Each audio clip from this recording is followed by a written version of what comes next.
Welcome back. We are here for the second track and field Athletics Kenya Betika.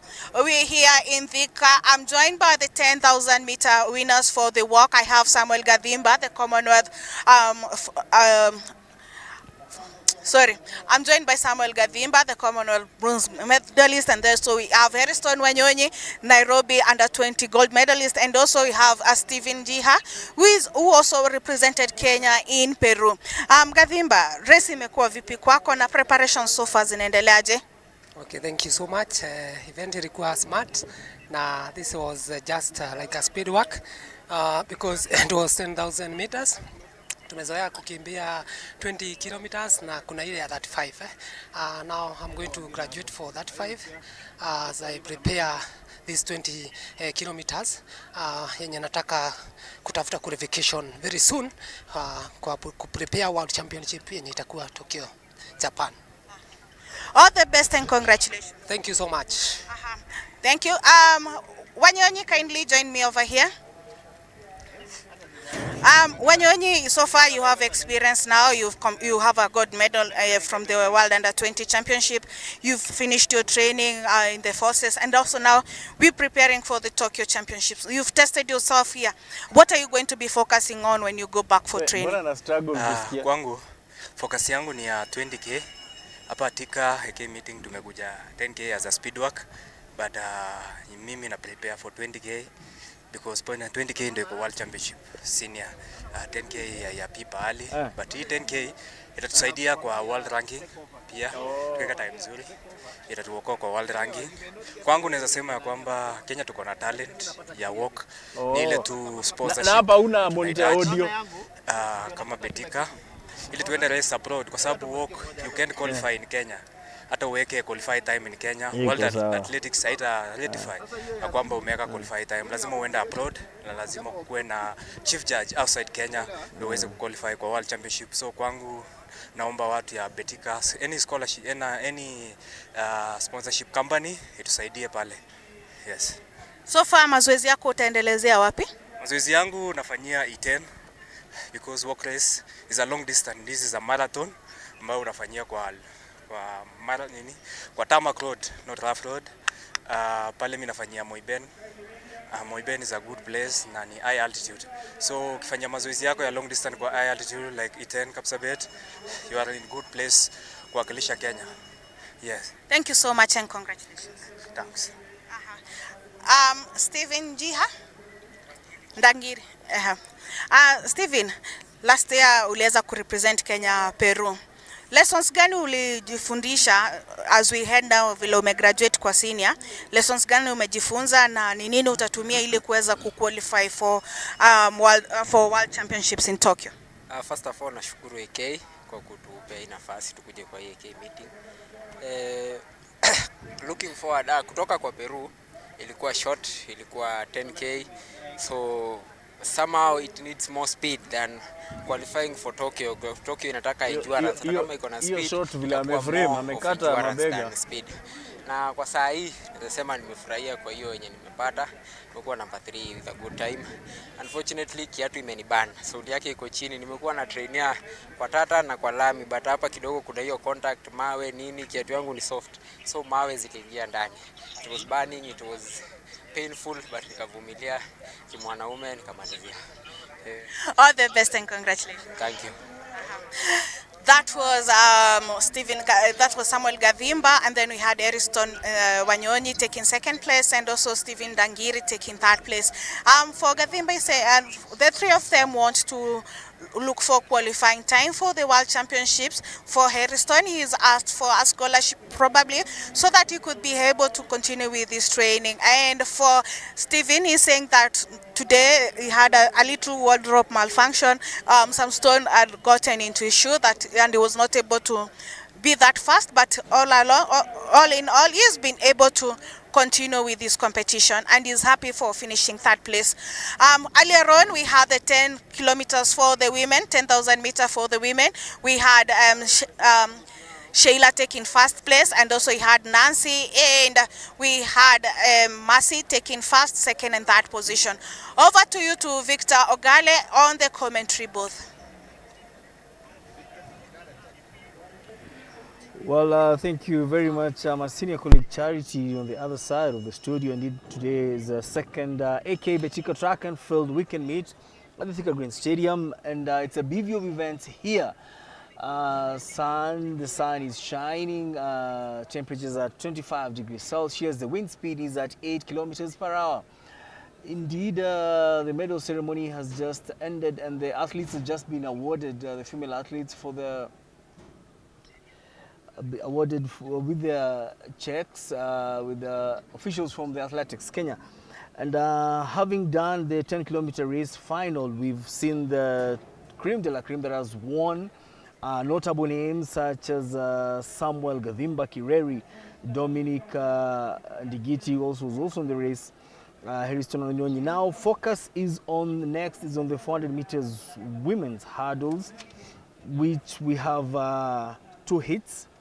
And some of the notable names will be Valentine Mokaya Gisare. Remember, Valentine has a personal best of 1 minute 99 seconds. Time she posted at the Nyayo National Stadium during the athletics trials in 2023. Another athlete to watch is also Rehab Wanjiru. Rehab Wanjiru Ndirango has a personal best of 58.35 seconds, the time she posted last year the Nyayo National Stadium. She has also, I would say, she's one of the athletes whom you would admire her athleticism and her athletics prowess, having taken part in various disciplines apart from the 400 meters hurdles, which is her forte. She has also taken part in the 400 meters and posted a time of 55.72 seconds, as well as 200 meters, where she posted a time of 25.17 seconds. I should remember that over the distance of the 400 meters hurdles in the women's category nationally, we have Francisca Koki as the reigning national champion, having clocked 58.84 seconds. A time she posted in 2014 at the African Championships that were held in Marrakesh, at the city of Marrakesh in Morocco here in Africa. Another notable athlete over the 400 meters hurdles is Florence Akinyi Obel of KDF. However, as we await some of the athletes who are still on the track for the men's walking race to finish, my colleagues from the production side just giving you a view, an aerial view, technical perspective from of Thika town. You can see how beautiful the town is, how busy this economic hub is. You can see people going on with their daily duties. But here on the track at the Thika Green Stadium, the field events are ongoing. We have the high jump already ongoing. The discus throw is already on, as well as the triple jump, just to ensure that in the interest of time, all the disciplines are covered on time. Remember, today is day 1 and tomorrow will be the culmination. Tomorrow will be the final day of the second day.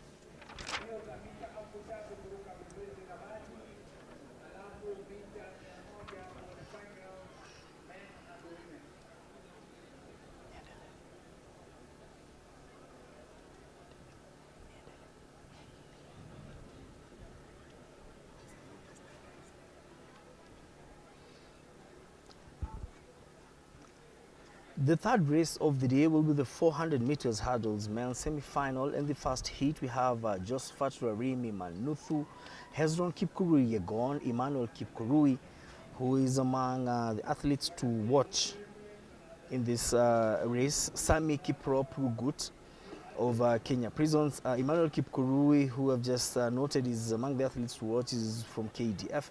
And Yasin Musioka Mohammed. The second semi-final heat will consist of Meli Konesmas Kiplagat, Nicholas Leparan, Franklin Kibet Kipkurui, Cyrus Kipkemoi, William Maranga Nyagaka, Benedict Mbathanzina, and Godwin Ochieng Odhiambo. The third semi-final will consist of Gilbert Cheriot Kipkurui, Nicholas Kiplimo Kesio, Nahor Kipchumba, Newton Kipngetich, Jeffrey Kipngetich Mutai, Joseph Gadhuthi Mutheithia, and Kipkoech Felix Kirui.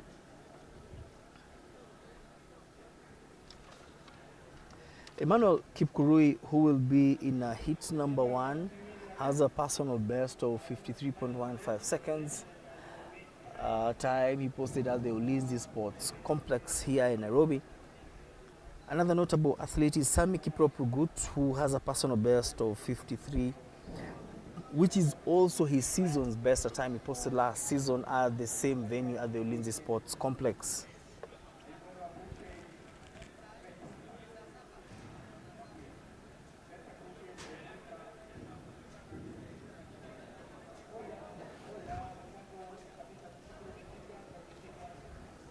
Well, so now on the screens we have athletes who are lining up to start the 400 meters women's race. That is the first semi-final of the 400 hurdles women's race. And in the first heat we have Valentine Mokaya Gisare in bib 414, and Gerono Chelelgo in bib 149, and Mohanda in bib number 938 from Western, and Kandie bib number 653 from Central, Sheila Jepkosge Kiplagat from North Rift in bib number 649, and Jacqueline Murugi Kimathi bib number 020 from NYS, that is the National Youth Service, and Lano 9 Aoko Wino.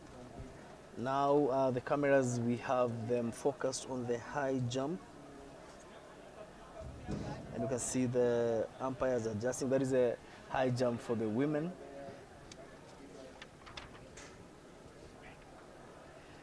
And we have a total of 13 athletes who are competing in the women's high jump. We have Maureen Nanjala Wafula, Grace Nafula Karani, Patricia Otwane, Diana Mumbo Waita, Eunice Kaloki Nzongoi, Faith Kipsang Jipkemboy, Yukabeth Chipkemoy, and Mohanda and Kandie and Jerono Chelelgo, Veronica Chebet, Teresia Wangoi Gikaru, Florence Akinyi Obel of KDF. So now the athletes for the 400 meters women's hurdles are getting ready to kick off their race. This is heat number 1.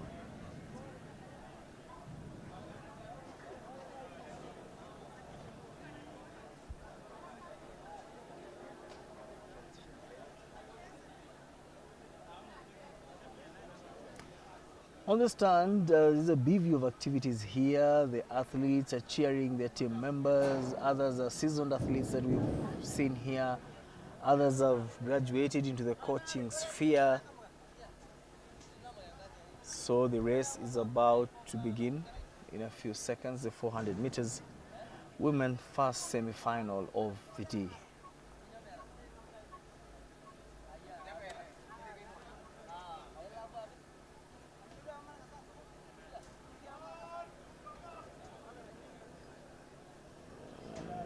The race, the 400 meters first heat is about to begin.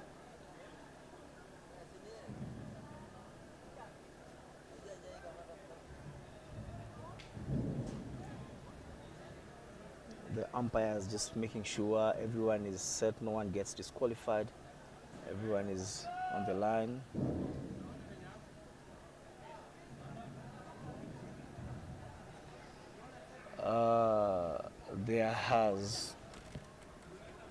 The athletes have to take the race again.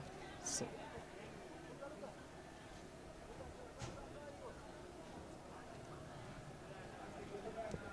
well, it seems there's a technical hitch, and the umpires and the coaches have to ensure that everything is in order. The athletes have been ordered to stand up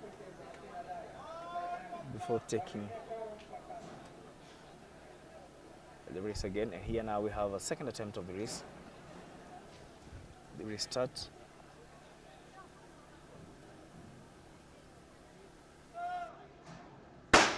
There goes the gun, and the race has just begun. And there they go. Every athlete has attempted the first hurdle. And indeed it is a race against time. All the athletes putting forward their best foot to ensure that everyone qualifies, everyone emerges the victor.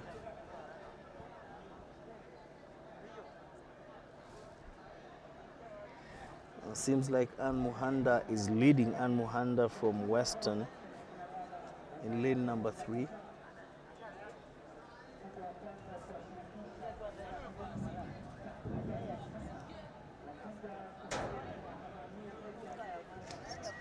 Anne Kandie from Centro is slowly closing in the gap, and she has managed to overtake Anne Muhanda, and she has taken the lead. Valentine Mokaya might possibly finish in position 3. And Anne Kandie is on the lead. She's going in very fast. Well, the other 3 athletes are trailing behind. So it is Anne Kandie who has won. Anne Muhanda in position 2. And Valentine Kandie in position 3 for the first heat. There we go. As we wait for the official results to be confirmed and their timings as well.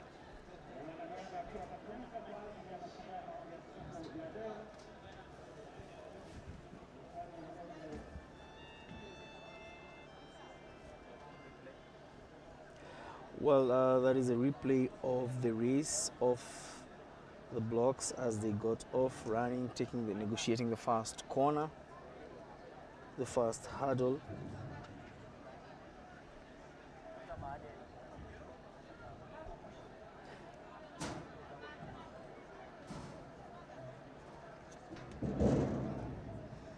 And indeed, you can see where the technical ability, the technical prowess of an athlete comes in handy. And indeed, it comes in how one takes, rather how one jumps the blocks and lands down systematically or rather professionally, just to ensure that you don't lose the steps and you don't use more energy and you don't cover a larger distance, so that you can be able after that to proceed and continue with the track. And you can see here as at this hurdle, Anne Muhanda seemed to have lost some speed, and you can see Valentine Mokaya was closing in, but Anne Kandie seemed to have just coming from behind and accelerated and managed to overtake the duo and proceeded on to emerging the winner of this particular race.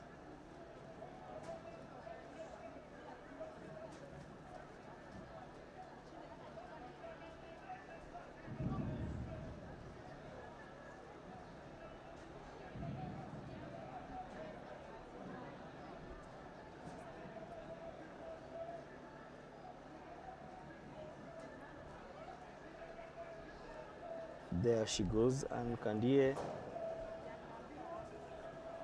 her home stretch after the last hurdle, and that's how she won.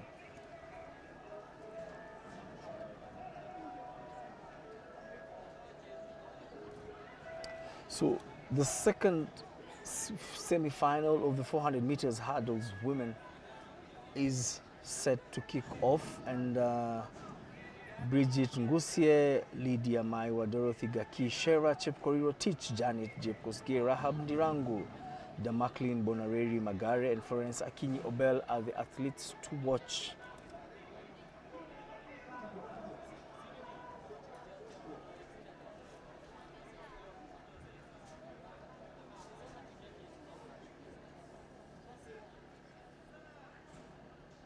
There goes the gun, and the race has just begun. Seems to be a very fast hit, going by the type of speed of the athletes here. Rahab Ndungu Ndirango seems to be on the lead, is leading actually. Florence Akinyi is trailing her closely as they attempt the third hurdle. As they take the corner, the two are actually leading.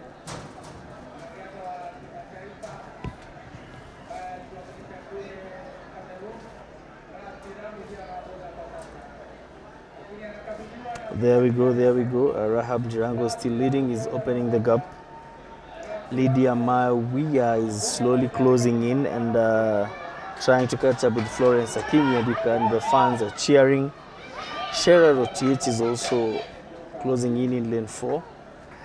However, Florence Akinyi did not make it as number 1, and Rahab Ndirango has won the race, considering she was among the athletes who are notable and who have been consistent in this particular race.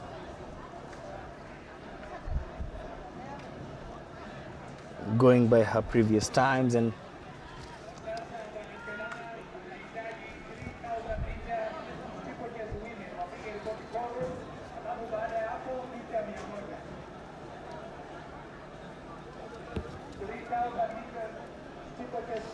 there we have the replay of this particular heat, the second heat of the 400 meters hurdles women. Indeed, it was the first heat compared to the first heat that had a total of 7 athletes. This one had a total of 8 athletes.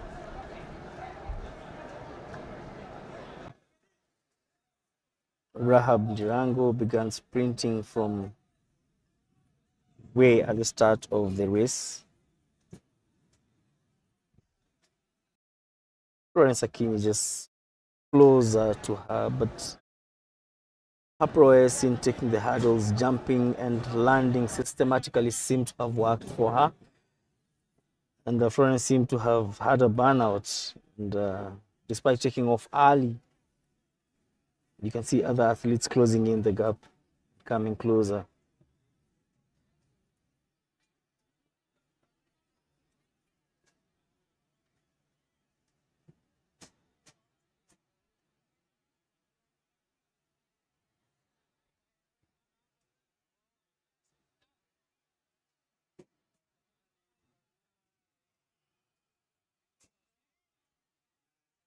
On the track, we can see the men getting ready in the 400 meters hurdles, the first semi-final.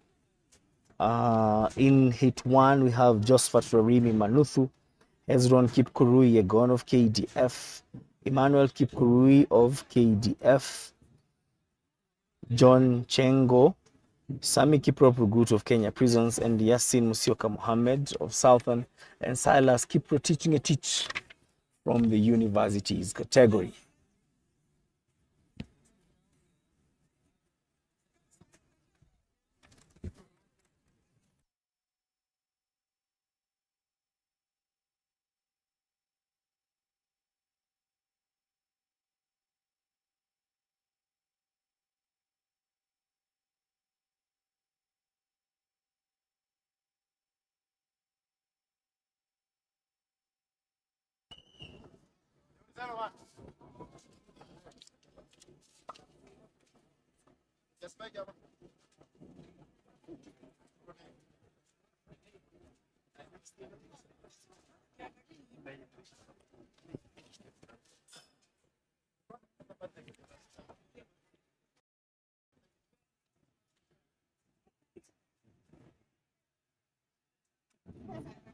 So the men's 400 meters hurdles, the first semi-final, the athletes are already on track and getting ready.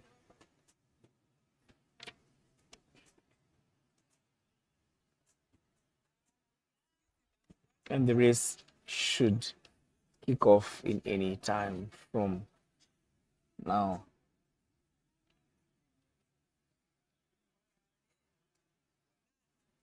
Also getting ready is the second and the third heat athletes who have already lined up for this particular race.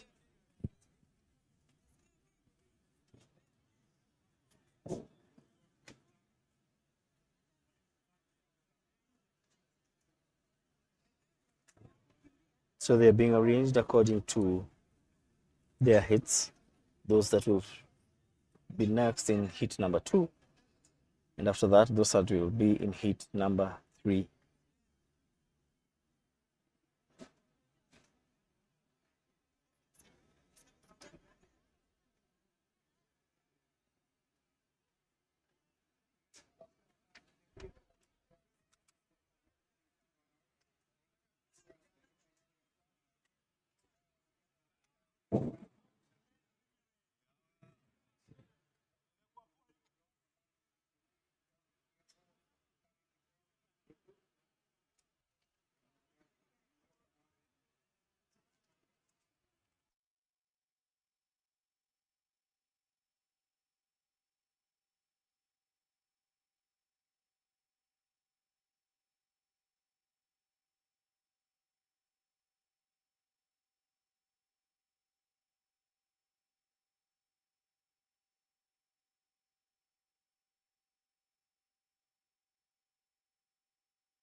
First 400-meter hurdle semi-final just kicked off.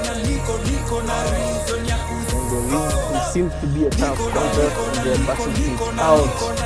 The 7 athletes battling it out to ensure that each one of them emerges a victor. Sami Kiprop Rugut took an early lead just from start from the gun. He never gave his colleagues any chance. John Chengo is trying to catch up, but seems the gap is opening. And Rugut seems to be very strong. His physical ability, his athleticism. Hezron Kipkurui is in third position in lane 3. And Sami Kiprop Rugut has won the race easily. John Chengo is in position 2.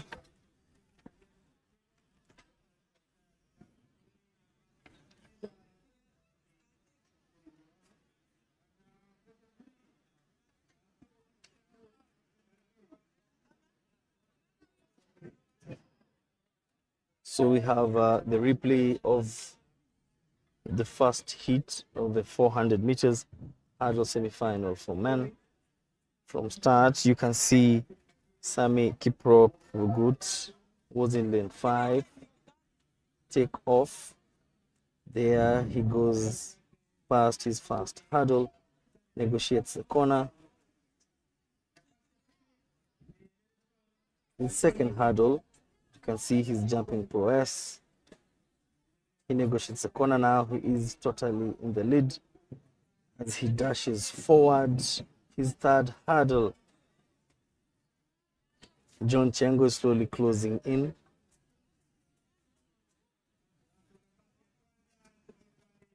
Sami Kiprop Rugut last year did post a personal best of 53.00 seconds at the Ulinzi Sports Complex. He is a seasoned athlete over this distance and knows when to strike, when to hit, when to sprint, how far to jump.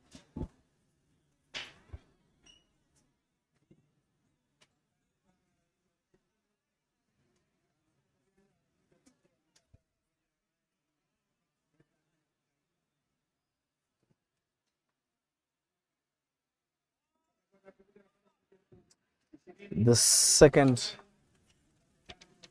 hit of the day's event the second hit of the 400 meters semi-final is about to begin. In lane 1, we have Meli Konasmas Kiplagat of KDF. In lane 2, we have Nicholas Leparan of KDF, Franklin Kibet Kipkurui of Nairobi, Cyrus Kipkemoi. There is a false start, and the athletes will have to go down again, the blocks. In lane 5, we have William Maranga Nyagaka of Kenya Prisons. In lane 6, we have Benedict Mbatha Nzina of Southern. And in lane 7, we have Godwin Ochieng Odhiambo of the Universities.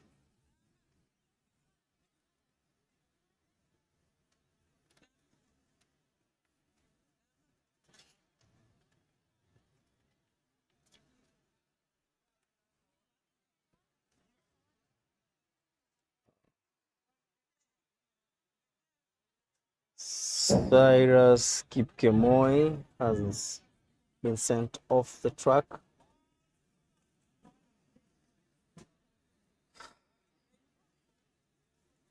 So the race is about to begin, and Cyrus Kipkemoi will not take part in this particular race.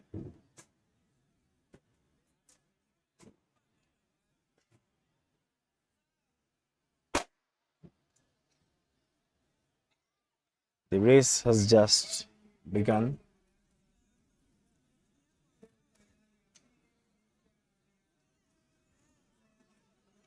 There seems to be a tough contest. William Nyagaka seems to be on the lead. Benedict Ndambanzina is second.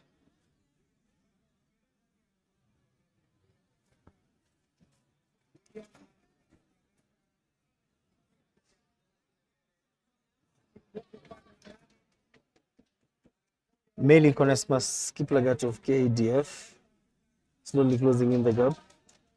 And the fans are already cheering him, and seems William Nyagaka sprinted way too early, but still energetic, and he has won the race. Meli Konesmas Kiplagat finishes in second position.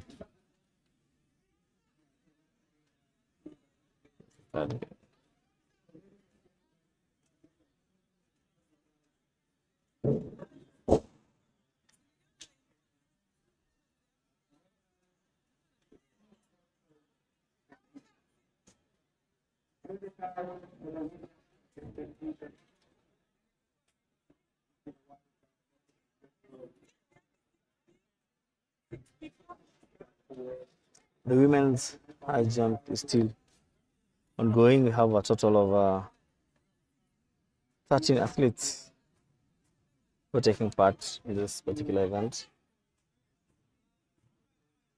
On the sidelines of the stadium, athletes are warming up, and there you go on your screens. You have the replay. And indeed, from start, the athletes had to break a sweat to ensure that each one of them attempts the hurdles and goes past everyone. But William Nyagaka seems to have had the mojo to ensure that he emerges the victor,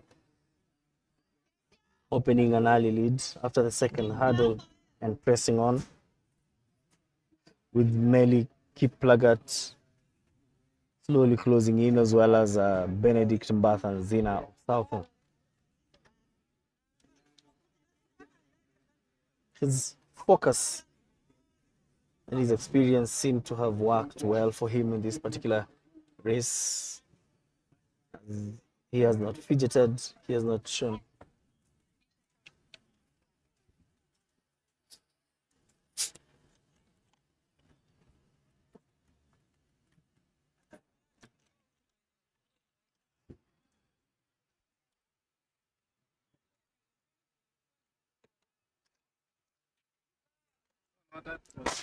The third heat has already kicked off. We have a total of 7 athletes. Gilbert Cheriot in lane 1, Nicholas Kiplimo in lane 2, Nahor Kipchumba, Newton Kipwatich, Jeffrey Kipngetich, Joseph Gavuvi, and Kipkoech Felix Kirui. Jeffrey Kipngetich Kirui is on the lead from Kenya Prisons. Seems to be a tough contest here, and this might as well be one of the fastest hits. Nicholas Kiplimo of KDF is now leading the pack, heading towards the home stretch. He has taken his last hurdle swiftly. Newton Kipngetich of Police is second, and Jeffrey Kipngetich Mutai finishes third.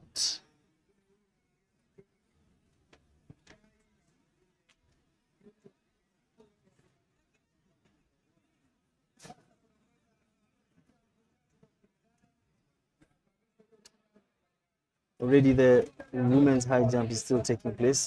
This is the replay of the men's last hit of the men's semi-final.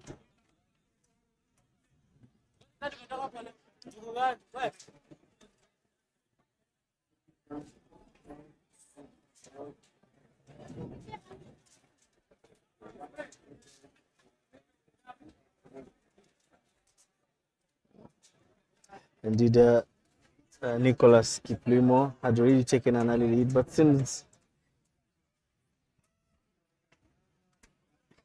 he did not last long, and other athletes had other plans, and can see Jeffrey Kipngetich also negotiating the corner, coming in very closely, trying to ensure they beat him.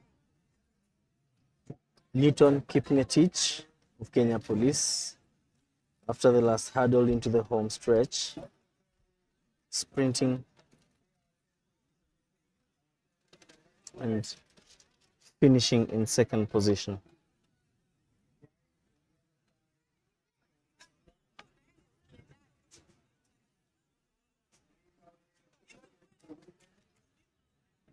So Nicholas Kiplimo has won the third heat of the men's 400 meters semi-finals, followed by Niton Kipngetich as well as Jeffrey Kipngetich Mutai from Kenya Prisons in position 3. While the women's high jump final takes place, another final that is ongoing is the men's discus final, where we have a total of 24 athletes taking part in the race. We have Stephen Wangila, Jeffrey Karanja, Charles Kipkemoi, Nathan Kibet, Caleb Kiprop, Titus Limo, Johannes Chepkwon, Kelvin Kimutai, Victor Eddie Makoyamo, Stephen Koech, Kirwa Evans Kipchichir, Mark Kipchichir, Jeffrey Kipkemoi, Benson Washira, Joseph Mburu Maina, James Mukula Nzagia, James Kanja Karioki, Rangat Donald Kipkurui, Kevin Jeru Mwangi, Tyson Kipkoech Malel, Jacob Otieno Owiti, and Ananda Frederick from the universities category.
On your screens, you have the women's high jump.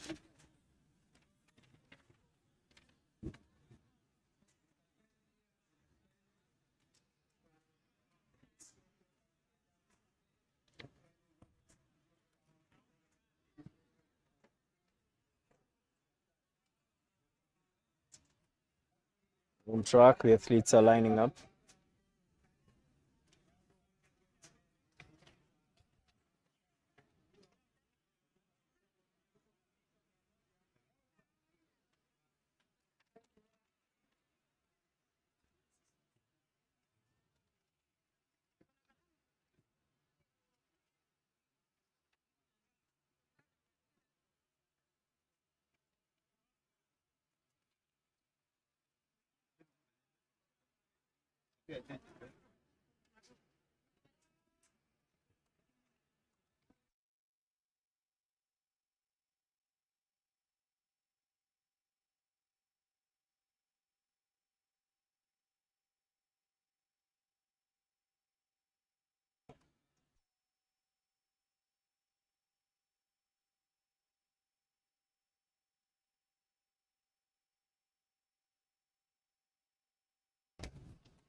Well, the athletes are getting ready.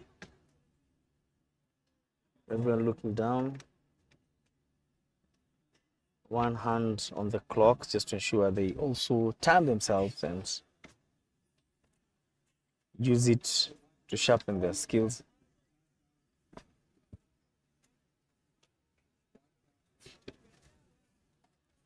There seems to be a technical issue at the start, and the athletes have to wait again for the next signal to start. This is the 3,000 meters women's steeplechase. This is the first women final. There will be 2 heats. This particular distance, arguably the longest distance here for this particular meet today. So this is the women's 3,000 meters steeplechase women final. and this is heat 1.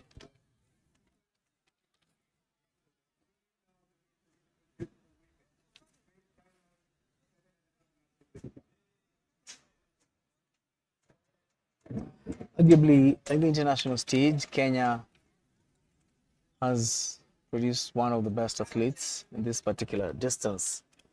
In this 7.5 lap race for both men and women, from both the juniors and senior levels, and even at the world stage, Kenya has always ensured that our competitors are given a run for their money. On the start list, we have Susan Jerry from Central, Zawadi Kajumwa Mohammed from Coast, Celestine Jepkosgei Biwot from KDF, Joyce Kipkurui from Nairobi, Faith JB Ward from North Rift, Nancy Jebet from NYS, Viola Jepto also from NYS, Faith Mwangi from NYS, Dorcas Japte Kenyi, Sharon Chepkemoi from South Rift, Anne Muhanda from Western, Magdalene Chepchumba from University, and Viola Jebet from NYS. NYS has fielded 4 athletes in this particular race. Now the athletes have been told to move forward.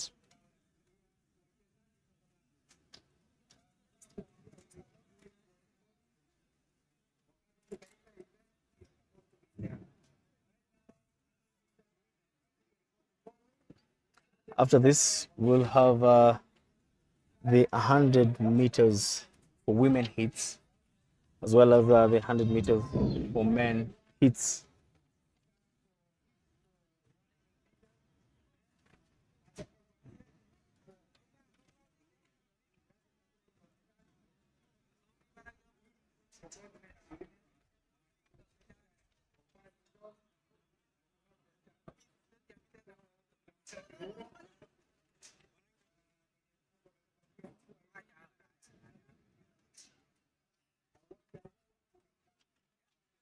So for the 100 meters for both men and women for the hits, we'll have a total of 32 hits. And here are some of the notable athletes to look out for include Olympian and current Commonwealth champion Ferdinand Omurwa Omanyala, who has also been a center of attraction amongst his peers, amongst his colleagues while warming up. The 3,000 meter steeplechase for women, first heat, first final, has just kicked off. This particular final has a total of 13 athletes, and on the lead, we have Joyce Jepkirui, meaning from Nairobi, followed by Celestine Jepkoskei Biwot of KDF. In position 3, we have Dorcas Jeptekenyi. Here they approach the first hurdle. One athlete has just fallen down, has been tripped, and there'll be need for the medics to take care that an athlete is down. After attempting the first hurdle, seemed there was a push. She fell down. She's been taken up.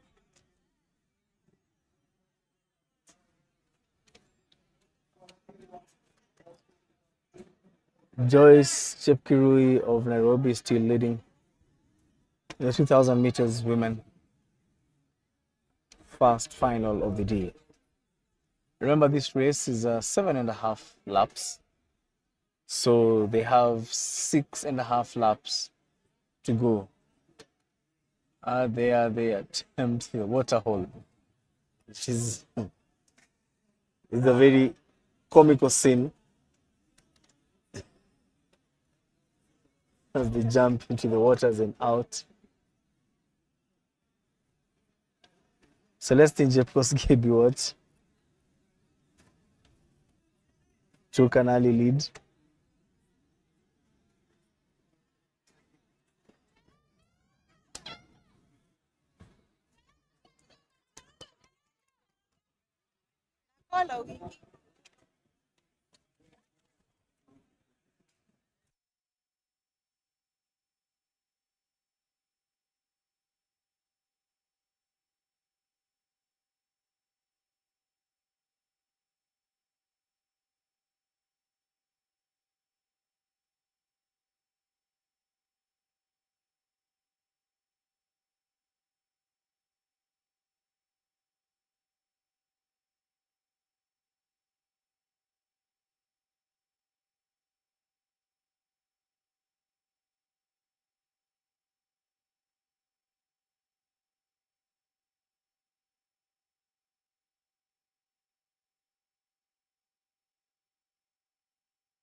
Hamwezi nyamaza kama hizi gazeti.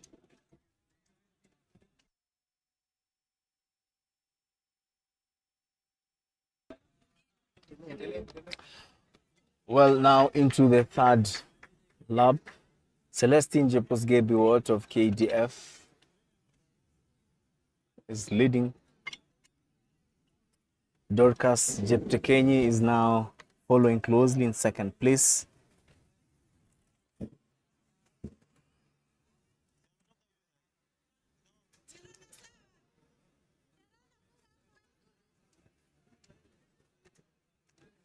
With the scorching sun here in Thika town, the weather conditions seem to be taking a toll on some of these athletes. If you'd compare how they started the race from the first lap into the second lap, some of them already look drained, but the leading pack is not relenting and they're pushing on,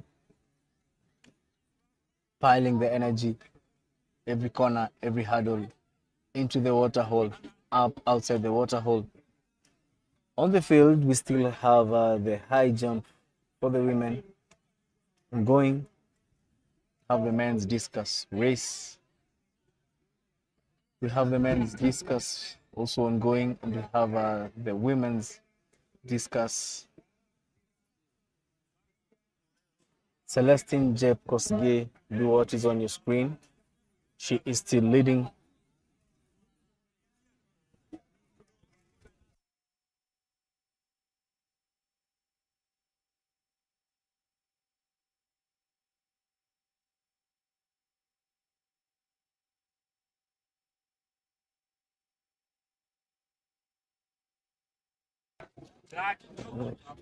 Dorcas Jeptekenyi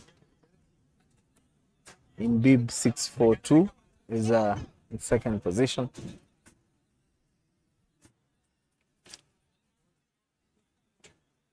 While Celestine Jepkosgei-Biwott of KDF seems to be opening the gap as the race proceeds.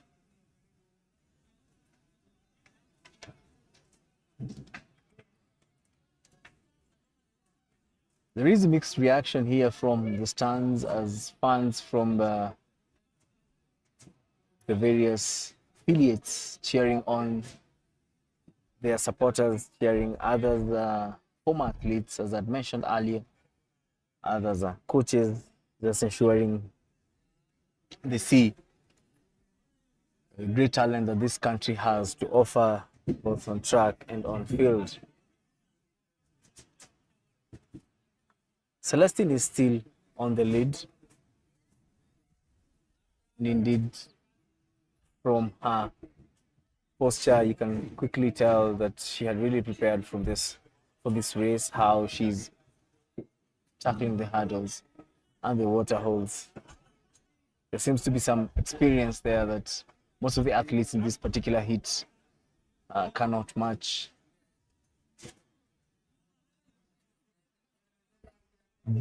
Dorcas Jeptekenyi still in second position.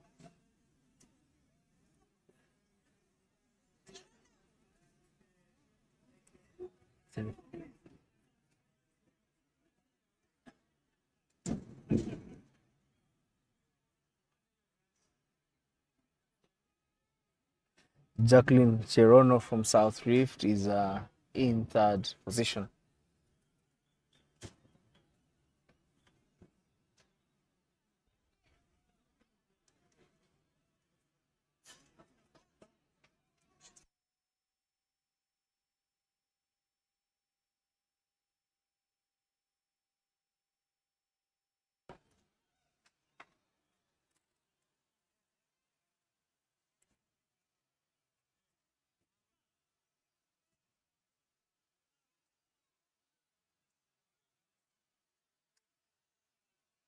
Celestine has really proved that she is an athlete to watch in this particular distance over this season. She has maintained her pace, she has maintained her posture from gun, and we hope she will continue to tip.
So the final lap, the bell has just rung, and still Celestine Jepkosgei, having opened a very big gap, close to 100 meters, was leading and is likely to win.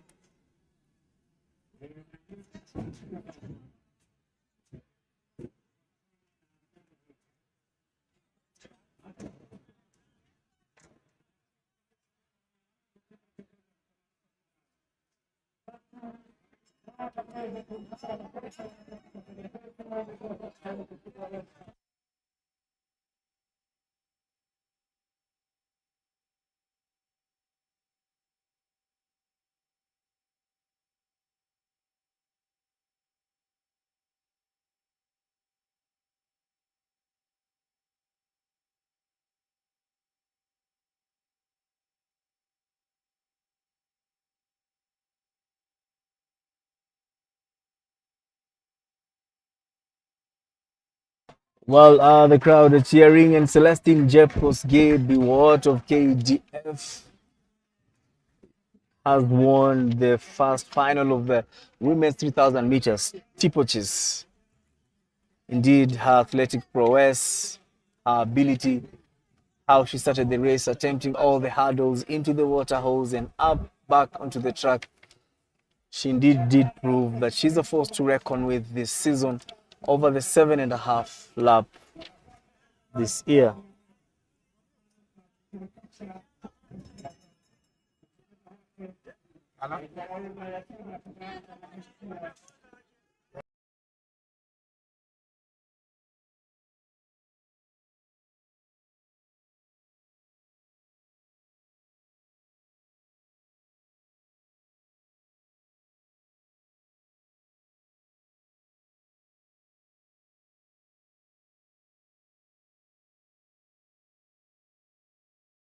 Final of the women's 3,000 meters steeplechase has just ended. Kosa?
Kimathi, Anne Gathoni Ndungu, Janet Jepkosgei, Pauline Muhonja Ndusu, and Lucy Wanjiko Muritu from Central.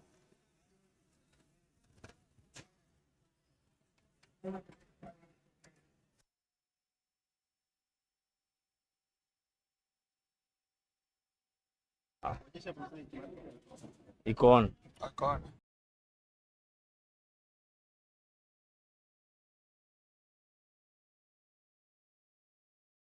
Qualifying rounds. We have 7 athletes. In lane 1 we have Ziada Chebet, lane 2 Daisy Chepkurui, lane 3 Filian Kerubo Nyandusi, lane 4 Lucia William Carlos Morris, lane 5 we have Eunice Kadogo Maradufu, lane 6 we have the national champion Esther Bagari Okanga, and lane 7 Joyce Mian Pasaloi.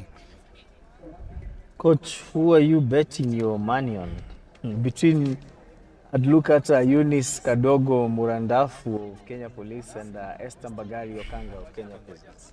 Yeah, of course, the national champion was surprised in Mumias, whereby she lost the 100 meters, Esther Bagari, to Mercy Chebet. So this time round, we think she's now ready for this second weekend meeting. In Esther Bagari is the one who will be able to show what she has for this year. Well, as the athletes take to the blocks, indeed it is sunny day here in Thika. And Coach, Celestine Biwot, congratulations. Race imekuwa vipi kwako? Kwangu imekuwa nzuri. Yeah, nimeenjoy mbio. Yeah. So, vile tumeanza season mara ya kwanza hii ndio ya steeplechase, unapangia je, ni nini barrier gani umeona ndio ngumu kuclear, ni gani utaenda kuperfect? Kwa sababu nimekuwa away for 1 year. Sasa ni steeplechase yangu ya kwanza. But barrier sio mbaya, nitaenda kuendelea na mwenzangu mwetu wote tulikuwa train naye, but sasa bado sijamjoin. Ndio ayavi. Huwa ananimotivate kila wakati. Yeah, na pia coach wangu ananimotivate kila wakati. Kiniambia naweza. Yeah. All the best and congratulations. Thank you. That one is Celestine B. Watch. She's just won the 3,000 meter steeplechase. She's made a comeback after taking a year-long break. Over to you, Stephen Mwaneki and Victor Ogale on the commentary booth.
of Moresa, Jeffrey Mutai, who now they're retired, now the new boys on the block, Omanyala, such people who've gone to Olympic Games, Commonwealth Games, big world stages. Is it an encouraging factor to young and upcoming athletes who are now looking at being an Omanyala and being on the Olympic stadium one day? Yeah, having Omanyala leading sprints, this is it's a big motivation for our sprinters, and we now believe, we have that self-belief that we can also produce more sprinters in this country. And I tend to think that women also, they're coming up, and in the near future we also going to have somebody from the women folks will be also leading in the sprints, and we bet on athletes like Esther Bagari and Eunice Kadogo. These are the top athletes that we depend on, and we still believe that there are more coming into this arena to prove themselves that we can also produce sprinters. Already for the men folks, we have Omanyala who is leading, And we tend to think that we are going to have more athletes coming to join in.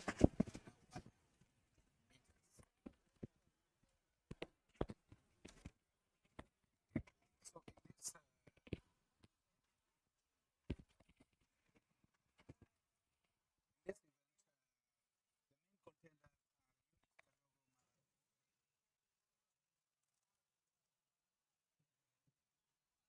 this event, the main contenders are Eunice Kadogo Maradu. We also have this lady from South Sudan, Lucia Williams Carlos Morris, also in lane 4. We also have Esther Bagari, the national champion, in lane 6. These are the top athletes who will be competing in this qualifying round 1.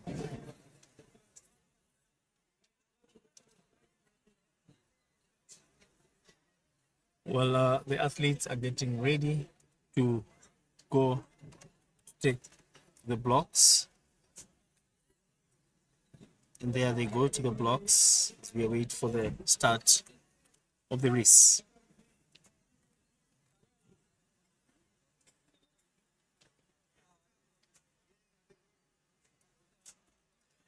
Looking at the body language of the athletes, you can see there is a lot of tension. Yeah, of course, you can see Esther Bagari, they are trying to ignite some memory in his muscle memory, and just saying that this is the event that he wants to prove that she was not a national champion last year just by fluke, but this year she was beaten in Mumias, the first weekend meeting. I remember. In these 100 meters. Yeah, and a lot of that ceremonial jump by her is, I think, one of her signals that she's psyching up herself and also probably using it to instill fear to the other athletes. And there we go. The race is about to begin. This is the first. There the race they goes. go. That was a good start for Lucia and Eunice. Esther Bagari is coming, but Eunice Kadogo is leading. Eunice Kadogo is still leading, and the athlete from Sudan also in that mix. Lucia Williams Carlos from Sudan representing Nairobi, Eunice Kadogo Maradufu, and Esther Bagari. That was quite a good start, but for Esther Bagari, she needs to catch up with the start, because that was not quite good for her. In fact, the start was not very good for Esther Bagari. Yeah, she did falter in her start. She did delay in starting. As you can see in the replay, you notice it took a few seconds before lifting up her upper body compared to the other athletes who had already taken off.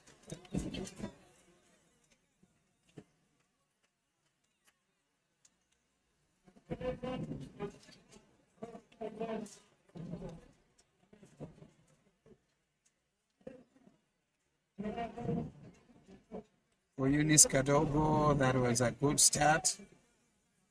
And you can see Esther Bagari just lagging behind. And also Lucia Williams, Carlos, also from Southern Sudan, also doing her best. And right now she's representing Nairobi in this event.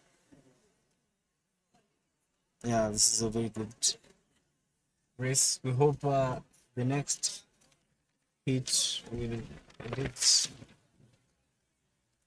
be as equally competitive as the first one, considering we have Millicent Ndoro, Rose Waithera Kanyago, Central, Morara Lois Nyachoka of KDF, Lydia Chepkorir Maina of KDF, Mary Sophia Simiu of North Rift, Delisha Atiang, and Tracy Awor of Kenya Frisbees. The main contender here is Millicent Ndoro Police. She's one of the strongest 100-meter runner in the country. And she will also be trying to prove herself because this is the first time in the season.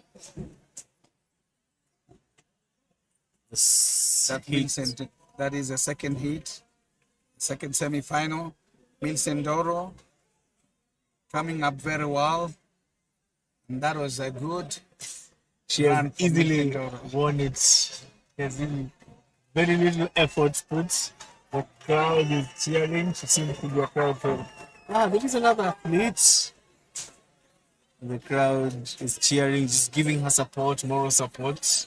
Yeah, I think she's just, with the weekend meeting, it is just an open event. It's an open event, yeah. Yeah, the only thing that the organizers have decided is that because of having so many qualifying rounds, they have come up with qualifying for each and every event. If you don't get 12 seconds in 100 meters for women, you can't be able to go to the next round. And for men, is 11 seconds. 11.0, Yeah, 11.0 seconds. So that is the second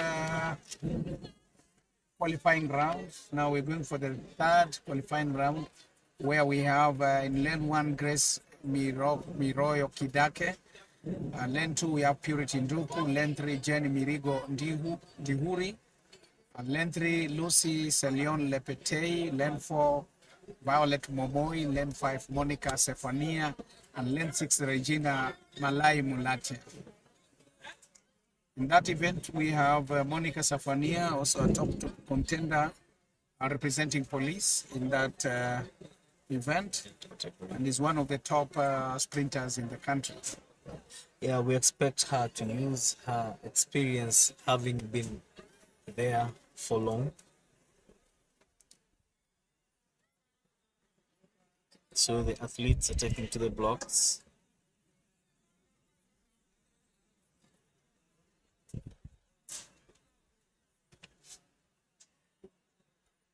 Coach, looking at how the first hit has gone, the second hit has gone, as an athlete, does it pile pressure to you, like looking like probably if you're from the KDF team or the Kenya Prisons team or whichever team, you're looking at probably my teammate in the first hit did not make it or made it. Does it pile pressure on you, even as a coach?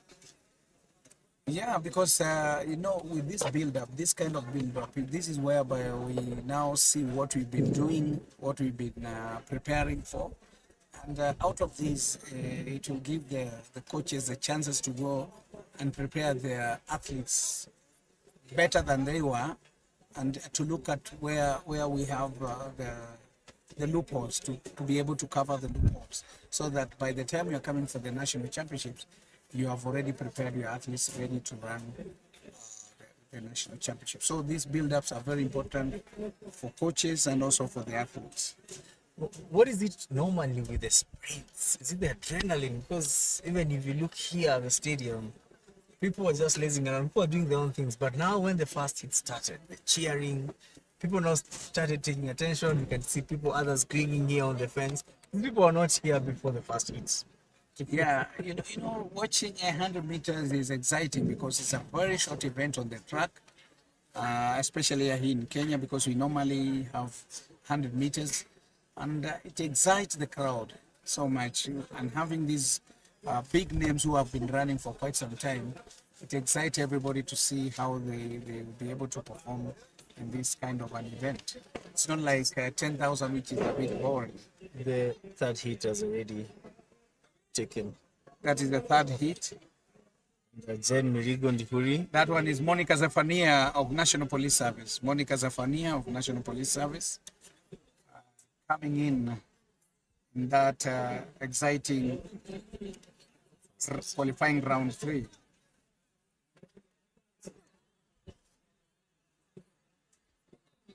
In qualifying round 400 meters, in lane 1 we have Valerie Gakeni Njiru, lane 2 Penina Mugure Kagiri, lane 3 Winnie Awino, lane 4 Shelmith Rono Jepto, lane 5 Indeche Paris Inyanji, lane 6 Nelly Chepkogei, and lane 7 Sheila Chepkoech.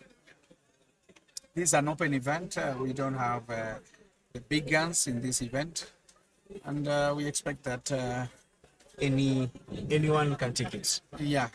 And you can equally have an underdog emerging with a good qualifying time to be considered in the upper stages. Yeah.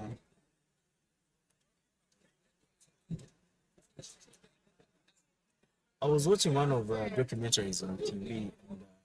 See, when you have the national championships in Jamaica, for the schools category. That was, it's like their national trials, and you see when these big names come in, Usain Bolt, Safa Powell, Johan Bleek. In the schools category, do you feel we are producing enough talent to feed the national team from the junior category going up? That's next event, qualifying round 4. In lane 1, Valerie Gakeninjiru coming up very well, and also we have Indeche Paris, and that is also the top 4 in that event, where we had Shelmith Rono Jepto, and also Nieli Chipogei, all in that contention. We are now moving to qualifying round 5. Countries like Botswana. Recently, I was talking to one of the top officials from Botswana. Like the 400 meters, you can see Botswana doing very well in 400 meters. So in the Olympics, apart from Chibogo in 100 and 200, they normally have during the national championship. They normally have in an event 48 rounds, qualifying rounds in 400. So out of that, and each heat has 8 athletes. That is how you grow your base. That is how you grow the number of athletes who can qualify. You ensure you don't lock out any talent, anyone. Yeah, we allow each and every person to come in, but at the same time also, it's good for the athletics in this country, because that is how we are going to discover the top athletes. So we are going to qualifying round 5. Here we have Braxidis Omusugut from KDF, Ida Peris Jepkoril, Nairobi, Sharon Mora Kayaga, Nyanza South. We have Stella Kadini Nzuku, Brenda Matitsa Inzano. Brenda also is one of the top contender from Prisons. Yvonne Namuna Mwangala from Prisons, and Yvonne Alvisa Otunga. All these 2 athletes, Brenda Matitsa Inzano and Yvonne Namuna Mwangala, were in the finals of the weekend meeting in Mumias, and we tend to think that they are also ready here for this grueling second weekend meeting here in Thika. Yeah, looking at the body language of Brenda Masitsa, she looks very comfortable. Already judging by her demeanor, that clearly tells you that she's very comfortable in the race, and probably she'll not go less than position 3. Yeah, she's one of the top upcoming athletes, and she runs with the Prisons. And also this Yvonne Namuna Mwangala is also another upcoming athlete in lane 6. So it's going to be a grueling event. Those are the top contenders in this 100 meters qualifying round 5.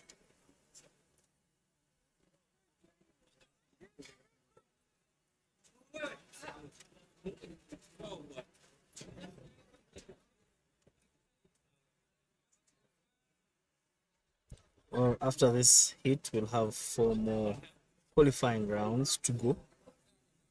Yeah, and this is a first weekend meeting where we have 10 qualifying rounds for women. This is a big surprise, and we tend to think that this will finally give us the athletes we are looking for. Well, the athletes are on the blocks. And this time we'll have 5 athletes. There they go. There they go. Now Brenda is coming there. Brenda is running with Mangala, Yvonne Mangala.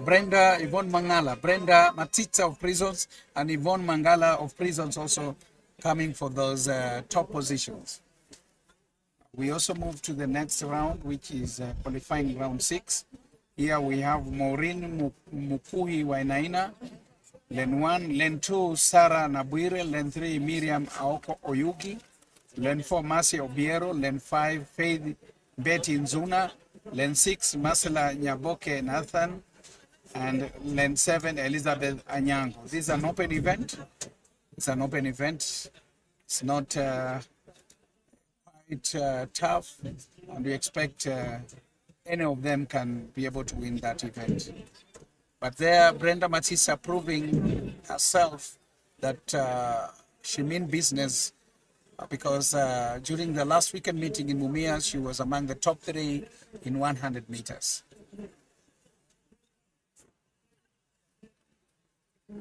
Well, indeed, a very active day here in Thika.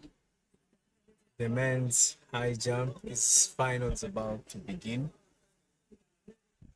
The track as you wait for hit 6 of the women's qualifying rounds in the 100 meters. And as Coach Maneki has pointed out, it is an opening event, which is also a good platform to ensure that no talent is locked out, in ensuring that our nation, Kenya, produces great talent in the sprints, especially for the women.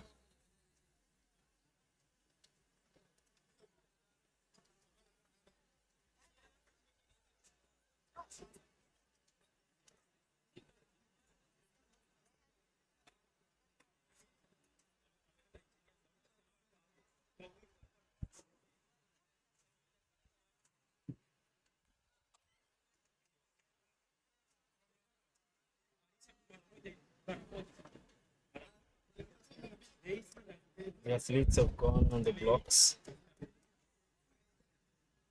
waiting for the start. There they go. The race has just begun. Yeah, that is another event. We have Masio Biero and Faith Betty Nzuna coming for that close finish. Masio Biero and Faith Betty Nzuna coming for that close finish. So we are going for qualifying round 7. In qualifying round 7, we have Faith Bakuchi of KDF. We have Laventa Amutavi. This is the wife of Manyala, representing Nairobi. Lane 3, we have Nancy Wangeshi Mwangi. Lane 4, Tuli Ndenya Caroline. Lane 5, Rachel Akisa Mamai. Lane 6, Lydia Chepkoech Sinja. And lane 7, Waweru Cynthia Murugi. Of course, all eyes will be looking at Laventa, Yeah. hoping that the success of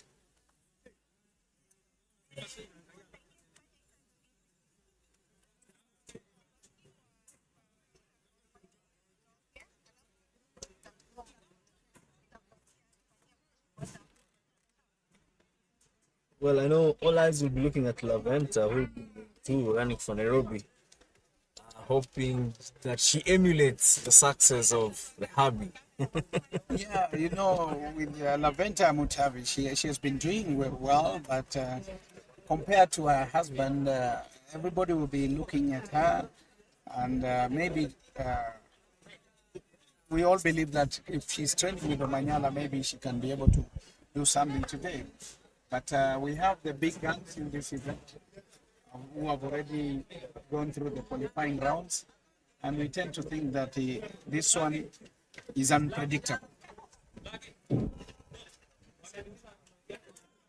Well, let's wait as they check to the blocks. Tension seems to be very high. This is the point where, as an athlete, to say your last prayers before the race begins. No, they're all setting their blocks to be sure that the blocks are okay. The starting blocks. That ceremonial jump reminds me of Marion Jones back in the day. Yeah, of course, Marion Jones. And Rebecca Mutola. There That's they a go. good start. Now leading there's Lavenda Amutavi. Lavenda Amutavi, the wife of Omanyala, leading in that event. In lane 2, Laventa Amutavi is the wife of Ferdinand Omanyala. That was a good start for her this season. Let's see how the season will go, but We are here in Thika. This is a weekend meeting. That being the qualifying rounds, we still have to go to the semis and the finals. So we are into qualifying round number 8. Number 8. And we have Esther Kagonya of KTF, Emma Wavinya Mulandi of Nairobi, Leah Tamnai Sabila of NYS, Wankuru Josephine Wanjala of Kenya Prisons, Vivian Awino Ogola of Prisons, Yolanda Nyambura Sheke of University, Emelda Adhiambo Muga of KTF. And there you have the replay. And Amutavi took an early lead, 30 meters from the blocks, and led all the way to the finish line. Oh yeah, that the next event, the next qualifying round, which is number 8. It's an open event. We don't have the top contenders in that event. This is an open event. It's not easy to be able to predict who among them will be able to do very well. But something we are noting, we are not seeing is that we have athletes from NYS. NYS is coming in a big way. I think you saw them in during the cross country, and also they have their own on track. And this is good for athletics because the family is growing. Having the NYS also having their athletes in this weekend meeting, it just gives us that edge that we need to have more athletes coming into the weekend meetings. Yeah, actually, Coach, that is very notable, and I think something very positive towards athletics development, considering what NYS does, what they stand for, and the chance they have of joining other discipline forces. So if an athlete starts at that level, and probably they get a chance to join either KDF or prisons or any other discipline, it sort of beefs up that particular unit, and also to them it also gives them exposure. Even the cheering squad while coming in here from the gate, you just notice that these guys have come to prove a point compared to the old guys that have been there. So the ground, the athletes are on the blocks there, they take off, the gun has just gone. Yeah, from NYS now, Leah Tamnai Sabila leading, and also we have Amelda Adhiambo Muga. Melda Adhiambo Muga, KDF finishing in that 100 meters. Melda Adhiambo Muga and also Leah Tamnai Sabila in those top positions.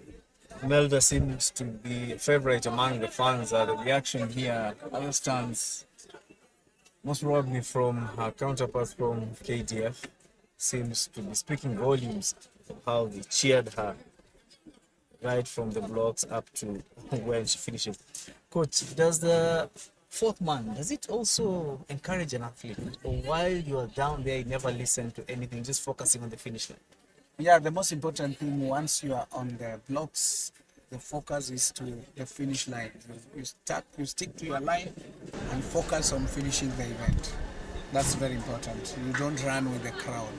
But also we must say that when we have a bigger crowd, it motivates the athlete. They're also listening. As they are running, they're also listening what is happening outside. So it's a big motivation for all of us, especially our athletes.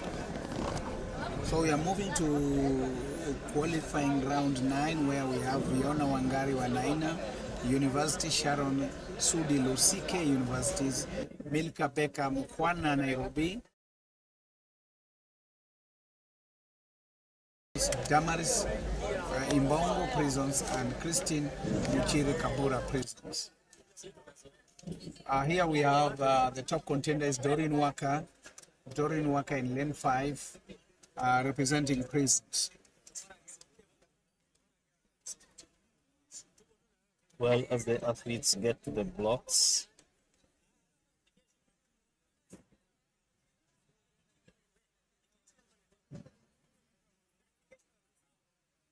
let's wait and see how they lock horns and who will emerge victorious in this particular race, considering the notable athletes here in this particular qualifying round.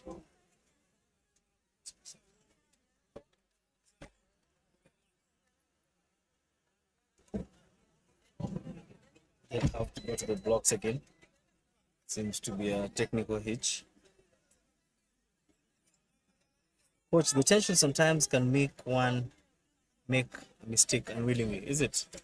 Yeah, because you need to control yourself. And you should know one thing about the 100 meter. There are no false starts. Once you are caught, just sent away. You just kiss the event bye-bye and you move, you think for the next event. And like the long distance, you have time to catch up.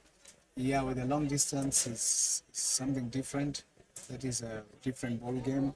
But with the sprints, you have to be very careful.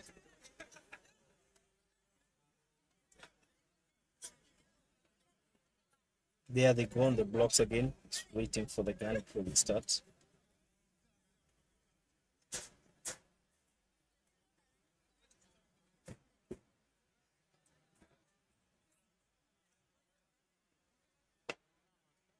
Look at lane 5, that is Doreen Waka representing prison. Doreen Waka representing prisons. Doreen Waka,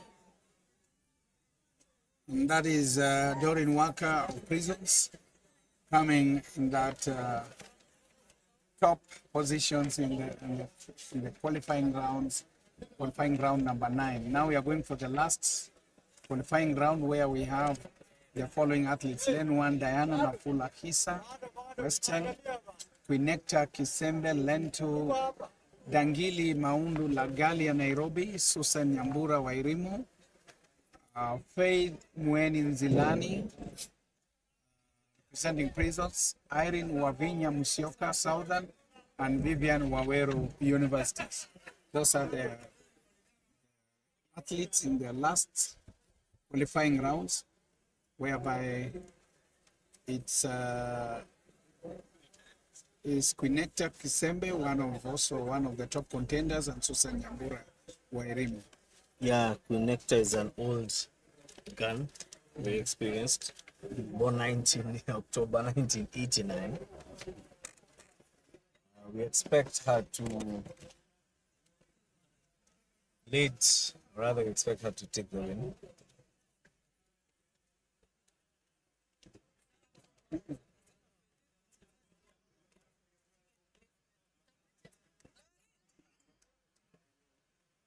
So the athletes are on the blocks. The race is about to begin.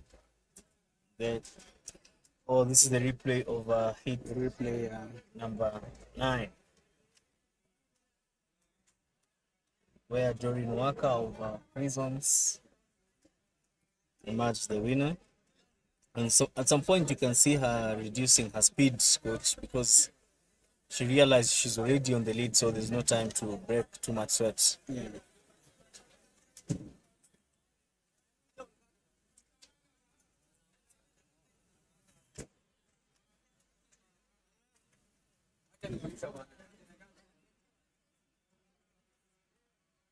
Let's listen to one of the interviews on the sidelines from our colleague on the other side of studio.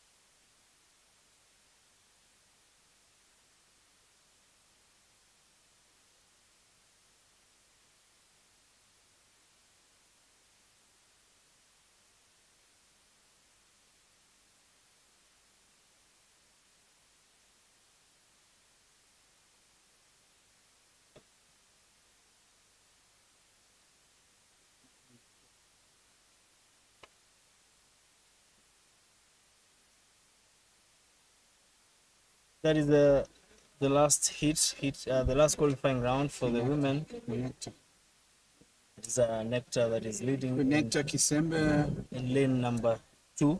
Yeah. And she has finished as the winner. Those were the top 10 hits, 100 meters for women. The next one will be the 100 meters for men. where we have 21 qualifying rounds. It's going to be quite hectic, but we have 21 qualifying rounds. This is a point where patience is required, as we've done the 10 rounds of the ladies qualifying rounds. Here we'll have to wait for 21 rounds as the men get ready.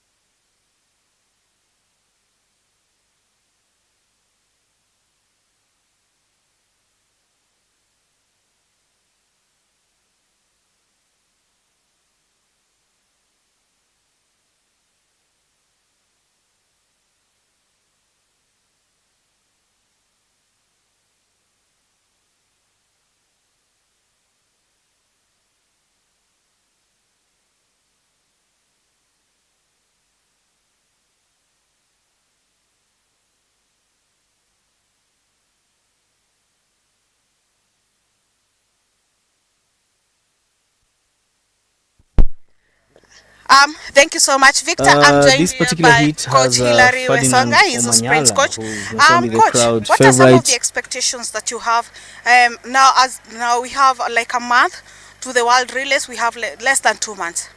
Thank you for the question, Charity. This year round, I think, I believe we'll do a better job than the last time we were at the World Relays, because people have come of age right now. People have grown, and you can see the growth. As you can see in the number of hits that are coming out of Thika and also Mumias. So the numbers are getting better, and also the quality is getting better. So we expect a good outing at the World Relays. Yes. As we head for the men's, we have about 29 hits. We've just finished with the ladies. Perhaps, what's your take? My take is it's good that we have the big number of hits, but let us not be grateful of the number of hits. We should be grateful of the quality of times that will come from the hits. So if we'll have a lot of 10 ones to 10 fives and all those 29 hits, then it will be a good step in the right direction. But if we'll have hits that have 12-second winners, then we will say it was just numbers. So I hope it will come out 10-1 to around, even, who knows, 9-9 could be there, 9-8, but I'm expecting until 10-7. Yes. Thank you so much. That is Coach Hilary Wesonga. He is going to be our guest commentator on the commentary booth. Over to you, Victor Ogale, as we start with the men's hits. Brought a lot of mixed reactions here. Jitters, excitement with Ferdinand Omanyala in hit in round number 1. So everyone will be looking at Ferdinand Omanyala, and to the athletes who are also running alongside, I know there are some who could be already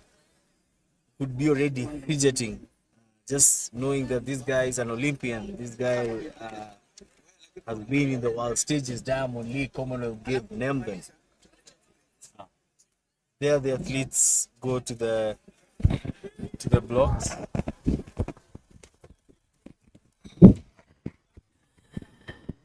We expect a fast time from Ferdinand Omanyala. That should have been a false start. Ferd is not running. It's just cruising. No. He seemed to have taken off really fast, but after realizing that he was leading, he just decided to take it easy. No, this is not a run. I expect better from Omanyala. If you decide to turn up and do the job.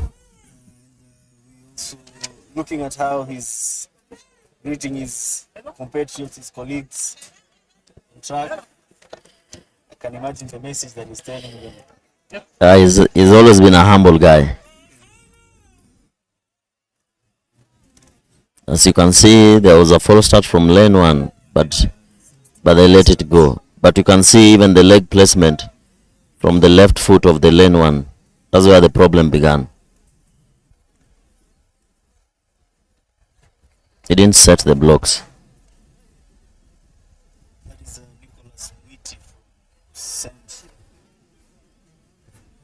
Can clearly see. Yes, false started.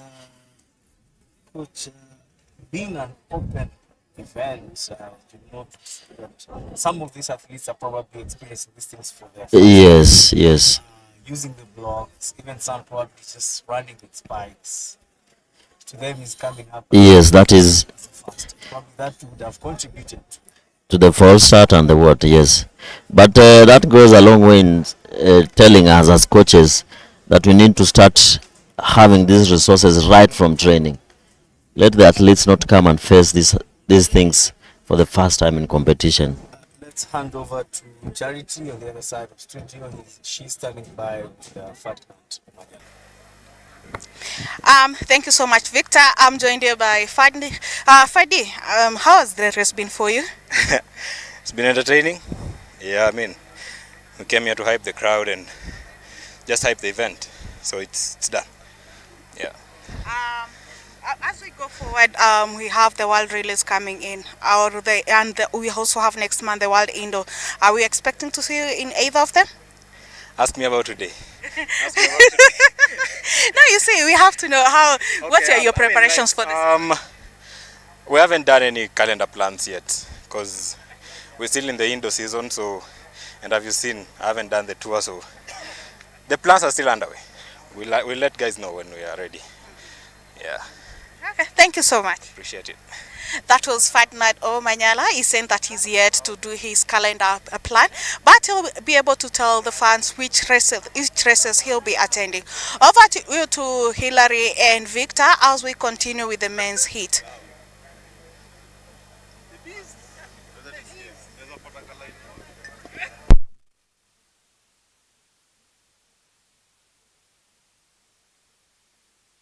For him now on to qualifying round number 2, we have Alex Kariuki, Samuel Angwenyi, Randy Williams, Elkana Kiprotich, Richard Omondi Ogutu, Philip Kinyanjui Wambugu, Abel Atako Mzee of his university, and there is a false start. Just as we are talking, coach, preparation is very key in some of these events, and as you've noted, these are some of the pointers, the notes that you'll take home before the next leg and the other qualifying rounds. 100%. Like you can see, people even don't know how to do on their set. So that's a challenge to all the coaches. The man to watch is Richard Oguto and the NYS Elkana Kiprotich. Coach, the coming in of NYS, what do you have to say about that? That's a good step. I commend the Federation AK for bringing in NYS as an affiliate, because we've seen the athletes are really fast, not just in sprints, even the middle distance. Talking to Coach Moneki earlier, I was of the opinion that considering what NYS does, yes, their sort of training and preparation, and we understand that some of them, or rather they are also given an opportunity to join the other discipline forces. Will this also back up the discipline forces, say KDF, prisons and police and etc.? Yes, it will. Most definitely. Like I said, the two men to watch, NYS and Ogutu. You can see the NYS guy has won it. Elkana Kiprotich. Yeah, that is it. He did lead from gun to tape, easily walking shoulder high. He looks like he can still go back and win another round if he's given. It's true. Very strong physical ability. You can see the difference between him and Omanyala. Omanyala was sweating, him nothing from the body. So maybe something positive. Let's watch out for round 2. Something I've also noticed is the body language amongst these athletes. They know athlete A is stronger than athlete B. So even when you look at them, either if they're on their blocks, even in the morning when they were coming in, I found a group, Boniface Moresa. Yes.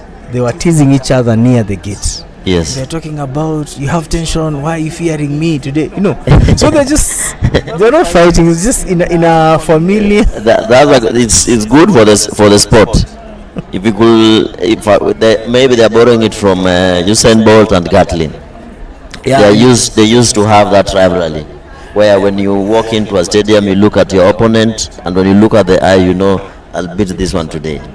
Yeah, I remember. I think it was after the Basel Stadium, the Olympics. Yes. Beijing. Yes. I remember Usain Bolt murmuring words like, "You can't catch me. You can't catch me." Yes.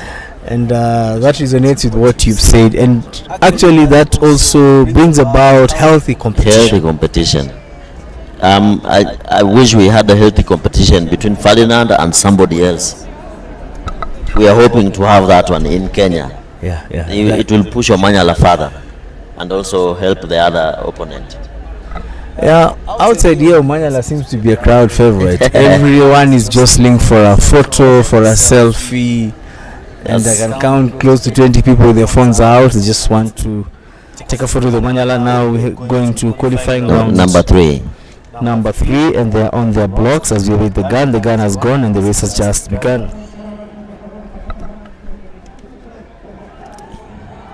Dennis lane 1, Wangui in lane number 1, and there is a very good mechanics. He had very good mechanics from lane 1. Dennis Mwai. His taking off ability from the blocks. He's a new kid. I'm happy to see that. He's from Utawala. We hope to see him join one of the forces and one day represent the country at the world stage. No, by the way, for me as a coach, I'll say let us open up this. Let not everybody join the forces. You can still run as an individual and come out stronger. See, like Faith Kipyegon, she's not in any force.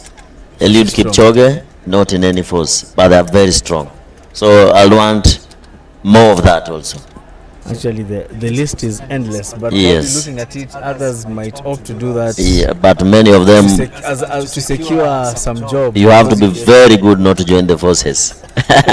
Even Omanyala joined. Yes, Omanyala turned out, it refused the forces, but when it was time, when the rubber hit the road, he had no option. The forces just to secure your future. So now we are into heat number 4. We have Eric Munene from Central, Kelvin Kipkurui, Simon Buru of Nairobi, Manuel Ochieng, Christopher Ambali Anene of Police, Elijah Munene of Prisons, and Sami Mumo Mwania of the Universities category. Remember this the men's 100 meters qualifying rounds. We have 21 hits. So we are in heat number 4. We have 19 to go. The man to watch, Christopher Anene, should win this easily. Christopher Anene, lane 5. Christopher has been there, being a seasoned, turning 40 in July 24 this year. He's been there for, I remember him running the likes of Mutai. Yes. Even guys like Colin Somae. The race has just begun. Oh. This is good. Tables seem to be turning here. That's so good to see young ones coming up and beating the season. Yeah, so definitely the seasoned athletes did not make it here in this particular heat. We need to give a pat in the back to Christopher Anene, turning 40 and still racing. they say life begins at 40.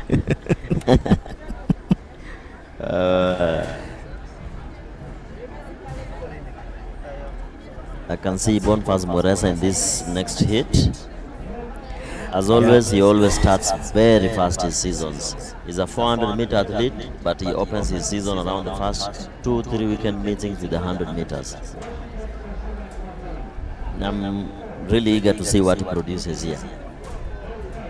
Yeah, as I told you, I met him in the morning and we actually walked out with him and talked a little. He seemed to be in very high spirits. Yeah. And they were teasing each other. So we expect him to emulate the same here on the field. No, Marasa will always beat even the 100-meter guys. That's how strong he is. He's represented Kenya from as young as under 18.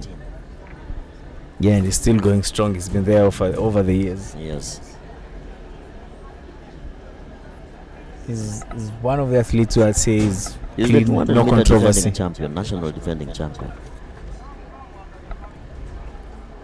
So there they go on the blocks. Moresa on lane number 2, a crowd favorite and the man to watch. There they go off the blocks. He's already taken an early lead, running easily, no sweat. Busena coming in second. He's That is already good. one. Eric Busena second.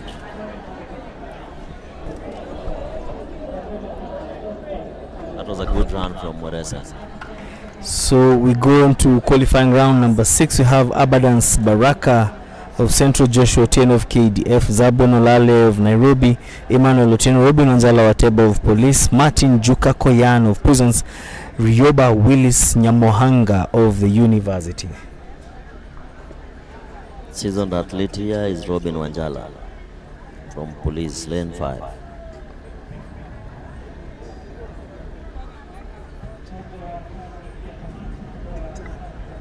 I'm also happy to see starting blocks in the field. That's a bonus for sprinters.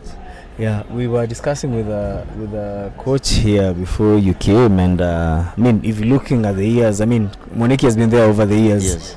And at some point, you see frustration in a coach, not only him, on other coaches. Yes. But having 32 hits to me is just, over 30 hits is just a plus for the sport. And somebody who has a bias for sprints. We need to see quality in these 32 hits. I hope we'll see pure quality. I know of an athlete, I won't name them, and when they were in high school, they came for the school games. Yes. And they came for the provincial games. They studied in Central Province, so they went to Mangu High School for that particular year. Yes. And for the first time, that athlete was given spikes. He'd never used spikes. He'd never seen blocks. Yes. So that was part of the requirement, and they were given a day before the finals. So according to him, that did affect his performance because he's used to running with either socks or bare feet. The Juakali way that we did. Yeah. So when you start these things at an early age, you grow up with them. So I'm going over to the other side of studio. My colleague Charity is standing by with a studio interview. Thank you so much, Victor and Coach Hilary. I'm here joined by Boniface Mwereza. Mwereza, so far preparations imekuwa vipi? And do you have your track and field calendar out already? Yeah, the calendar is out. So we are still on the preparation. So yeah, today I decided to take part in 100 to see how my body responds. Yeah. And how has it been so far? Cannot say I'm okay. I've just started, so I'll see during the semis.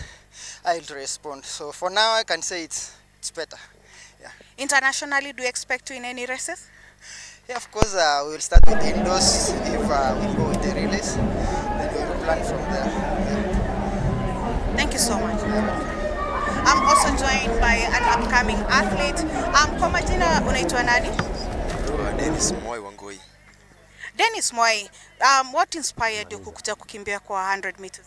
Kimbia ni kujituma tu, na siko na train, lakini sasa niko na mahali pa kutrain, so niko sawa. Yeah. All the best and congratulations. Thank you so much. That is Dennis Moi and Boniface Mwereza. They are going to be meeting up in the semi-final. We're looking forward to see how they go and take the action further. Over to you, Victor Ogale, on the commentary booth.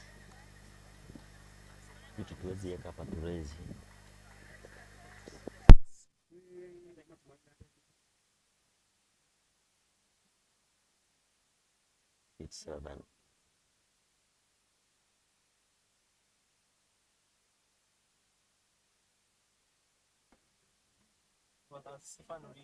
results of the 10,000 race.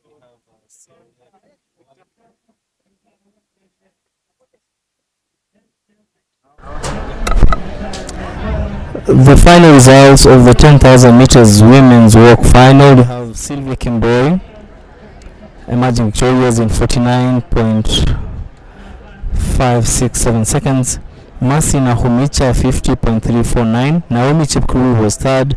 Karen Simi was fourth, and Mary Ndota finished fifth in a time of 55.567 seconds. There you had Boniface Maresa in an interview, very optimistic of the season ahead and looking forward to a great event and into the finals. Now we are going into heat number 7.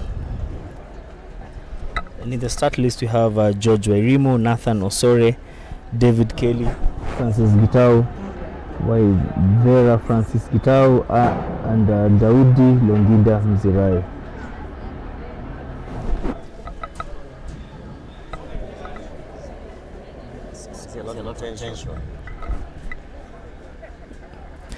Yeah, so this I'd call them the body rhythmics. Do they add up to anything, or they just psych up the athlete, or you just find yourself just doing it because others are doing it?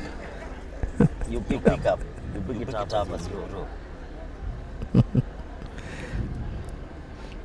go. There is a full start.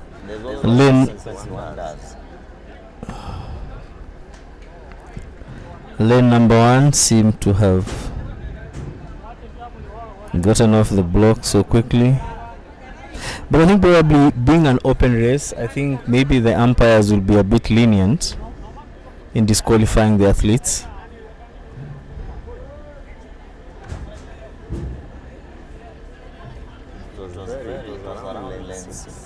It was lane 6, okay. So there they go. Hit number 7.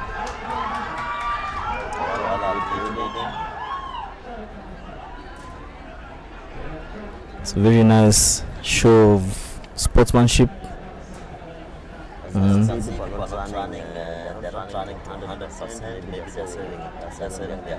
The energy for the final round.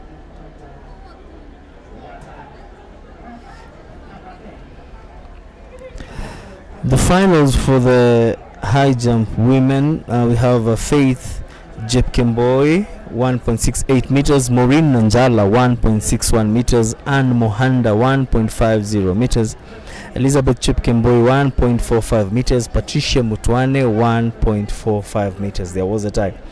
And remember, despite there being qualifying rounds in other disciplines, in other races, we have races that we were having the finals taking place, majorly the field events, the discus throw for both men and women, the high jump for both men and women, high jump, long jump, triple jump, etc. Now we are going into heat number 8, and we have Samuel Mugo Nduguya from Central Rift, Frederick Kiyoko from KDF, Robert Bolugaku from Nairobi, Edwardson Kea, George Karanja Njenga, Nicholas Kipngetich of South Rift, and Moses Mwarandu Nzai. Most of these athletes seem to be not very seasoned athletes, so anyone here can emerge victorious. I'd call this a heat of underdogs. We can have a surprise time from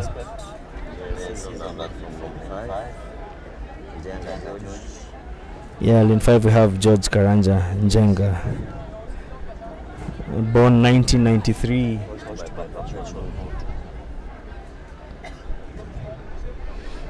There they go to the blocks.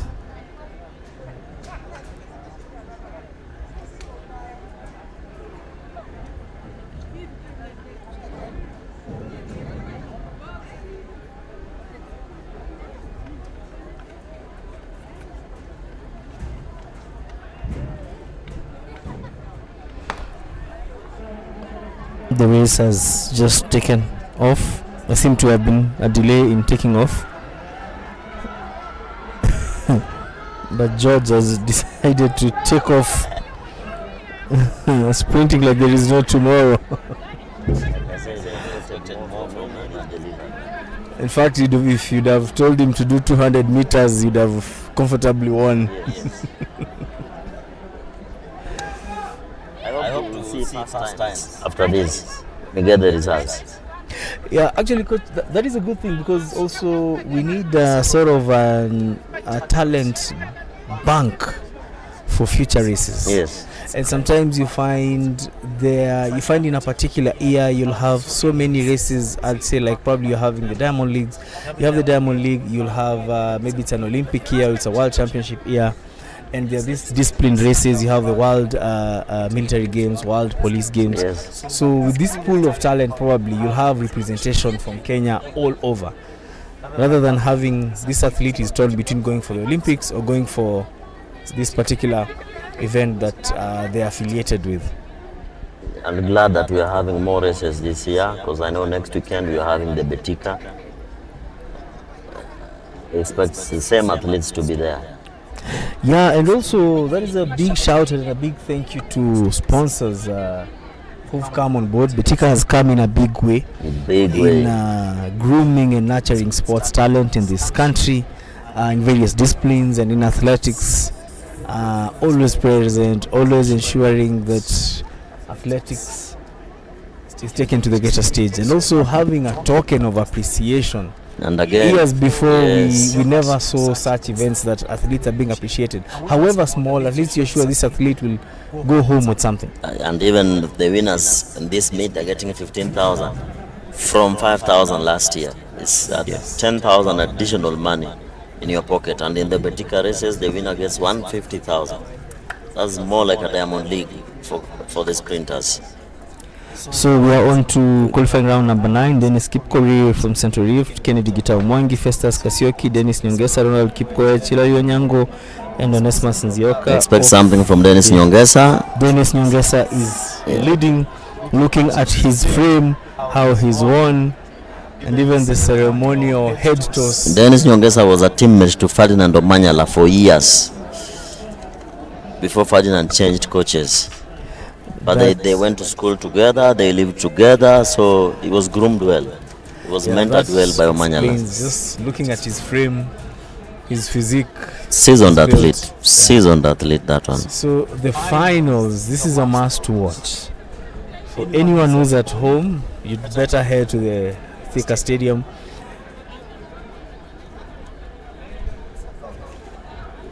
So we are on to next. We have qualifying round number 10. We have Elias Kirimi, Stephen Otieno Oluoch of KDF, John Bosco Muteti of Nairobi, Kevin Karani Mwendia, Eric Kimanthi of Police, Jackson Sururu Permuat of South Rift, very mouthful, Gregory Sitati of the universities. I'm also elated to have this starting list in an AK meeting. That's a very big positive from the federation. Long time ago, we will come and form lines, stand in one line, then you are told go behind the person who is in the front. So we couldn't have start list on day one, but this is very positive from the federation. Keep it up. Athletics Kenya is one of the federations that has learned the hard way, grown over the years, decided to do things in a very open way, and invoking technology. Yes. Because if there would be no technology, and if the federation not have appreciated technology, would not be here. And I just want to thank them. I mean, being one of the federations that have also exemplified performance compared to other sporting federations in this country. So when it comes to events like this, and that's why you'll see even sponsors or stakeholders are willing to work with Athletics Kenya. So on to there is presence. Sponsors get presence. On to hit number 10. Athletes are on to the blocks, ready to start.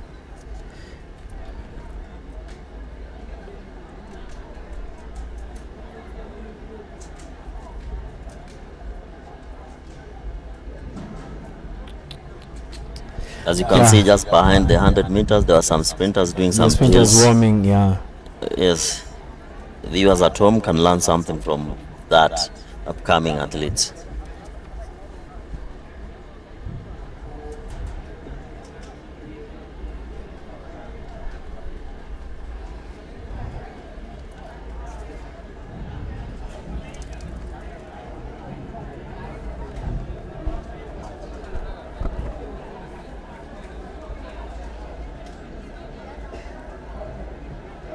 But this is not a new phenomenon to false start. Even once Usain Bolt. Even Bolt false started at the World Championship final. It was in Daegu, Korea, Yes. is it? And he was one of the favorites to win. And it was a very big disappointment. I remember the whole stadium went quiet. Yeah, you say this is a legend. Don't give him the false start. Him being a world star, they would give him A warning. pardon or a second round, Yes. but that never happened. The rules are rules. And even his mother was there watching, and so he had to go back and work hard and ensure the next time he goes on And track. it was a bad championship for him because he pulled an hamstring during the relay in that. I remember. Yes. The men's high jump is already ongoing. This is a final one.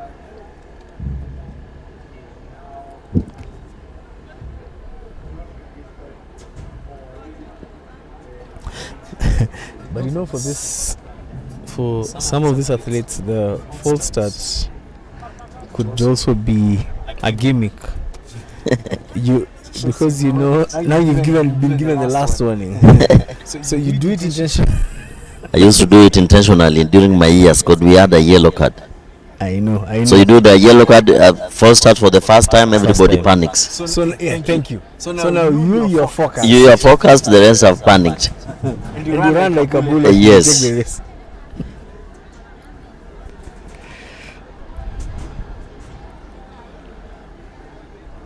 The umpire might need the players.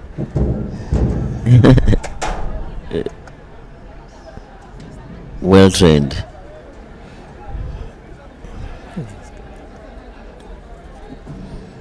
At this point, you can tell from the posture who's a Yes. seasoned athlete who's You not. can see lane 6 isn't even going to the set position. Well, I'd love to help some of this because I'm so much into the upcoming. I do majorly the upcoming athletes. So let me ask, for athletes like these ones on the screen, Yes. or the ones on track, when they see big names like Omanyala making it in the world stage, is it a motivator for It them? is a big motivator. In fact, the numbers you're seeing today is because of Omanyala. Because they're like, Everybody Omanyala has did it, hope. I can do it. Yes. Coming from rugby. Not just doing it, but coming from rugby, and then in his 5th year, he blossoms. We also have Collins Omai, who also was a rugby player. Yes, but he is now a coach, level 1 coach in the United States of America. Collins Omai, big up. I see him on social media. He relocated He relocated. with his family. He was to do this year, final year, but due to coaching duties, can't do it anymore. That was a positive from him. A very talkative fella. Very jovial, Thank you. very open. He doesn't beat around the bush. And always very knowledgeable. Always has tidbits. If you decide to talk about cars, he knows about cars. If you decide to talk about shoes, he'll categorize. These are racing shoes. These are jogging shoes. You know, that guy is well versed. Sure. The 10,000 meters walk final for the men. We have Samuel Gadhimba winning in a time of 41.7 seconds. So we go to Charity for an interview on the other side of studio.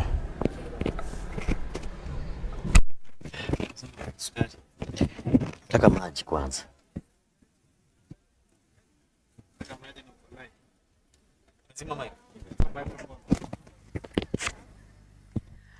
Thank you so much. We're joined here by Kennedy Tanui, the competitions director at the Athletics Kenya. Tanui, we've had the first track and field series at Mumias. Now we are here at Thika. Where are we going next?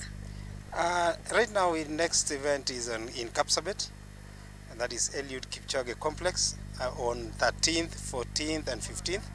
And it is growing in stature. You can see today here in Thika, the number of athletes is tremendously increasing. It's double what we had in Mumias, and we feel that this is the way to go. In Kapsabet, we are expecting a lot of athletes, more so in the middle distances and the long distances that is traditionally from that region. And after Kapsabet, in the 2 weeks, again, we'll be in Nakuru, Afraha Stadium now. That's where we are heading now to the real competitions now. We are just doing build-ups. That's why we are on Maram tracks. And as such, we want to appeal to most county governors. Kindly do us a favor. We don't have tartan tracks in most counties. The few counties that have tried much, we find that also the standards are not there. Right now we are faced with a crisis. The major stadiums are under renovation now. That is Kasarani, which is a class A of competition, and Nyayo Stadium. We are faced with a huge challenge of qualifying majority of athletes locally. And therefore it goes without saying that most athletes who are to qualify for Tokyo will have to look for races outside Kenya. And it's a sorry state, but what do we do? That is how it is. Right now as we are talking, the indoor season is closing. We are supposed to be having the World Indoor Championships in March in China. And when you look at our qualifiers, save for the students who are in US and some few who have just gone to the circuits that are there, we don't have much qualifiers for World Indoor. And even the very best of ours that we know are not in that list. So we need to appeal to everybody. Let's make stadiums. Let's still make athletics vibrant. As we are seeing, it's happening now that there's a lot of enthusiasm in this thing. We saw in Sirikwa how it was, and now here in Thika. We are having 21 hits of 100 meters, which means there's a lot. There's a lot in athletics that needs to be done to improve the standards and also the infrastructure. Thank you so much, Mr. Tanui. We are hoping that the governors have heard your plea and we will be having a quality stadium as we go. We are optimistic. Right now we can see the input even here in Thika. The governor has done something, some renovations at the back here. It's very encouraging. The Council of Governors, let's take the challenge. Let every county have a standard track. That will be the ultimate dream that we need to have. Thank you. Thank you so much. That was Mr. Kennedy Tanui talking about the competitions. He said that from here we'll be heading to Eliud Kipchoge track stadium in Kapsabet, then later on we'll move to Afraha Stadium in Nakuru. And he's also appealing to the governors as they construct the stadiums to at least have a standard track where athletes can qualify and also be able to compete. So now we have the World Indoor. Locally, not many athletes who have been able to qualify since the main stadiums, that is the Kasarani Stadium and Nyayo Stadium. They are under renovation for preparations for CHAN that is expected to be hosted in August, and also AFCON. And the only available stadiums that we have right now is Ulinzi Sports Complex and Afraha Stadium. Over to you, Victor and Hilary, as we continue with the main 100 hits. Well, Charity, that was a good one, a very informative and incisive brief interview, full of athletics and technical knowledge, not only for those that are here, but also those that are watching this particular event, streaming it from wherever corner of the world that they are. So now we are on to hit number 11. Qualifying round number 11.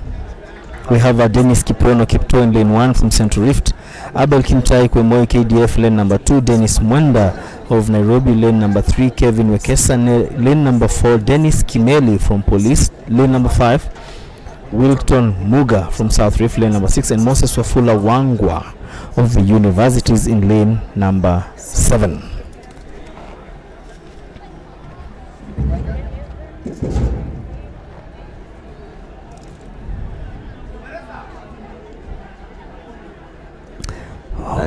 I can see Dennis Wekesa from KDF in lane number 4. Well, I think this explains why Ferdinand opted to have switched from round 13 to round number 1. Yes. Probably he looked at the list and realized I'll wait till maybe he had already warmed up, so he didn't want to wait that long. It will affect his training, or even maybe something would have come up. But also looking at these other categories that have been subsequent from like the first 7 rounds, the competition is probably diminishing and you're not having quality time. I wouldn't want to use the word quality. I wouldn't want to use quality. But it's good we are having upcoming. Yeah, and also with you see now that false start from a seasoned athlete. Our director here is wondering what has happened. So I know what this guy was trying to do. He did not want to false start and he held his brakes, but since he was already in motion, inertia had to apply. But we need to see cards in this meet. Let us not condone false starts. Yeah. Actually, because now if they are pardoned when they go to the competitive races, yes, the race has already taken off, and your favorite in lane number 4 might be second position. Dennis Kipto Central Reef has won the race, having very good led from the mechanics blocks. from Kiprono from lane 1.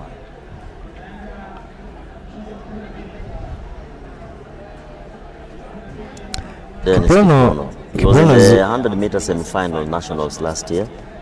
Yeah, I wanted to say that Kiprono is not a newbie. Yes. He's been there for long, so he's also another person to look out and to watch out in this particular season.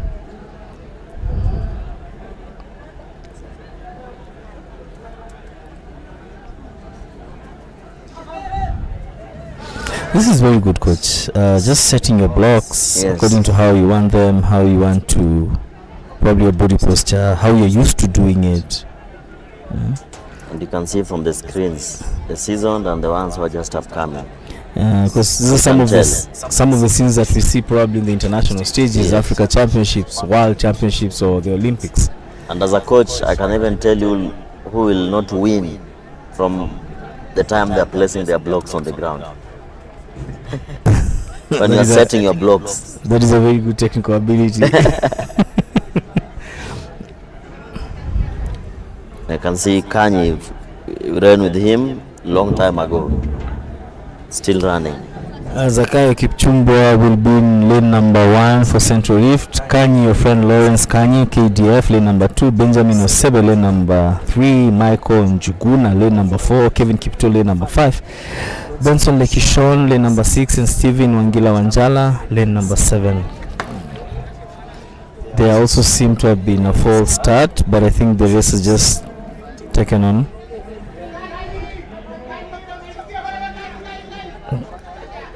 Kanye among the top in that race.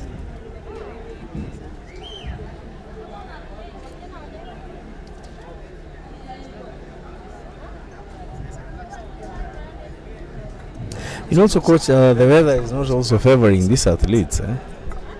The dehydration levels must be very high. Dehydration is high, but we love the hot conditions. As sprinters, it's better this way than cold. The cold weather. Yes. Because of the muscles? Yes. Explain that for someone who's watching and they might not understand why the cold weather is not favorable for. Well, during the cold weather, you will have to warm up your muscles for way too long. Way too long. And you are more prone to an hamstring injury when it is cold. Because you might warm, you might be sweating, but the muscle is not warm. Then So during these conditions, it's ideal. So on to qualifying round number 13. We have Clinton Aluvi Owatinya of Central, Geoffrey Karanja Njuguna KDF, Benjamin Mulanda Edebe of Nairobi, Musa Ouma Olwoch, Yasin Musioka of Southern. So we have 5 athletes. I know when these athletes, during my time, if you will look at a seasoned athlete, like you see Fernando Manyala in your heat, you just start placing yourself at 2nd or 3rd. Yeah, and that is what I was saying, coach. Like probably Manyala looked at the start list and said, I might make these guys fidget and let me go, faint. yes. Let me go where there's competition, there they go. You can tell from the tension they were having, how they wanted to leave the blocks, the poster when they went up. You can just see that a lot needs to be done in terms of preparation. They look pretty much young. So these are new, they're pretty much young, that's true. Most of them born between 1998 through 2006.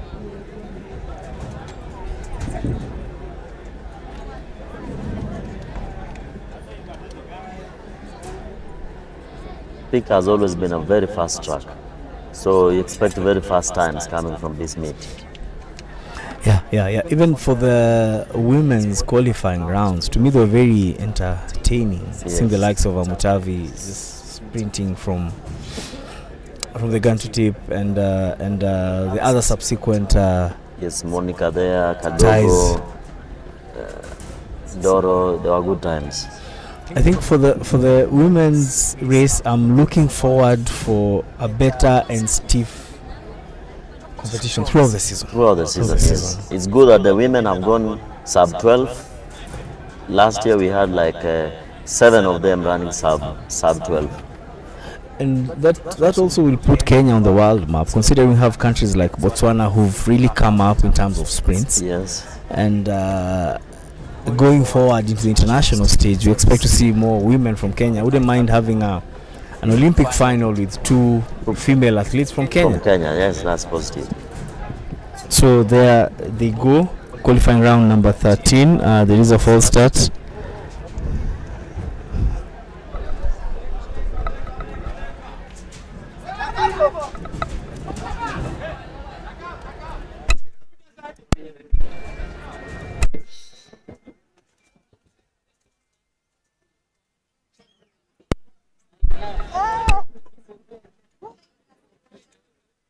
Back on their blocks.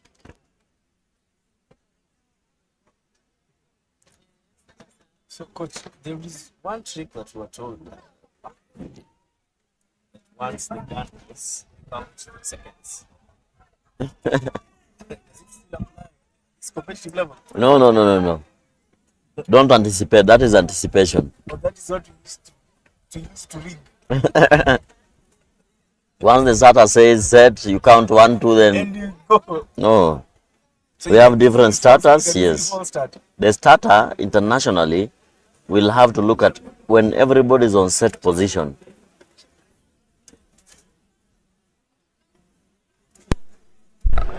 The starter has to look and wait for everybody at the set position before firing. Yes. So you should not go into your head and start counting your own. And there are athletes who come up slowly into their set position. Manyala being one of them. Usain Bolt was also that type. And there are those that first risers were Gatlin, Asafa Powell. I know Asafa. And there are those that probably how their physique is, they are tall. Yes. So they just look. They lead. They're just on top of the pack, despite them going down. But you can imagine a 6'4" athlete on the starting line. Their structure is just up. Yes.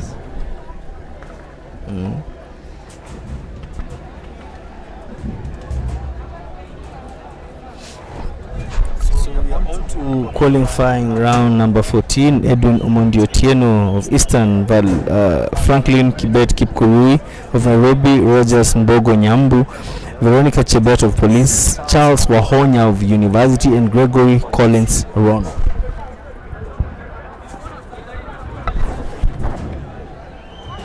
Edwin Omondi Otieno. I don't know if he's on lane 1 or the lane run empty.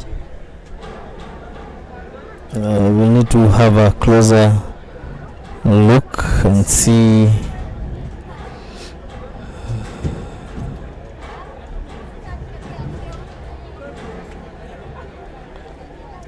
But looking at from qualifying round 11, 12 into 13, I'm seeing faces of hope. I'm seeing upcoming athletes who want to prove it and qualify.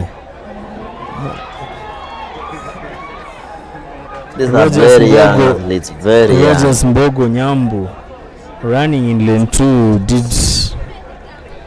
prove, despite it being an underdog, he's ran a first time. He's ran a very good race.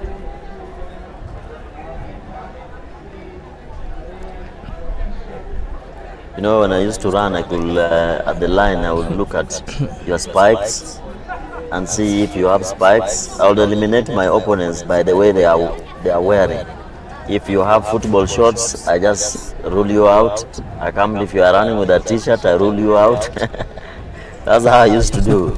Then I give my I know my opponent where they lie. So it's important to be well dressed when coming to a sprint race, so that nobody underrates you. You don't come with basketball attires into a sprint. So you don't go to a gunfight with a knife. Or a machete. Yes. So on to qualifying round. The athlete you see on your screen is a gold medalist. 1 week ago in Dubai, there was a competition, so he won gold for Kenya.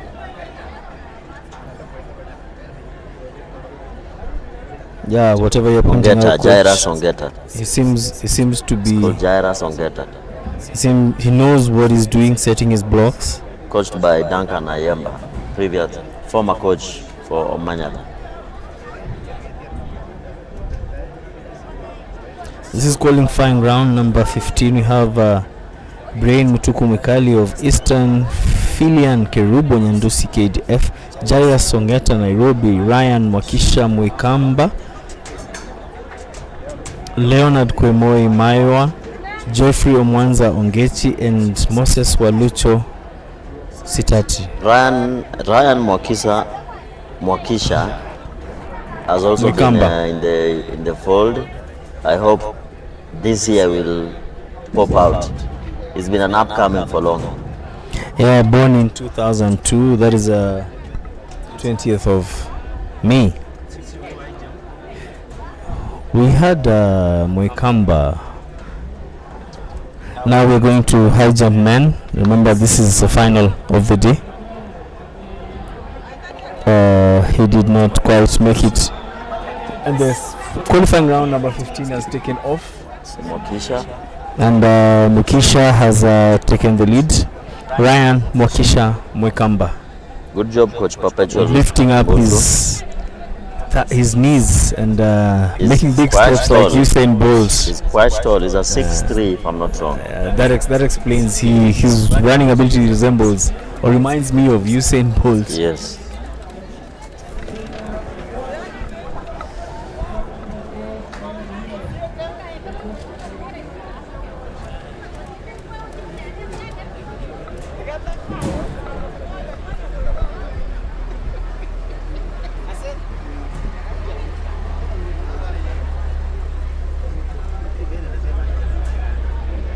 We're going to hit number 16, qualifying round.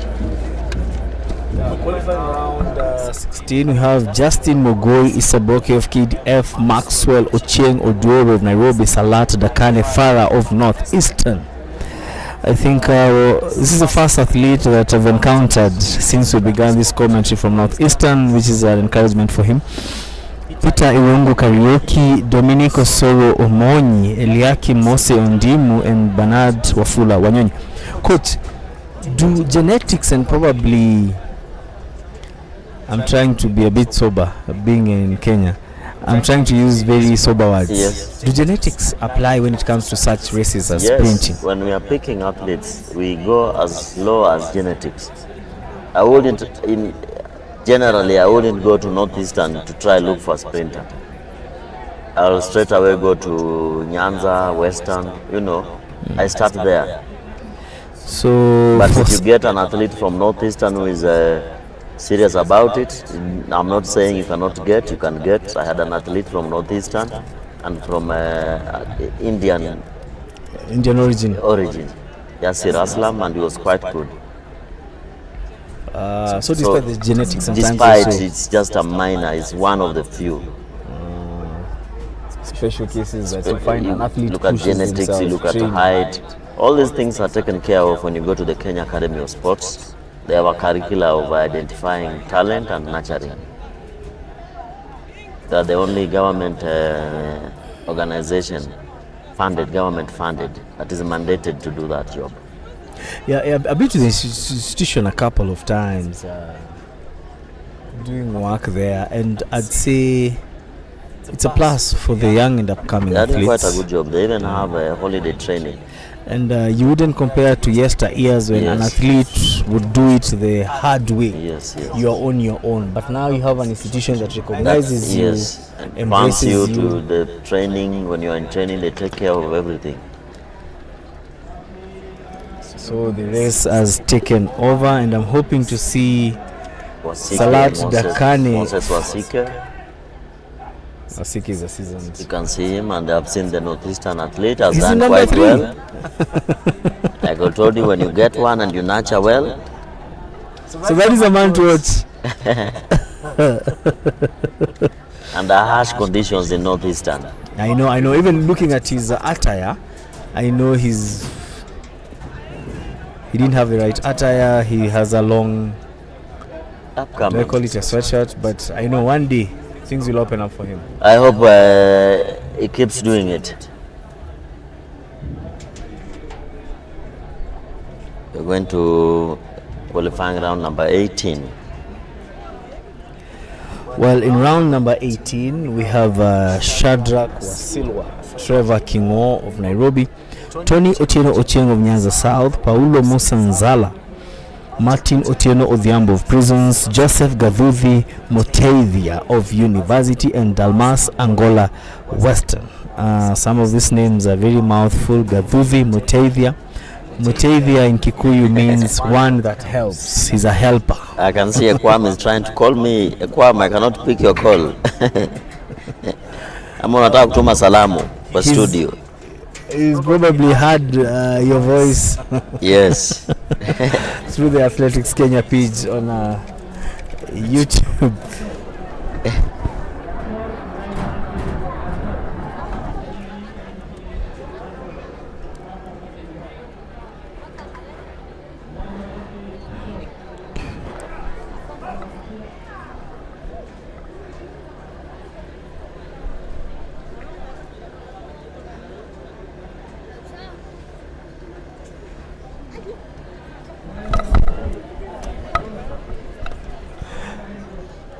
Coach, in terms of sprints, where we are as a country, are we there yet? We are almost there. On a scale of 1 to 10? If I have to be frank and truthful, we are at 6 or 7. 6.5 to 7.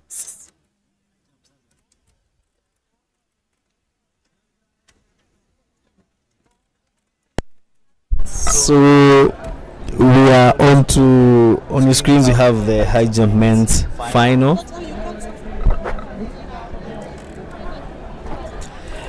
and we had a couple of athletes in the men's final, and of course this is the time to separate the wheat from the chaff. And on to qualifying round number 18. We have Martin Otieno Odhiambo and Paulo Musanzala just fell That was a down, bad fall. and he needs some medical attention, or rather he would need some medical attention. But he's lucky he has fallen on Maram. Do that on tartan, your whole skin will peel. But it is a very depressing, Coach, it is a very depressing fall, just a few meters to finishing. He was dipping. He was trying to dip for the top positions. Seems to have burned out. Yes. Because this hit, compared to the past two hits, looks to be very fast.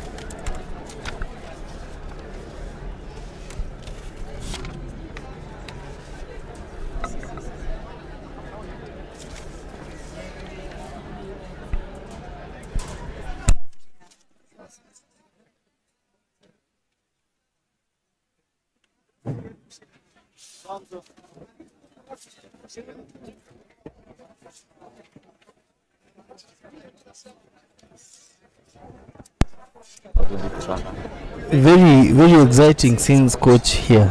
Yes. So the eyes can be spoiled for choice. What to look at, who to look at. For me, the studio, definitely being as Prince coach, I'll be biased towards Prince. And in the men's high jump, we had a total of 23 athletes. And that was KDF athlete Edwin Kipchumba, one of the few remaining athletes out of the 23, because in the morning this event just began slightly after 8 a.m. and now this is after others not qualifying to the next stages and being given chances. So that's another athlete from KDF who's attempted but did not make it. Seems this time no one might go past that. There's another hit. Nixon Kipkurui. 400 meters. The director has decided.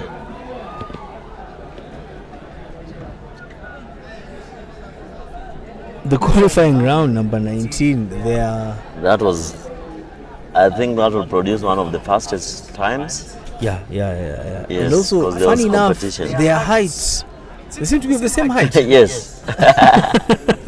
Was it selection by merit or no, it was by default? I hope the director can take us to hit number 20. We had Maurice Masinde Wasiki of KDF in qualifying round number 19.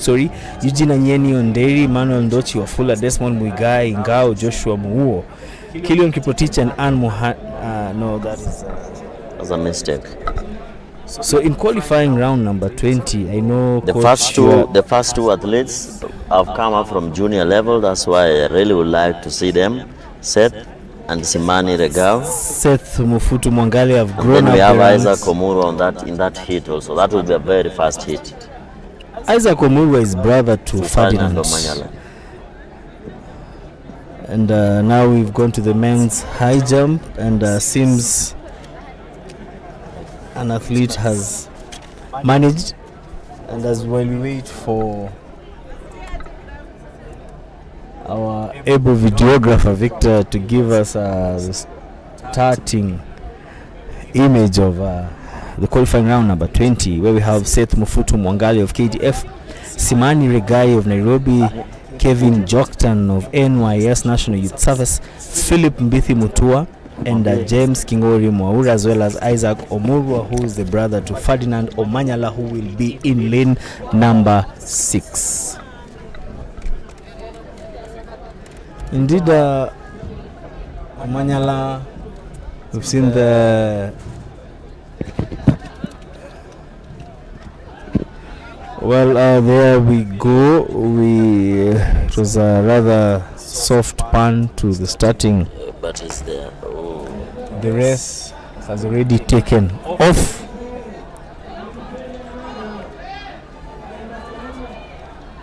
And this is also another fast one, and we have Isaac Omurwa taking it easily, perhaps emulating the prowess of like his I've told you, brother. there were three guys to watch: Seth, Simani, and Isaac Omurwa. And another I think athlete. they have come in those positions. Not sure, but maybe we'll have to. Also, this hit coach, the height is. These guys also have the same height. We need to have her from 16A or whoever did the selection of the last two. You'll find it's not a selection, but we have an average height for sprinting. Yes, like in Kenya, Kenyans, we are not that tall. So you'll tend to find all of them same height. Same height, yeah. But okay, that was a lighter note though. In qualifying round 21, we have Alex Chalo Mutua, Benjamin Muya, Vincent Amboga Titus, Alvin Misembuka, Anthony Owino Phillips, and Charles Nyamwea Monyoro. Most of these athletes are not seasoned, and are athletes that will be trying to see how they'll qualify for other bigger races, other bigger meets throughout the season and the subsequent seasons. I see Equam is really pestering me to announce where will the next AK meet be happening. I'm just telling him we can't know. The federation will announce when our next meet will be. So Equam and everybody watching, the confirmation for the next AK meet will happen tomorrow. Equam wants you to give him a Mokenya. We used to call it Mokenya. So that is Bismarck Kipkorir Soy. And I can... KDF has 3 athletes already remaining in the high jump for men.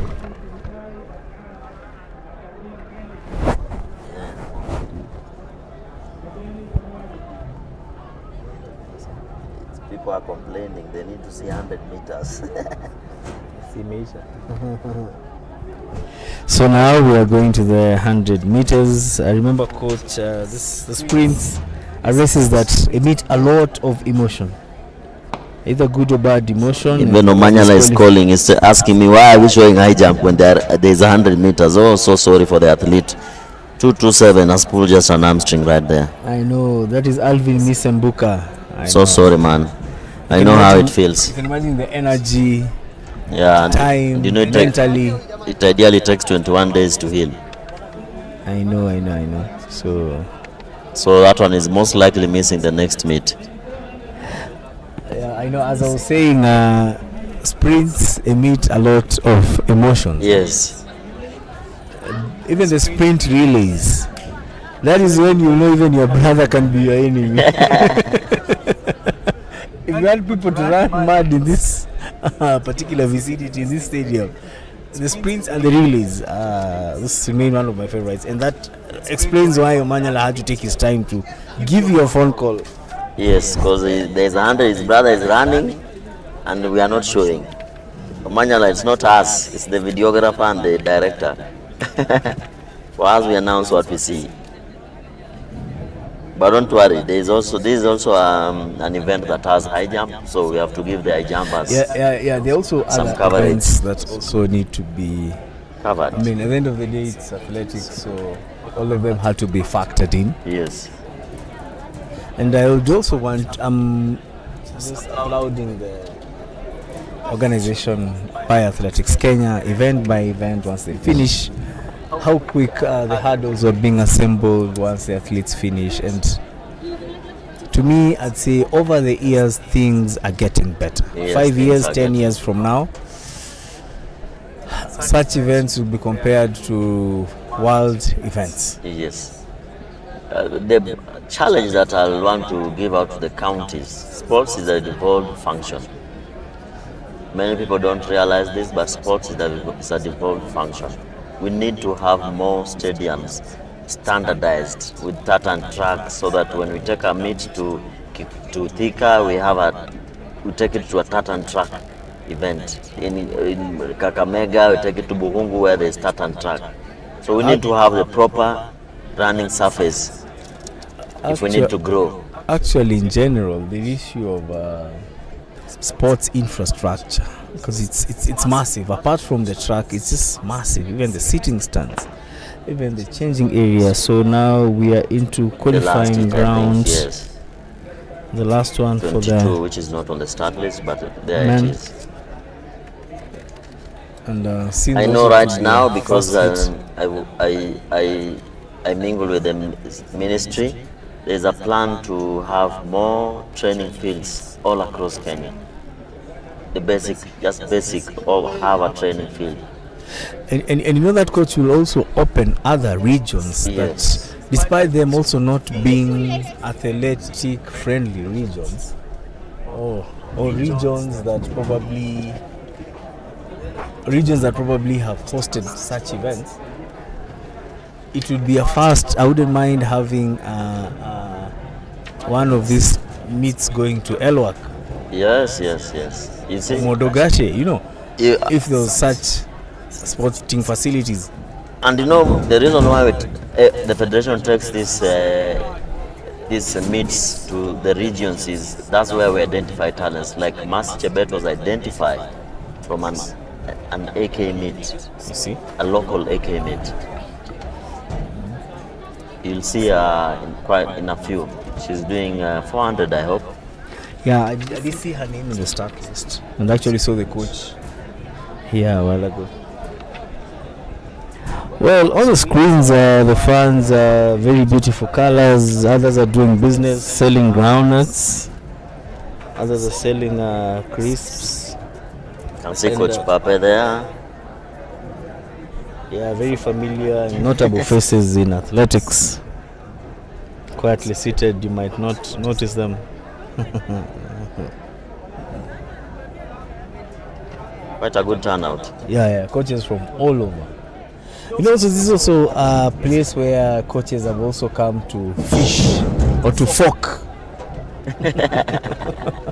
So there are those that have brought in their CVs looking for jobs, and there are future employers or potential employers that are also looking for new talent to onboard. But so it is two-way. As we say, we have upcoming athletes. We also have to say we have now young upcoming coaches. And there are quite a lot. We have Coach Pape, Wesonga, we have Gatana. You see, those are young coaches who've come up. Musani, that is Riga. Call him Musani, but it's Coach Riga, Coach Duncan Ayemba. We have upcoming coaches also. Who comes up with those names? Is it the athletes or they're just there by default? By default, the athletes will give you a name. You know, in having been in sports for long, I once had a guy called Atomic Bunde. He was a boxer. You know that name, eh? Probably the guy was not very little, but that name it just frightens you because this guy might explode. Atomic. You know, so do these names also are they a factor in the competitiveness of the sport? I hope so. Like when the athletes sit in their own cocoons. Yeah, lightning bolt. When the athletes sit in their own cocoons and they are boasting, me I'm with Coach me I'm with Coach Atomic. I'll explode on the track.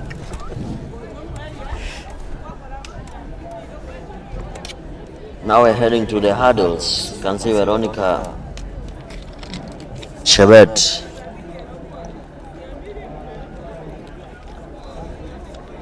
Actually, the spacing out of these events, having the sprints in between is good because we have some of the athletes taking doubling. Thank you. So doing double displays. Because you'll see a lot of these 100-meter athletes also in the 200. Yeah. Yes. So it gives them time to recover. So some conditioning. Most of the coaches are using this as a training, not competition per se, but training, build up. This year we have the World Relay in China in a month's time. So this acts as a very nice training ground. In a month's time we should be having the trials, then we have the World Relays in China. Director here is chewing chapati behind us, mercilessly, competitively, like the sprinters.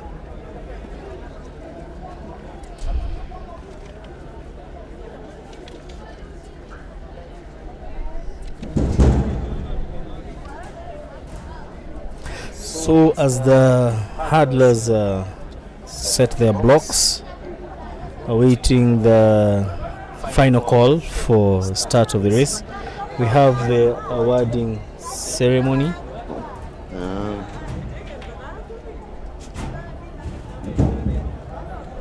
Just missed it by a bit.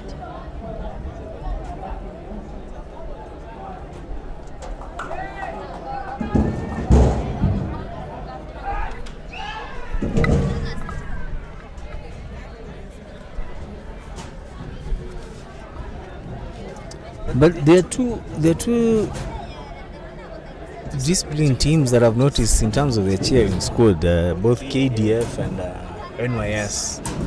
Anytime they have an athlete either on track or doing something, you will just notice that is an athlete of this particular, going by how they scream, how they cheer.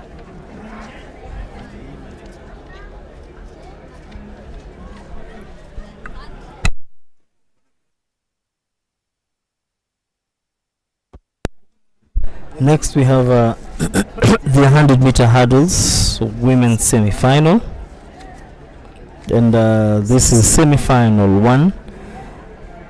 We have Florence Akinyi Obel of KDF, and Jerono Chelelgo Prisons, Veronica Chibert of Police, Filian Kerubo Nyandosi of KDF, Valentine Mokaya Gesare of KDF, Sheila Jepkoski Kiplagat of North Rift, and Kandi of Central, Mercy Jip Kimboy, Sheila Chepkoech, and Anne Muhanda. You can see there is successful jump. Prisons jumper Edwin. That's Edu. He's popularly known as Edu. Is the, if you didn't know, is the husband to Kadogo.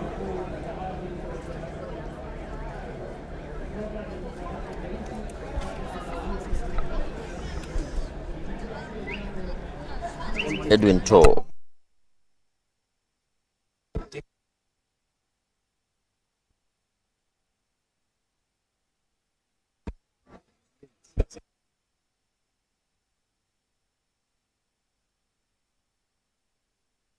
Kwa mameni final, so no one full. I think, I don't know, maybe they have decided it to be a final. It's a full house. We will just not. But we'll wait and hear from the.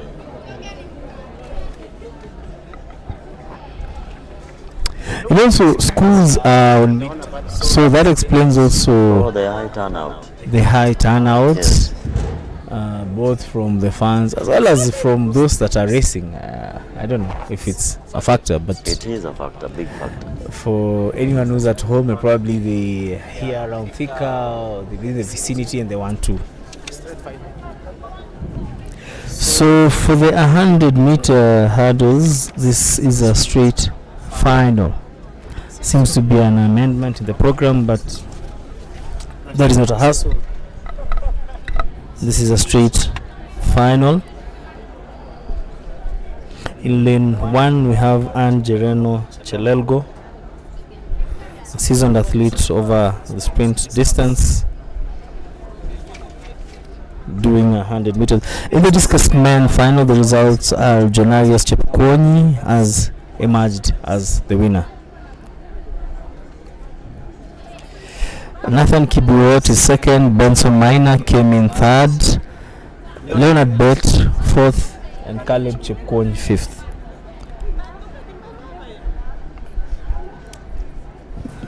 So the way from my screen, I can see Chebet, Veronica, and lane 6, a lot of tension. Yes, breathing hard. She's walking up and down the lane. She really wants to win this. Filian Kerubo is in lane 7. They have changed it to a straight final. So this is the finals of the 100 meters hurdles for women.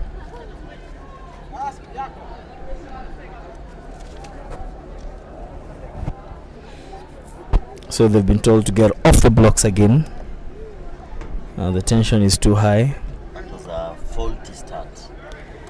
It's coming from the officials. Maybe a gun is firing, so they have to call them up.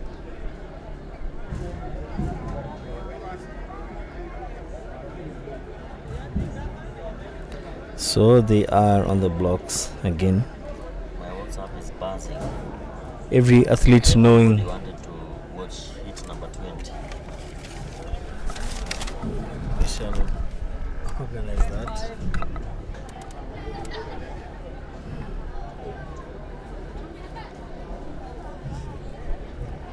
Like I said, event number 20 had mixed. There was Isaac Murua there was Simani. Yeah, it was quite a competitive heat, Yes. and that explains why everyone Wanted to watch it. Anyway, now we go to the hurdles. I think they are ready.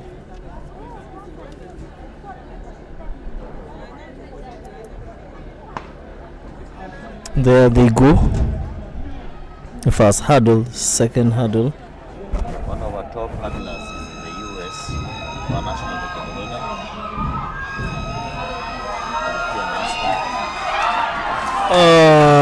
Very bad fall for Veronica Chebet, and she was leading. Filian has won it easily following Veronica's fall. But I told you, before the race started, you could see a lot of tension. Tension. Like, and if you remember, I told you I will tell you who will not win from. Pole sana Veronica, I know you are coming from training, from course, police training. I like that. Good sportsmanship. She has to try and go past the finish line. That is good. I hope you'll be okay. I really hope you're not hurt.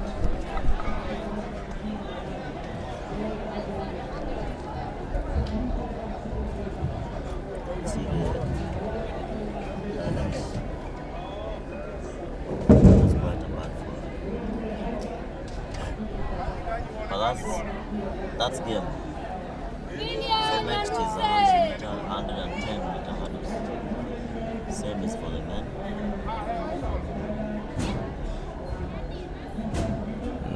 You can see you gazing at Kishoyan Alphonse.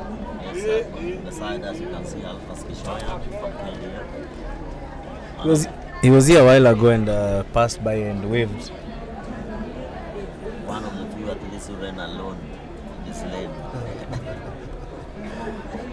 Always smiling. A Always. wild event.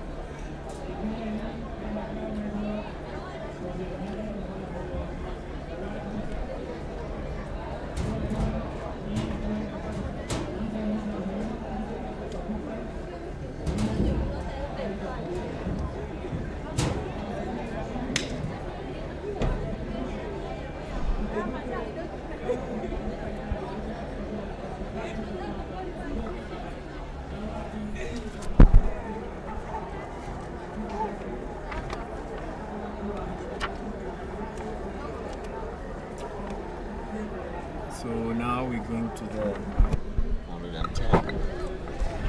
for the men. You're seeing familiar faces who just ran in the men's 100 meters.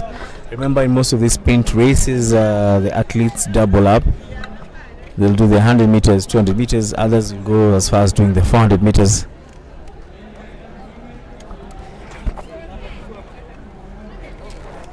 So in the first men's semi-final, we have Peter Andai in lane 1 of KTF, Geoffrey Rotich of North Rift, Ernest Ndongo Ngugi, Edwin Kimutai of Prisons, Yasin Musyoka Mohammed of Southern, Godwin Ochieng Odhiambo of University, as well as Kip Koech Felix Kirui, who is also from the University category. To mention, now that we're in the hurdles, we lost an athlete who was doing hurdles, Bet. My sincere condolences to the family and the KDF fraternity for losing Bet. Yeah, I remember, and his death, I'd say, is one of the tragic deaths in the sporting field, especially in Kenya. Of course, for the likes of Samuel Wanjiru, Kevin Kimtum, but for him, yeah, he just came straight. He was at his peak, straight from a world event, and I remember even how the news came. I'd say like the whole country was in a somber mood.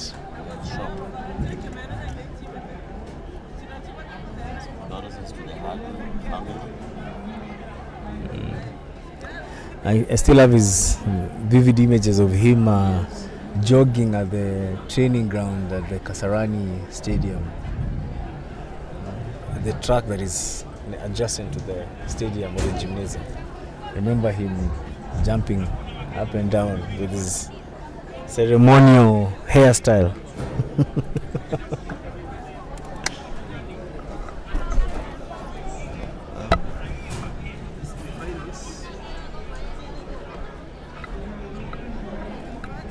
So now the 100, the men's 100 meters hurdle semi-final 1 is about to begin. And coach, as you said, the attire of the athlete also speaks volumes of. You can know the upcoming and experience. But I see.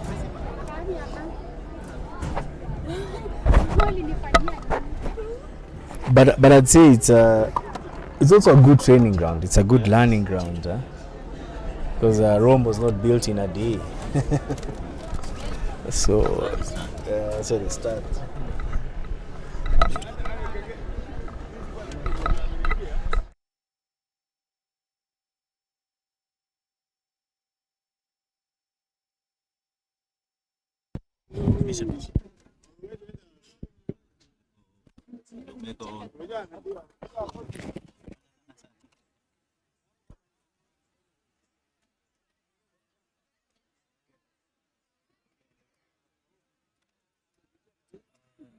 Saying this is also learning ground.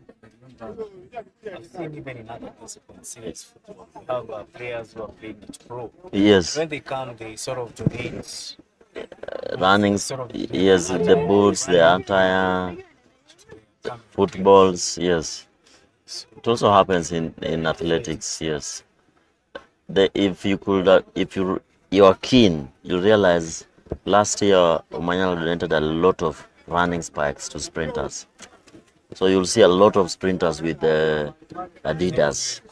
Yes. Because also I understand that in terms of spike, it's also a take.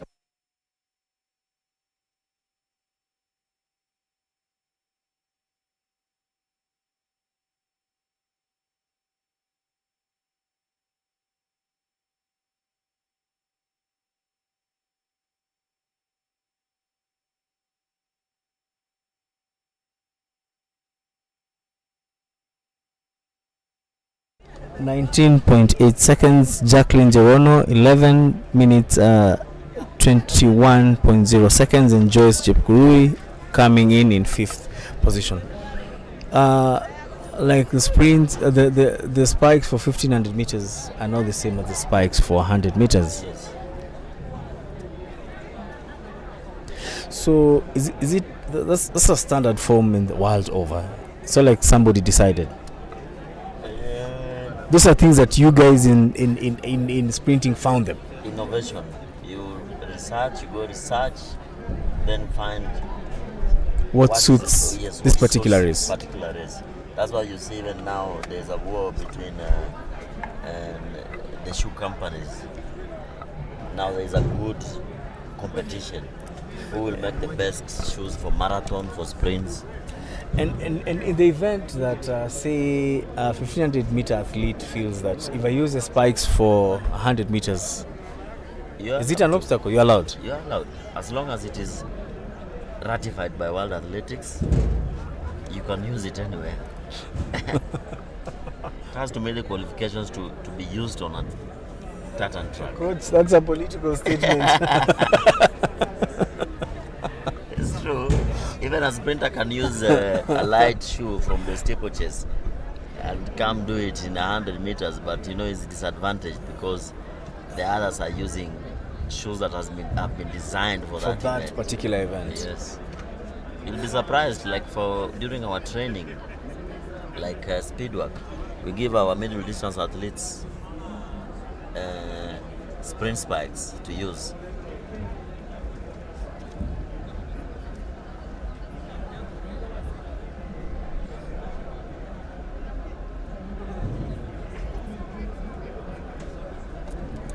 Yeah, and also the coaching techniques change. Remember, every coach has their own style of play or own style of ensuring that they win or they produce results. So I'd say it's an open book. It's an open book, so long as... Even our middle distance athletes at Rongai Athletics Club, they do drills, sprint drills.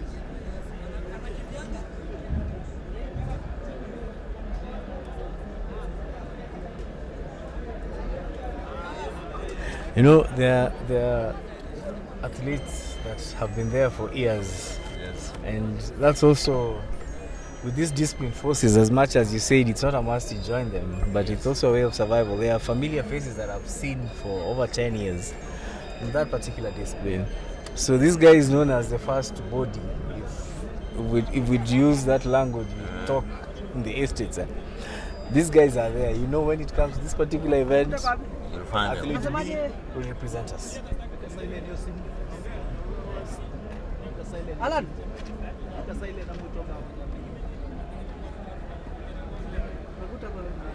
Equally, coach, business is booming, especially people selling sugar, ice cream, soda.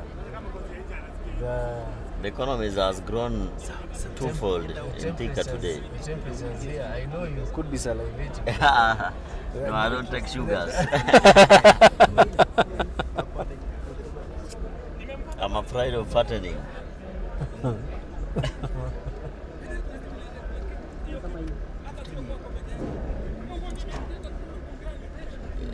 The hurdlers are on the blocks, you can see. This is it's a full start in semi-final number 1 of the 100 meters hurdles semi-final.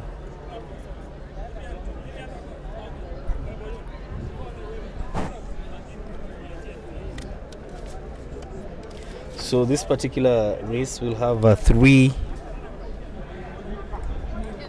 qualifying rounds, 3 semi-finals.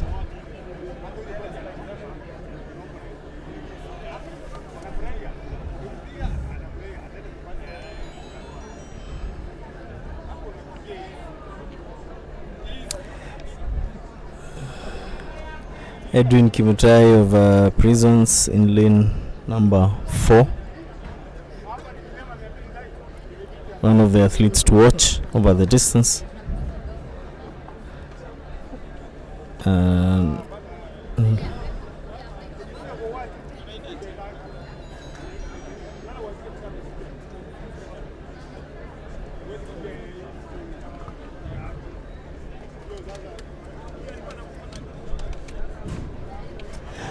Coach, listening to the conversations out here, everyone seems to be a pro. Yes. Others are criticizing the athletes, others are putting an opinion. Probably this athlete would have done this, would have done that. Yes. They wouldn't have done. It's normal.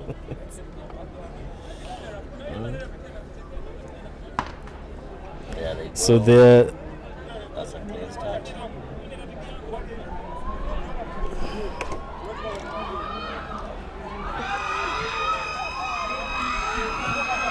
So Kenya Prisons Edwin Kimutai to retiring sprinter.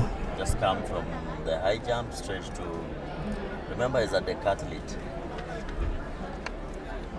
So this event is also, he's also using it to sharpen his skills for future events. His frame is still up, doesn't look tired. They take part in 5 events in a day and then 5 the following day.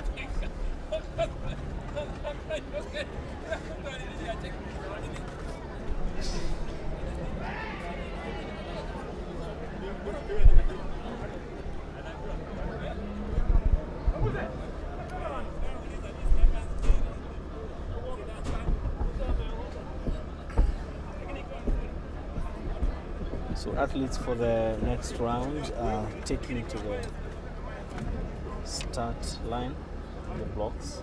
We have Meli Konesmos Kiplagat of KDF, Collins Hiro Lohoya of Nairobi, John Chengo. We saw him earlier in the 400 meters hurdles. William Maraga Nyagaka of Prisons, we also saw him in the hurdles race, the 400 meters. Benedict Mbatha Zina of Southern, Silas Kiprotich Ngetich of the universities, and Gillian Kimutai.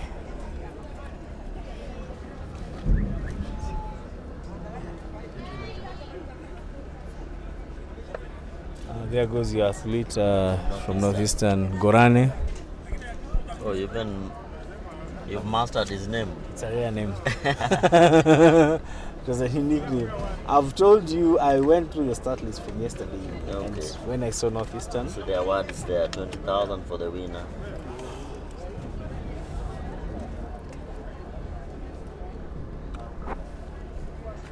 And this is a good initiative, having athletes get something. At least Good money. economically, But you know you won't get that money today, yeah? it's You fine. have to go through other testing. I know it's a process. I mean, it's in the current world. Even if you're to win the jackpot today, even the Betika jackpot, you won't get the money now. There is a process. So, but at the end of the day, there's a token of appreciation. That's where I'm coming at.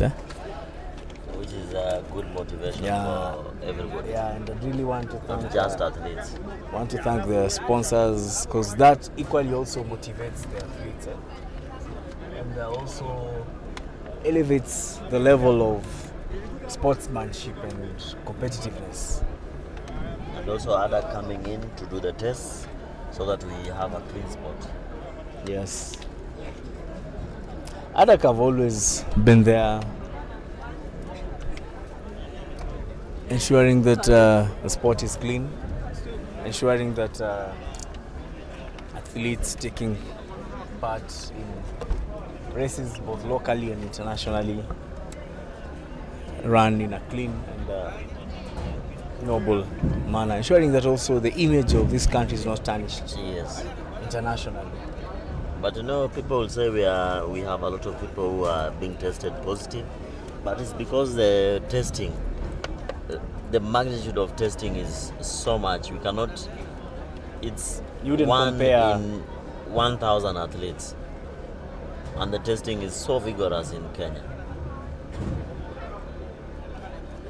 So the second semi-final round of the 100 meters men hurdles, there they go off the blocks. Looking for very fast times, but I doubt we'll get those fast times in this event, in this heat. John Chengo is in the 400 meters hurdles, and I think his experience over the 400 meter, the one lap distance, has helped him clinch this race. His technical ability, how he's lifting his legs, folding his knees, the other foot down, the next hurdle, up to the last one. There passes Mike Mokamba.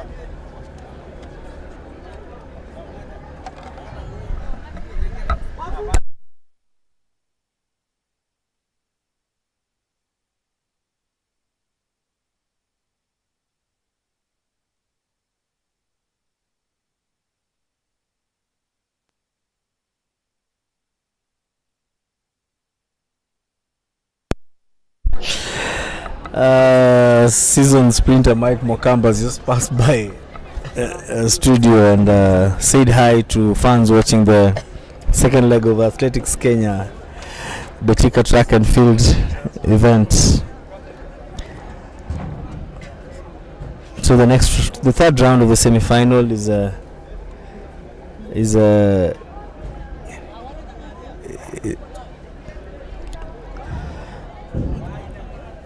third round, athletes for the third round, the third semi-final of the 100 meters hurdles are getting ready. And on the screen you have the men's discus final. You have Caleb Chekwonyi having thrown a distance of 45.93 meters, Nathan Kobiwot 44.93 meters, Benson Maina 44.77 meters, Leonard Bet 44.52 meters, and John Warias Chepkonyi 43.59 meters. So remember, most of the field events were having street finals today. Unlike the track events, talking about discus, we're talking about the high jump, the triple jump, and the shot put for both men and women. So the athletes are getting ready to be given directions on that is the third semi-final for the 100 meters. men final. We have Gilbert Cheriot from KDF, Elijah Chesion Cheriot from KDF, Michael Maina Wanjiru of Police, Sami Kiprop Rugut of Prisons. We also had him running in the 400 meters hurdles. We had Teacher Diane Ferdinand in the universities category, Joseph Gaduthi Mutavia and Benson Wafula Wanyonyi. And there they are on the blocks. That is a false start by Elijah Chesion Cheriot of KDF. Also that's decathlon. So you might not be in decathlon. There is a yellow card. I wish he knows that we don't have yellow cards here. But he's a seasoned athlete, been there, turning 39 years October 13th of October this year, so he ought to have known that, or rather he knows that better. Some of his age mates are soon advancing into coaching, so maybe they'll give him leniency. They'll apply leniency, but I hope if he does that next time. And as you said, coach, probably it's just a mind game. Yes. Probably he knew what he was doing. He's been part of this. Yes.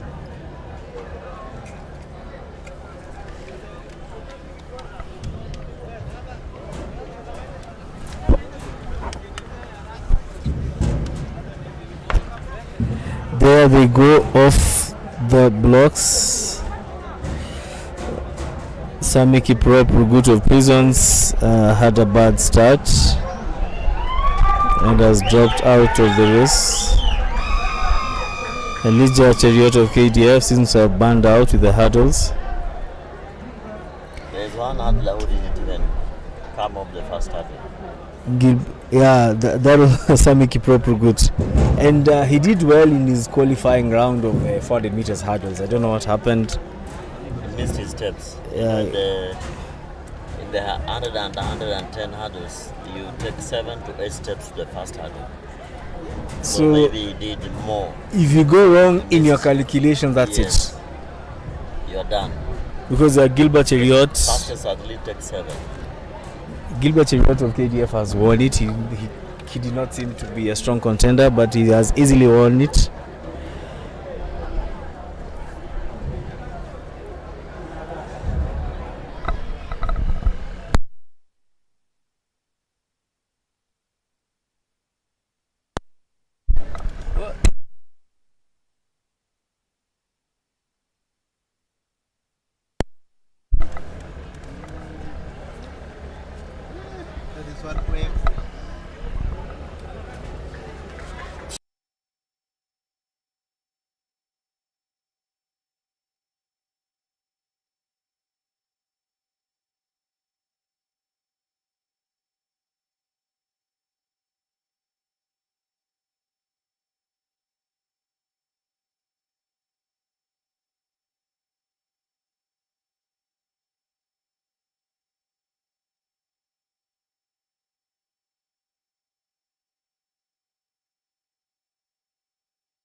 Also brings about a culture of sportsmanship in the house. You more or less speak the same language.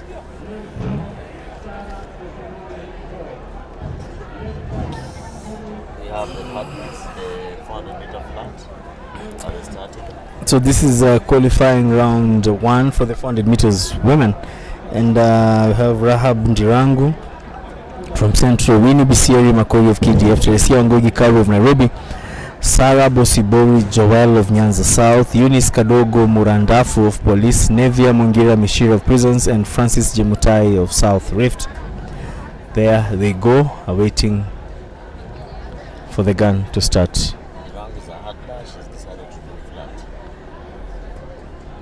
That is a full start. Yeah. Ndirango is seasoned and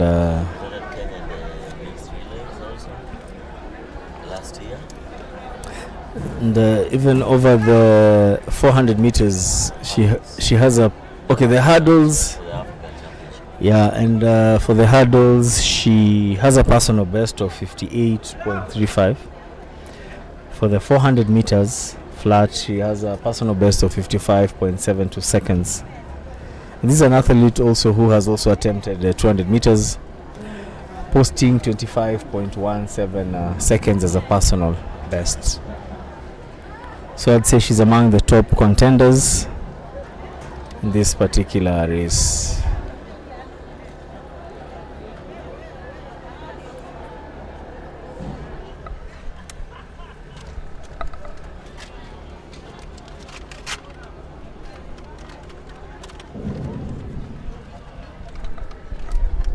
So there they go.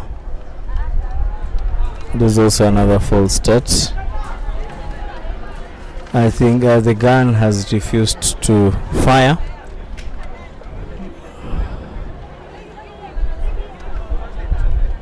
So coach, as you say, sometimes some of these false starts are for the better understanding of the viewer. Yes. Not all of them are caused by the sportsmen or the athletes. No, some are faulty starts, technical. When it's the technical, it's faulty start.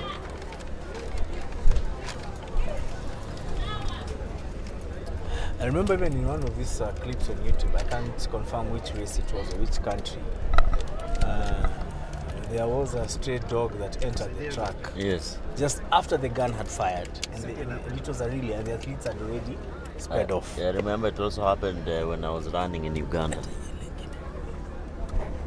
So for the for the African University Games during the relay.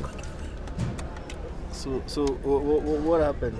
There we go. The qualifying. The gun has just sounded, and the athletes are off. Yeah, athletes are off. Nivian is running quite well in lane 6. Nivian Mishira, and you can see Ndirangu is coming up well also. She's gonna take it up at the corner, I know.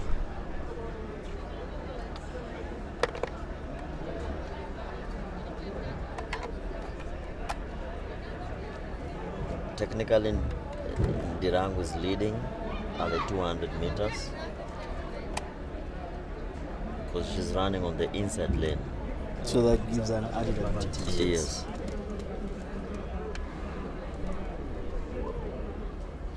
But Sarah Bosibori is trying so much hard to close in.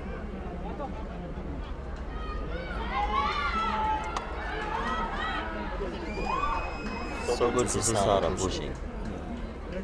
Very good competition.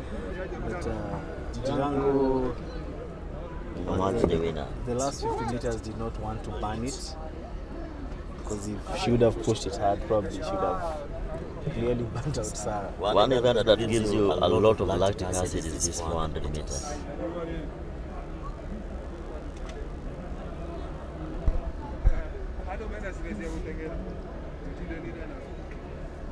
So the second qualifying round of the women's 400 meters, and we have 7 qualifying rounds. So after this we'll have 5 to go, and in the second qualifying round we have Rose Waithera from Central, Pauline Giru Tiwai of KTF, Cynthia Kerubombe of Nairobi, Damaklin Bonareri Magari of Nyanza South, Paris Warimochege of Police, Yusta Buari Maina of Prisons, and Yvonne Alevitsa Otunga of the universities.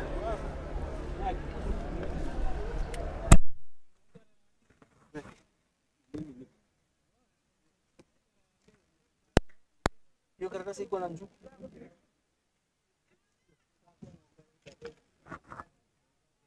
Nimezima.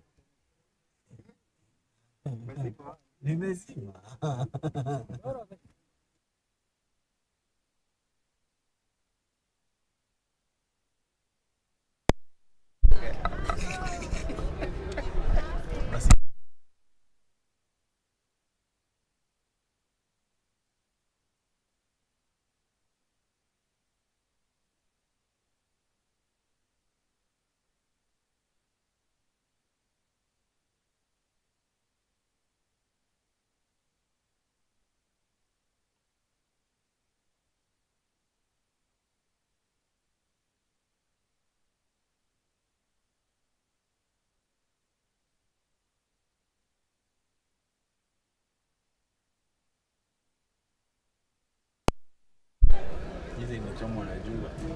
Hii ni ngapi? Hii ni mbao ikuwa 50. Patia kila mtu ya mbao. Economics of scale. Patia huyo wa nyuma ndiye alikuwa anazirai. Leta. Sponsor amefika. Nalanga mbili.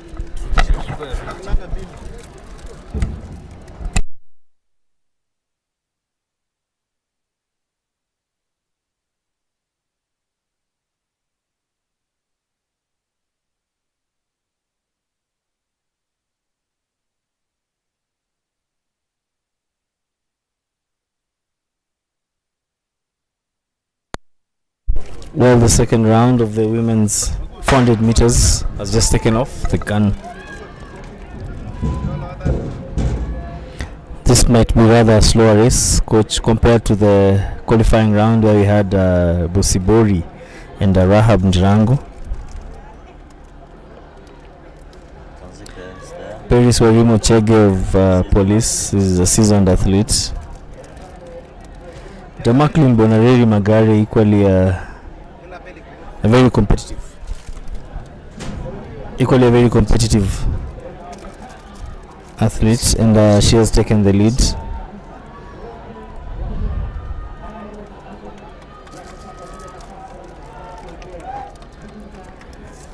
Ivona Levitsa is also closing in from the universities category, and seems to be an easy race for the Kenya Prisons athlete, and her fans are cheering on the Macklin Bonareri.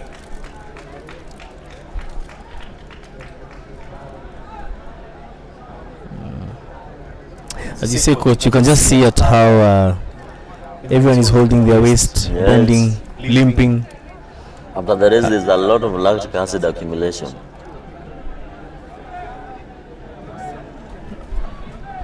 So, despite her winning, you can see the burnout in her.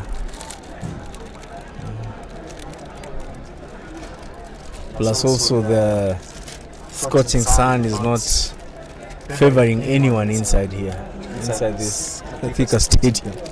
By the time you get to the 200-meter mark, all your lights are on. So now we are on to qualifying round number 3. And from Central we have Dorcas Munyiva Wanjiko, Shera Chipkoiro Teach of KDF, Emma Wavinya Mulandi of Nairobi, Winnie Aworo Wino Nyanza South, Helen Siombua Kali of Police, Florence Munanu Mbala of Prisons, and the list ends there because Ivona Livitsa Otunga was in qualifying round number 2 wearing bib 255, so she won't be in this particular qualifying round as she has already run.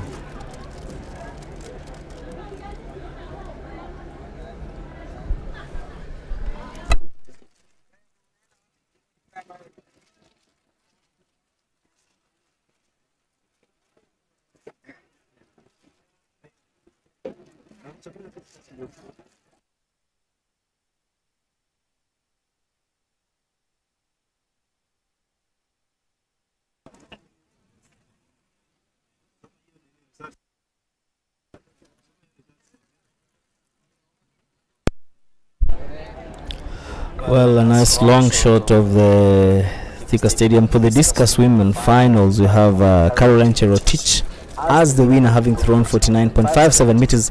Rosalind Rakamba 48.47 meters, and Mercy Jep Kemboi coming in third, having thrown 41.22 meters. So we are now into qualifying round 3. Look at Helen Siombua. And down they go, awaiting the gun, and off they go. Lane 5, Helen Siombua.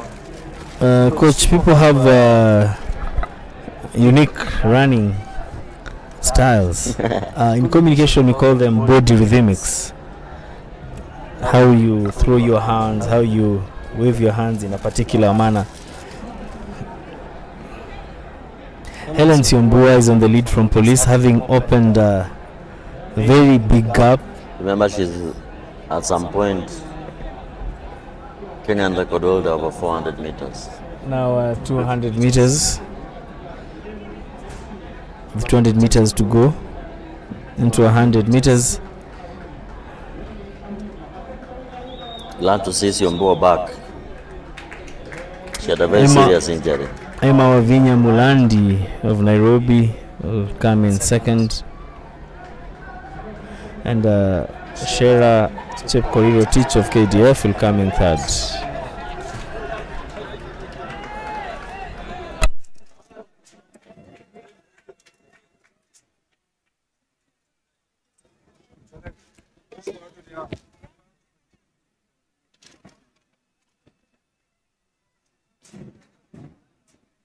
Can see from the screen as lactic acid.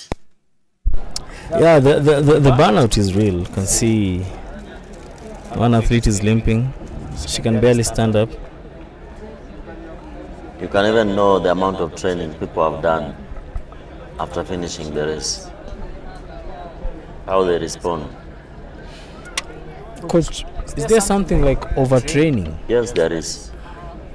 There is overtraining. Is it advantageous? And no. By the time you reach the competition, you are worn out. You can even see in an athlete when the cheeks go in, there are signs of overtraining. They are quite evident. So that over preparation only applies with exams when you overread many books. You get confused. In sports. In sports, when you overtrain, you won't get the results. But I believe we also do overreading, because you've read and whatever you've read does not come in the exam. They bring something else. You become disappointed. Yes. Or you expect to be in an easy hit. Yes, and then all of a sudden you find your guys are with you. Yes.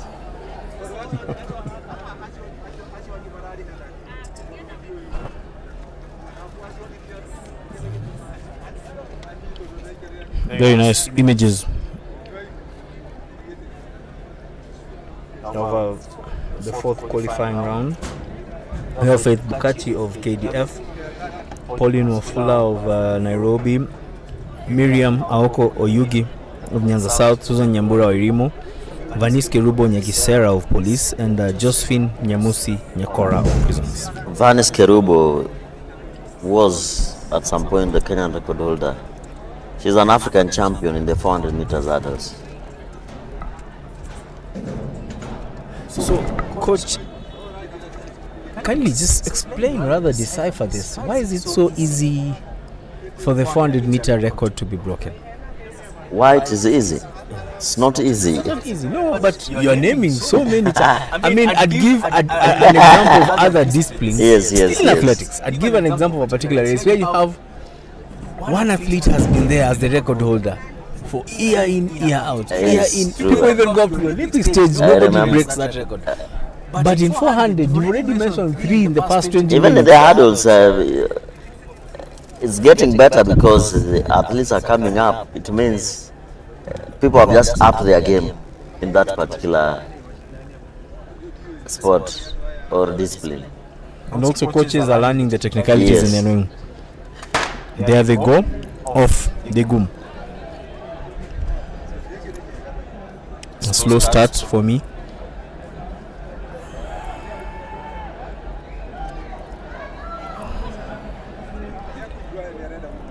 Is that Vanis Kerubo with a black? But yes, it is 004. Running for police.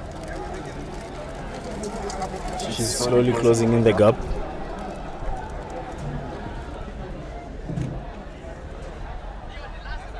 Very good run from her. Glad to see her.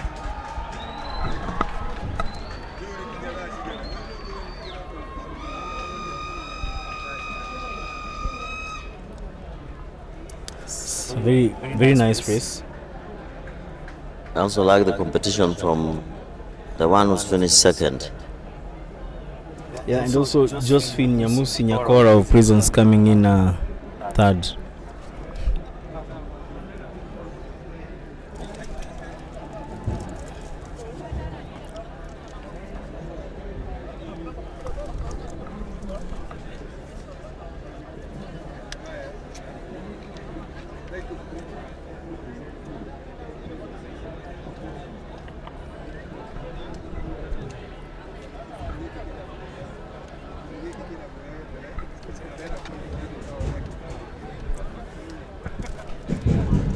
So on to qualifying round number 5. So we have 2 rounds to go. Remember, for the women's 400 meters, we have 7 qualifying rounds, and now we are in qualifying round number 5.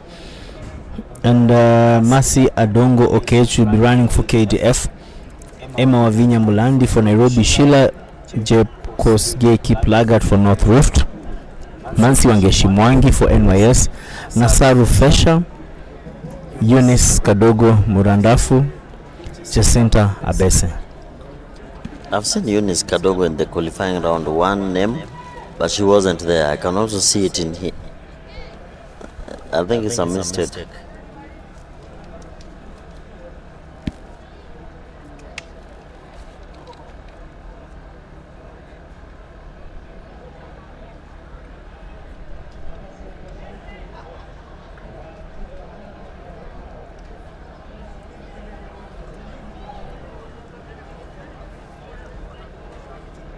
Watch out for Mercy Okech from KDF.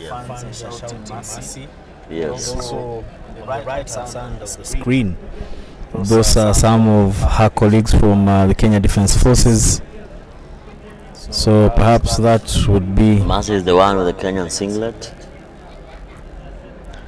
That would be a motivator for her.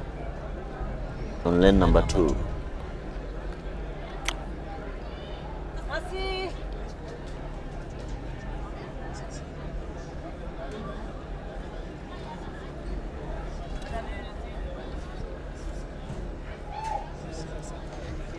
So they're getting ready, waiting for the sounds of the gun. There they take off. But a good start. She has taken off in a very good start. Nice sprinting. Ascend! Ascend!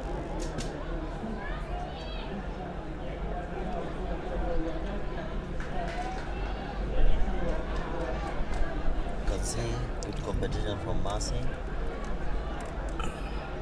and Sheila.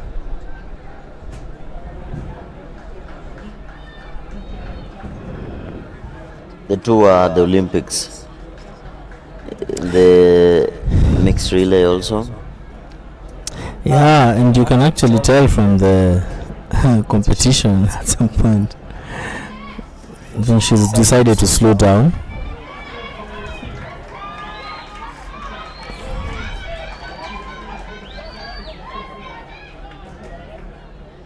Good run from the two.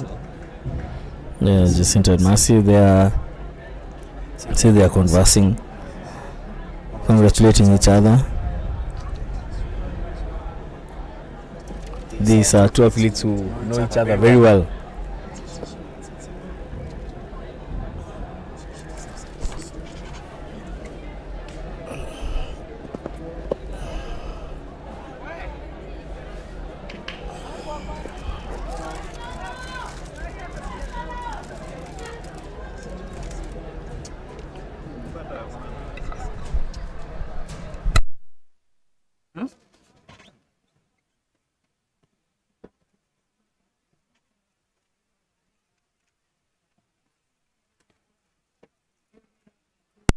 So now we are.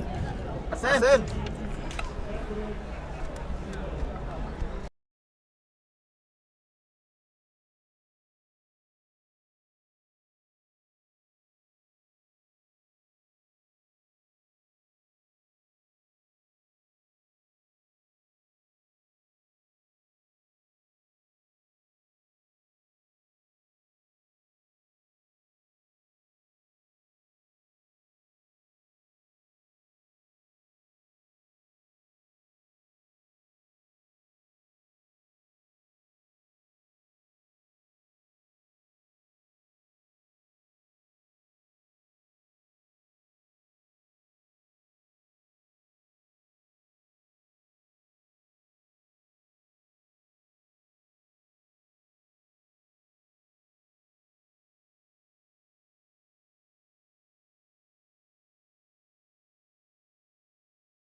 You can see her surging forward. Yes. And she nowadays runs the Masters. She takes part in the Masters Championships. Yeah, so she has brought in her experience there. And she's going for the World Masters Championship in US this later this.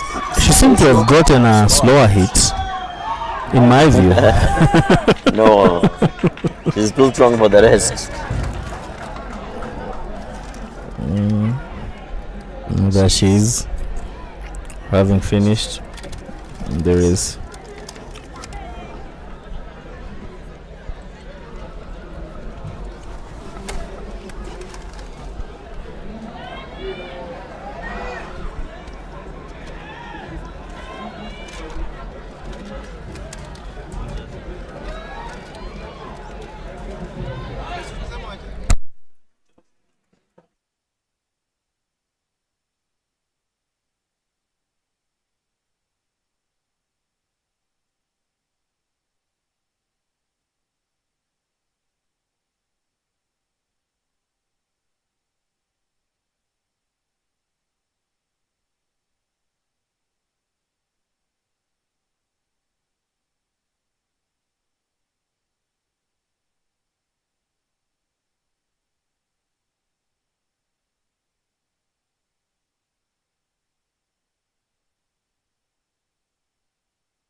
sixth qualifying round has already taken off.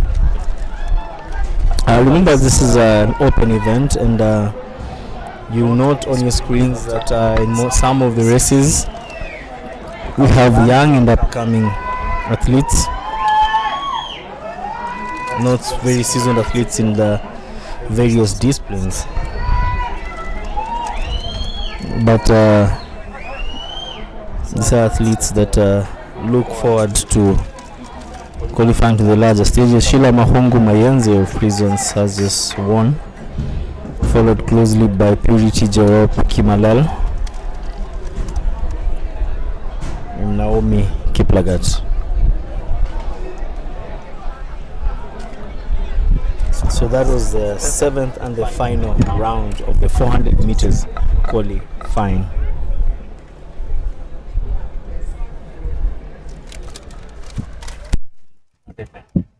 Yes. Now we're going to 400 meters men. So now we're going to the 400 meters men. This is qualifying round 1.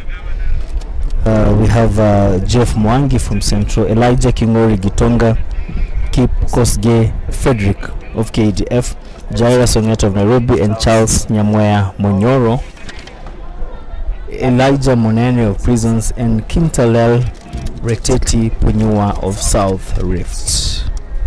This particular race, the 400 meter qualifying, has 14 rounds. So we'll see 14 of these races. So we are at round number 1. Quite a large turnout for 400. Yeah, so previously, Coach, if you would compare this year's event over the one lap race, what would you say? Or what would you say has contributed to the large turnout? Well, you might remember we've done quite well at the 400 meters. The likes of Mweresa, Kishoyan, all of those athletes have really upped their standards. When you look back, we've had quite a lot of athletes in the 400 meters. I think that's why. There was also Momo. Someone once said it is one of the easiest to win and one of the hardest. It's one of the hardest. I also did 400 meters. I can tell you, by the time you're reaching 300 meters, you've burnt out. You're looking for the next exit gate, just to save face. Too bad Thika doesn't have an exit gate at the 300 meter, unlike Kasa Nyayo. You know why I'm quoting that famous person who said it's also the easiest? Because if you know your techniques well, yes, after everyone has burnt out at 300 and 200, you can easily win it. Yes. So the race has started. Is an athlete who faltered in starting, but all is well.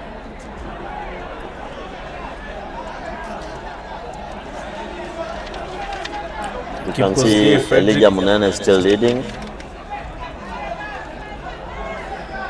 up to the 200 meter mark, but technically he's not leading right now. You have to calculate your race in the 400 meters. Energy distribution is very important. Elijah Kingori and Frederick Kosge are on the lead right now. And Elijah Kingori Gitonga of KDF has easily won it. Actually, the two athletes belong to the KDF team, and that explains the cheers and shouts and screams inside the Thika stadium. Their colleagues are appreciating their athleticism.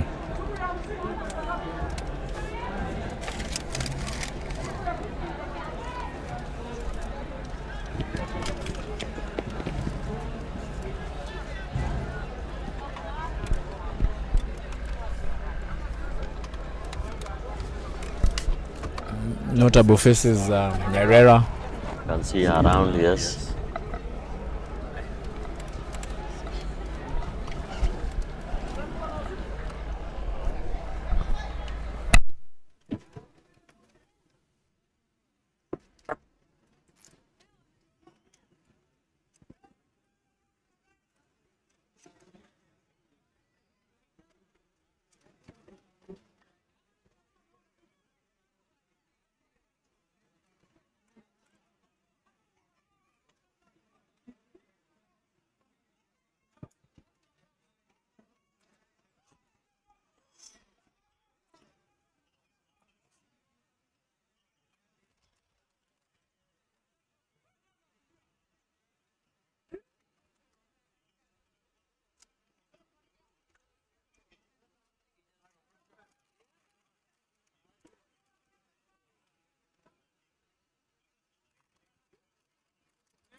Second final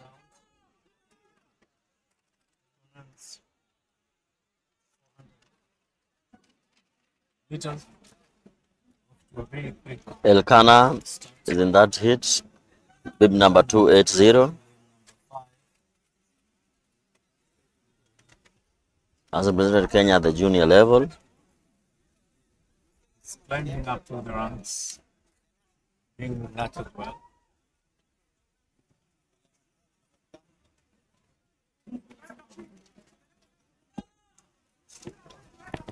It also seems to be a proud favorite. Good. Elkanah from Utawala Springs Club. He's on the lead. Andrew Roni, South Lift, comes in second. And this is one race you cannot finish and run. See, like 100 meters, you'll run even another 30 meters. This one, you're nearly stopping at the finishing line. You can't do what the other short distance sprinters do. You just finish it, you're like, good riddance, I'm done. Yes. I want to go home. Yes. I've never seen an athlete running until the other side of the track. Athletes getting ready. 45 rounds. That is just for a reading. North Loop Central. Kevin Bear of KTF. Boniface Nekisima of KTF. Chris Evans Odhiambo of Nairobi. Peter Karaoke Wambura. Martin Juma Koyan of Prisons. Cyrus Mwendwa Mulwa of South.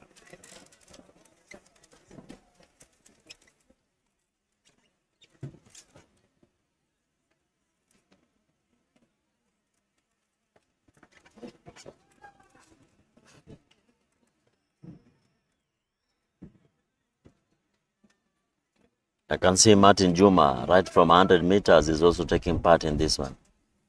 Martin Juma, bib number 199 from Kenya Prisons. Now that you have Betika on board as sponsors, something we call the double chance. So You are saying it's playing GG. So for some of these guys, for some of these athletes, It's putting a double chance. mistake, but you double chances. We used to tell people safe journey.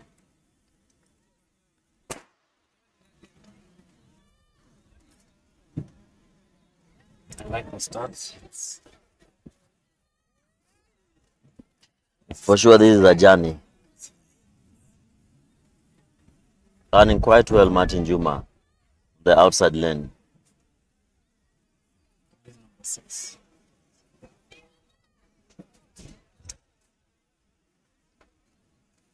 And the bad thing about this race is people are always, when you are in the outer lane, you are a target. You actually the one is like say a setter. Yes.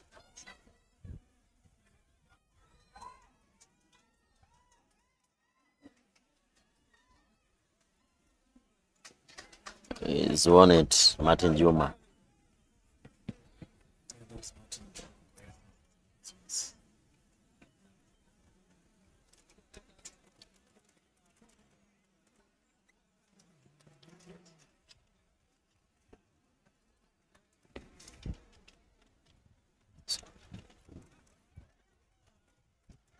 The burnout is actually real. Yes, the last 50 meters. Lactic takes effect after 40 seconds for the sprints. So after you calculate where will your 40 seconds get you. Will you be at the 300-meter point or the 350 meters? So the earlier it comes, one to you. Yes. But also don't sprint so that 40 seconds gets you on the line. You have to distribute your energy.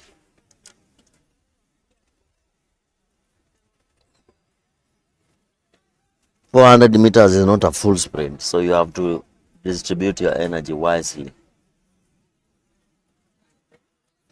See children coming in from the preteens. Schools are on term break. It's also a good thing for them to probably watch and figure out, and so one day they might want to be athletes and this nation. Various fields. You can see the athlete from lane 1 without spikes or shoes, just John Kariuki. He's actually using those trainers. Socks. The socks. Lane 1. John Kariuki, lane 1. Aaron Sabai, lane 2. Evans Kipleting, 3. Elias Sabai, 4. Henry Mutamia, 5. 6 is Peace Kamau. And lane 7 is Andrew Nziok. Lane 1. This is the qualifying round 4. Like I was telling you, I would know whoever I was going to beat from how they were wearing. But I'd also admire his zeal. Yes, coming out here. Not having the proper attire. But coming to try his luck. Or coming to compete. Yeah, we've had a season athletes in this country. Alpha Skishoyan started running on bare feet at Nyayo Stadium. Faith also. I think now he's doing marathon. Paul Tanui, this country thing in Georgia. Yes. He ran barefoot. So we have quite a number that started down there and have gotten to the top.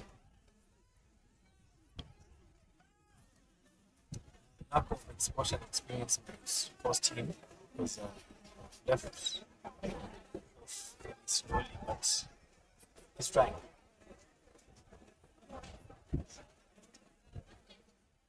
I always tell my athletes, athletics cannot be a hobby. It's too painful. There are fans who are up the roof from the other side, so sides. Kamau yake of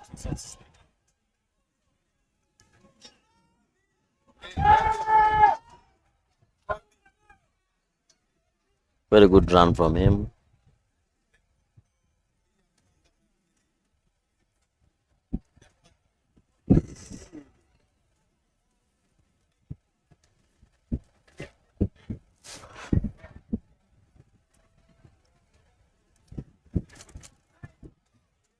Now going to qualifying round 5.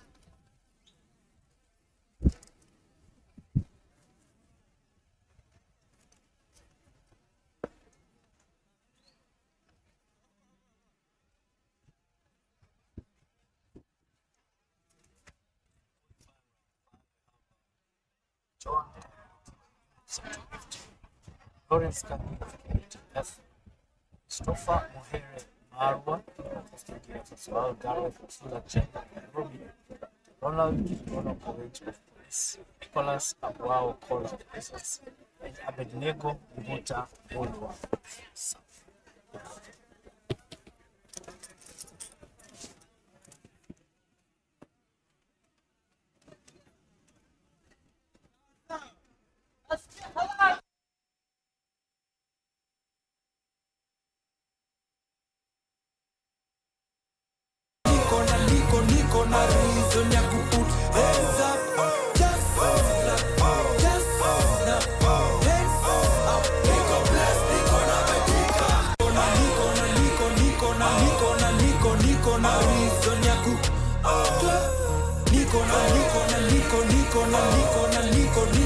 reason ya kusona.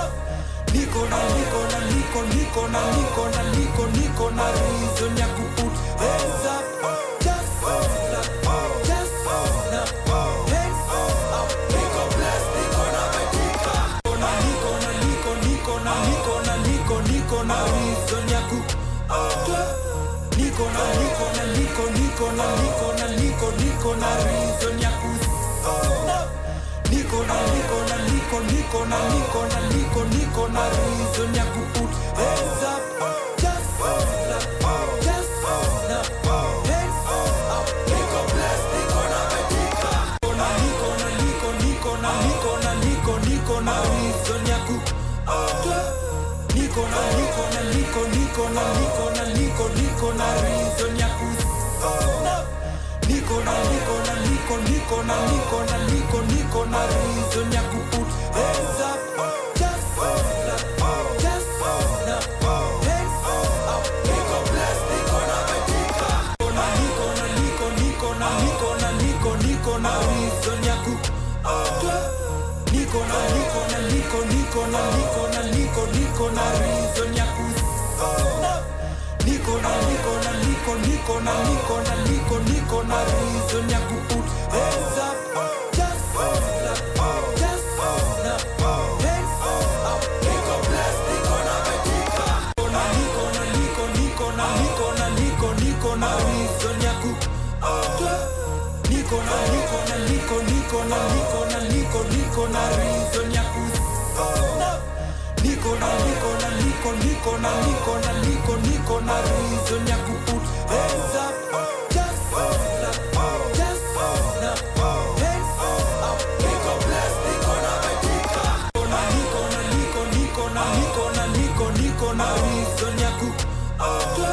Niko na reason ya kuput. Niko na reason ya kusona. Niko na reason ya kuput hands up.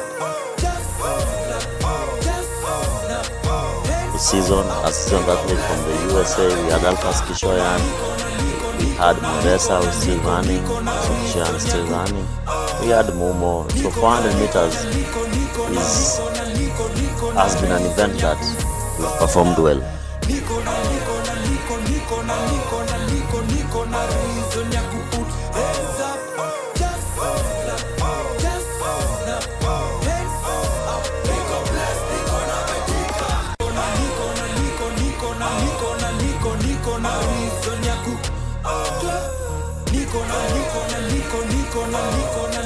Niko na reason ya kusona. Niko na reason ya kuput hands up. Just hold up, just hold up, hands up. Niko blessed, niko na Betika. Niko na reason ya kuput. Niko na reason ya kusona. Niko na reason ya kuput hands up. Just hold up, just hold up, hands up. Niko blessed, niko na Betika. Niko na reason ya kuput. Niko na reason ya kusona. Niko na reason ya kuput hands up. Just hold up, just hold up, hands up. Niko blessed, niko na Betika. Niko na reason ya kuput. Niko na reason ya kusona. Niko na reason ya kuput hands up. Just hold up, just hold up, hands up. Niko blessed, niko na Betika. Niko na reason ya kuput. Niko na reason ya kusona. Niko na reason ya kuput put hands up, just clap, just snap, hands up, niko blessed, niko na Betika. Niko na reason ya ku clap. Niko na reason ya ku snap. Niko na reason ya ku put hands up, just clap, just snap, hands up, niko blessed, niko na Betika. Niko na reason ya ku clap. Niko na reason ya ku snap. Niko na reason ya ku put hands up, just clap, just snap, hands up, niko blessed, niko na Betika. Niko na reason ya ku clap. Niko na reason ya ku snap. Niko na reason ya ku put hands up, just clap, just snap, hands up, niko blessed, niko na Betika. Niko na reason ya ku clap. Niko na reason ya ku snap. Niko na reason ya ku put hands up, just clap, just snap, hands up, niko blessed, niko na Betika. Niko na reason ya ku clap. Niko na reason ya ku snap. Niko na reason ya ku put hands up, just clap, just snap, hands up, niko blessed, niko na Betika. Niko na reason ya ku clap. Niko na reason ya ku snap. Niko na reason ya ku put hands up, just clap, just snap, hands up, niko blessed, niko na Betika. Niko na reason ya ku clap. Niko na reason ya ku snap. Niko na reason ya ku put hands up, just clap, just snap, hands up, niko blessed, niko na Betika. Niko na reason ya ku clap. Niko na reason ya ku snap. Niko na reason ya ku put hands up, just clap, just snap, hands up, niko blessed, niko na Betika. Niko na reason ya ku clap. Niko na reason ya ku snap. Niko na reason ya ku put hands up, just clap, just Well, hands up, niko blessed, niko na Betika. Niko na reason ya ku clap.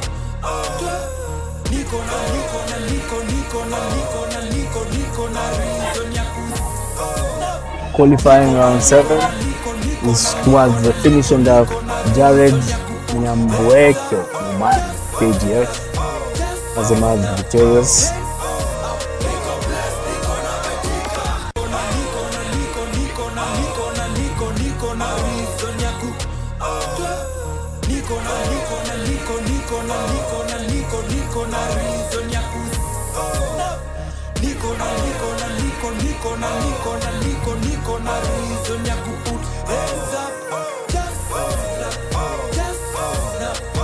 So next will be qualifying round 8.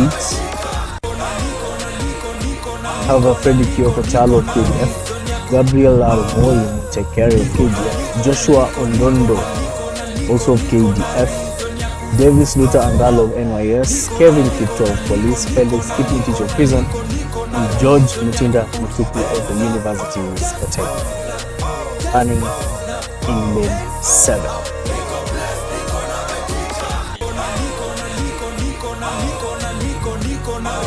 Do you mean previously universities don't feel athletes in this discipline?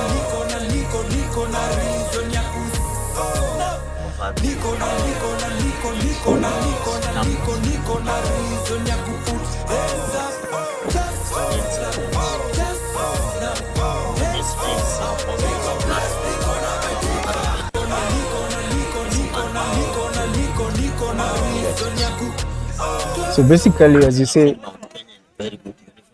I've seen it. This means they are well sponsored by the school. And we have to see not just universities, but more University of Nairobi, of Kenya. But even other technical institutions as well. Technical institutions also. It's in the US.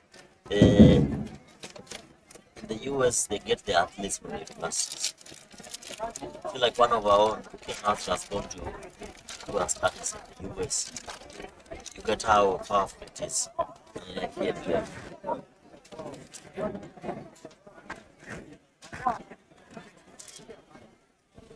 Even more some of them. They have left.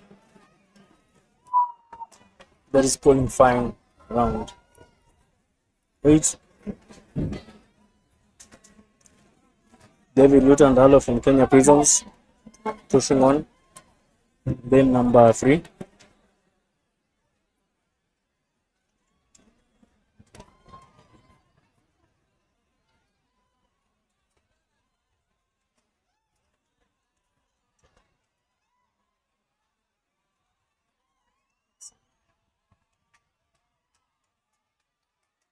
But he has tried. It's maintained. And he's winning it. The universities, he's won it. Coach, you need to pick this one as well. I should be your scout. I mean, at a fee.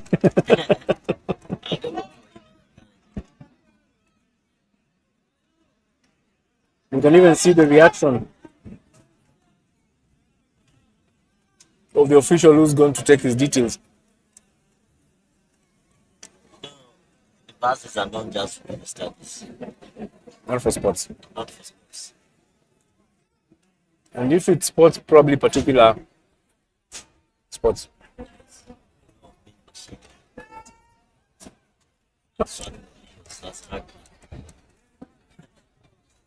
Yes, sir, you have a very strong hockey team and basketball team as well.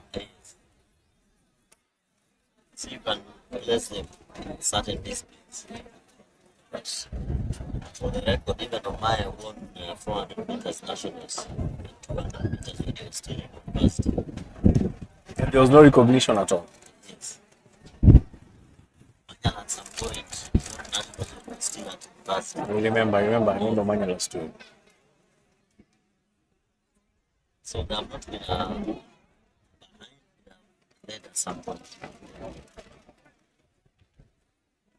Very attractive scenes here, being a Friday in Thika. Turnout is good.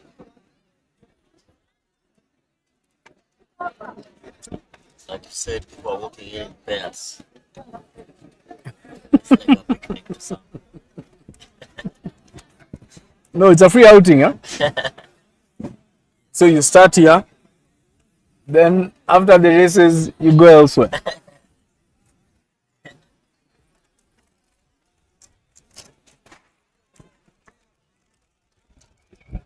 There they go.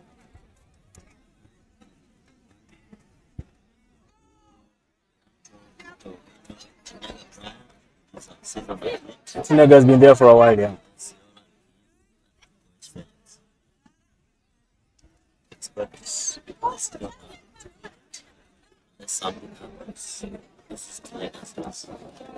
I know the coach is watching from Scotland. Watch that. You need to be in Kenya, coach. Jump for the next fight. I like this. Someone is a Not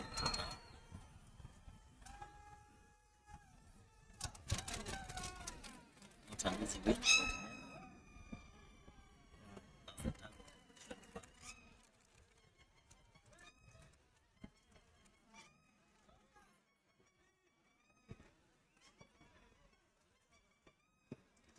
donning a South African kit.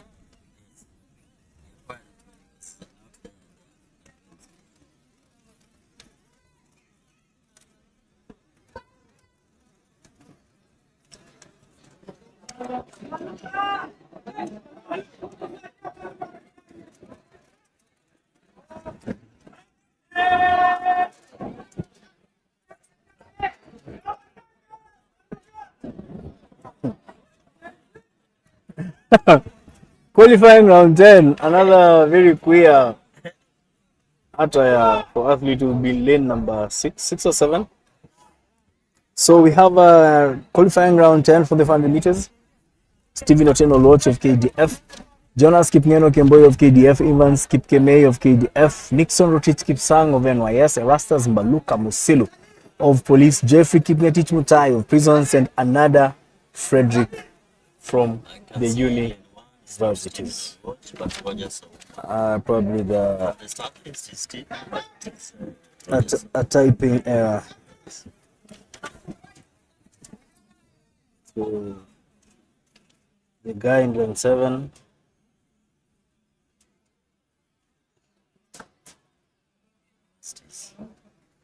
Another Frederick.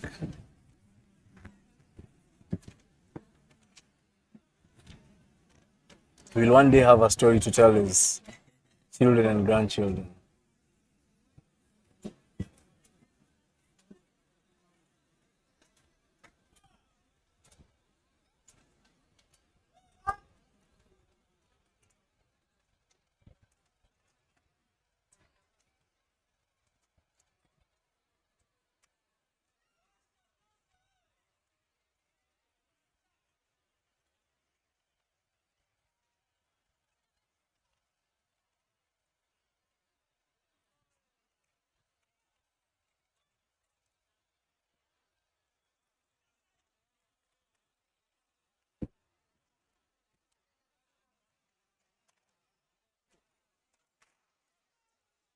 There they go.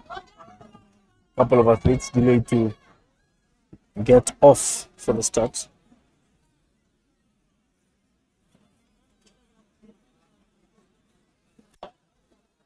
Guy from university got TNC. Australia. You know, there's a book called I Will Tell a Tale. So as I said, one day he will tell a tale. He's almost trailing, and I think now he's trailing. But then again, he made it. He competed. Yeah, and he competed with the best, if not in Kenya, in the world.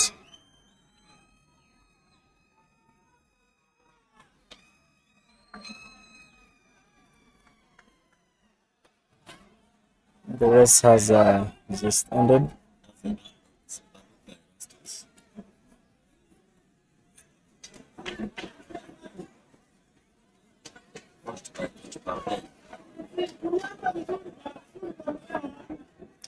You can hear some of the fans trying to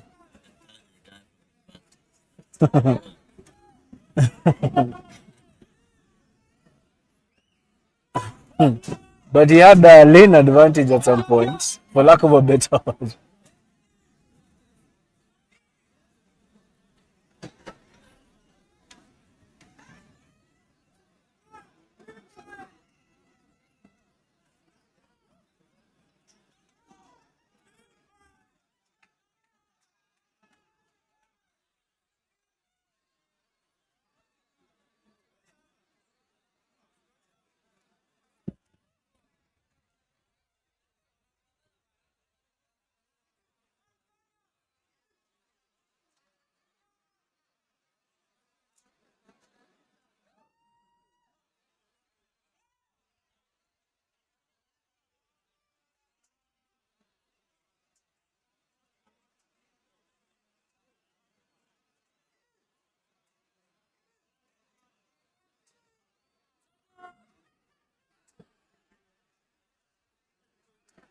We are on to qualifying round 11. We have Abel Kimtai Pomoy of KDF, Samson Leshao Kiok of KDF, Benjamin Molanda Edebe of Nairobi, Nelson Kibet Biwot of NYS, Emmanuel Muendo Mutua of Police, Samuel Zao Matheka, and Elijah Kutiti of University.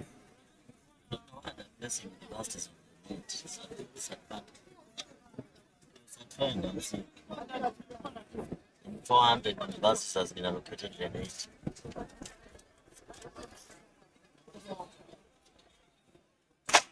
That's the start. There we go. With 2 KDF athletes, that explains the cheering. They indeed carried a very big cheering squad here at the Thika Stadium.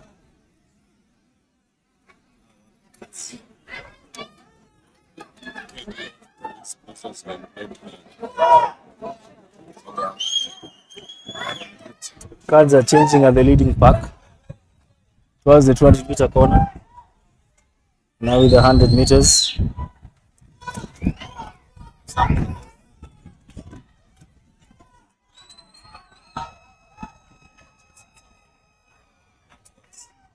That is only for the panel.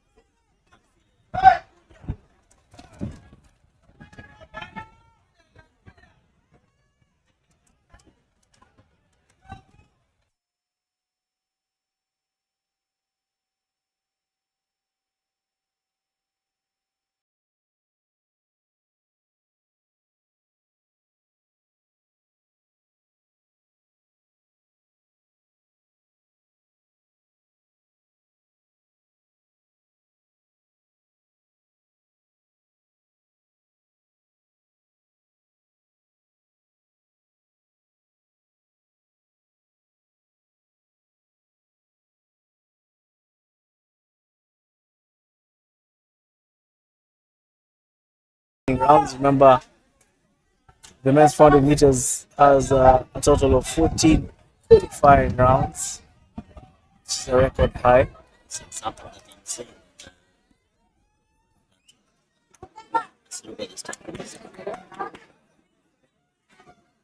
I don't think it's realistic. Maybe it's a typing error.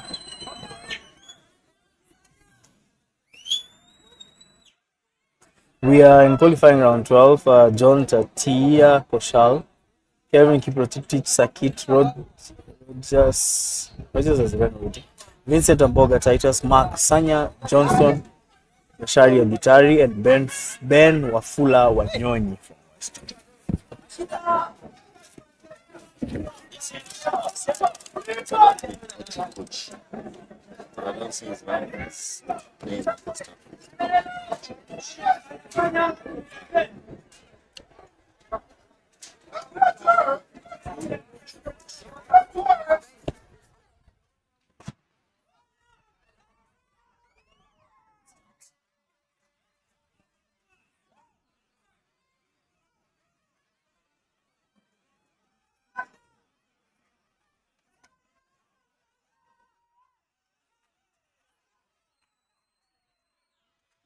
Very fast. Mark Sanya is likely to.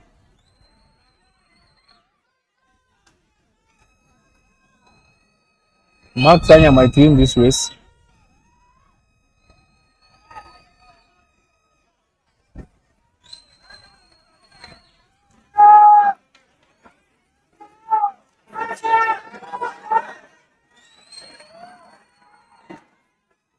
Yeah, now you can see the real burnouts. The gnashing of teeth. Chukut is limping.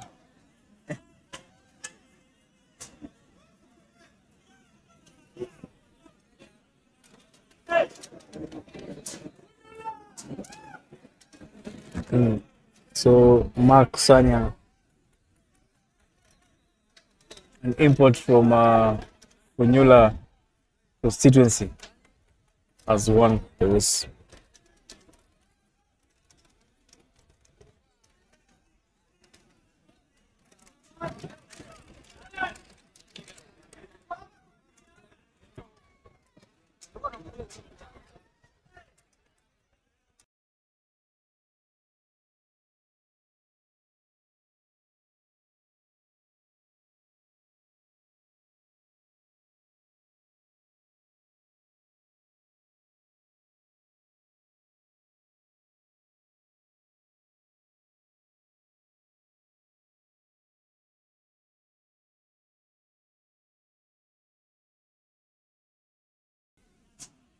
Not so many athletes.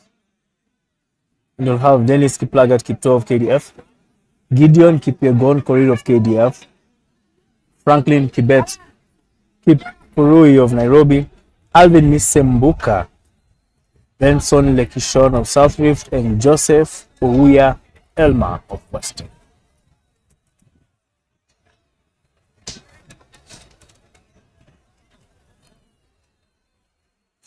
See Alan Diego and 3, so I don't know. It's a big sample. And I think probably either some of the athletes have dropped out, so maybe the same case we had with the finals for the 400, where we had a street final. We found it The 100 meters. adults, yeah, 100 meters adults. They had a street final. So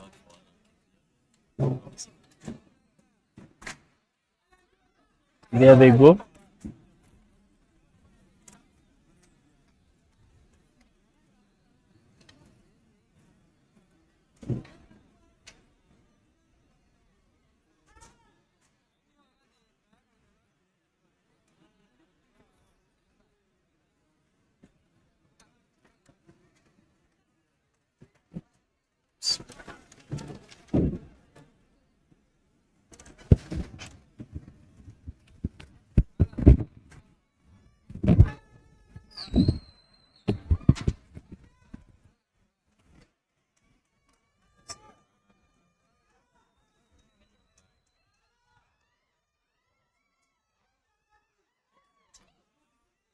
It seemed so easy for him.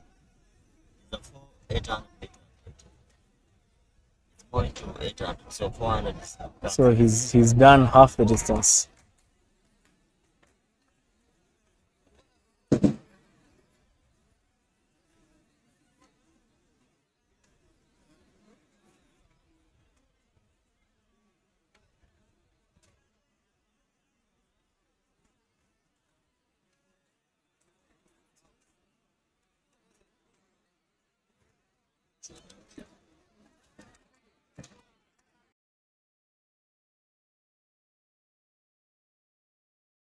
On your screen, you have the 1500 meters finalists. This race will have 3 finals rounds, and then it have 3 rounds, and final 1, final 2, and final 3. On the starting in lane 1, we have Teresia Mudhoni Gateri, who participated in the under 20 that was held here in Nairobi. Lois Kiari Wambui, Dorcas Munyiva Wanjiku, Anastasia Mbesa Kamulu, Celestine Jepos Yebiwot, Diana Musimbi Usepwan, Veronica Wakuraya Wanjiko, Pauline Wichitsa Wafula, Faith JB What? And that's the awarding ceremony for the discus, which is one of the field events that we had 8 finals. They're being given checks courtesy of title sponsors Betika.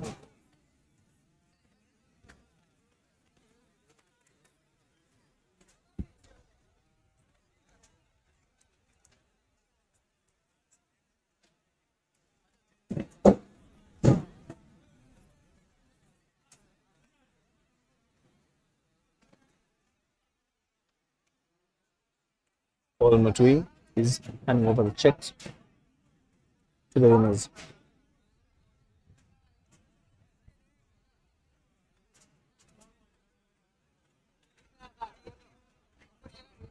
The winner getting 20,000, second position getting 15,000. The winner is Caroline Chevetich.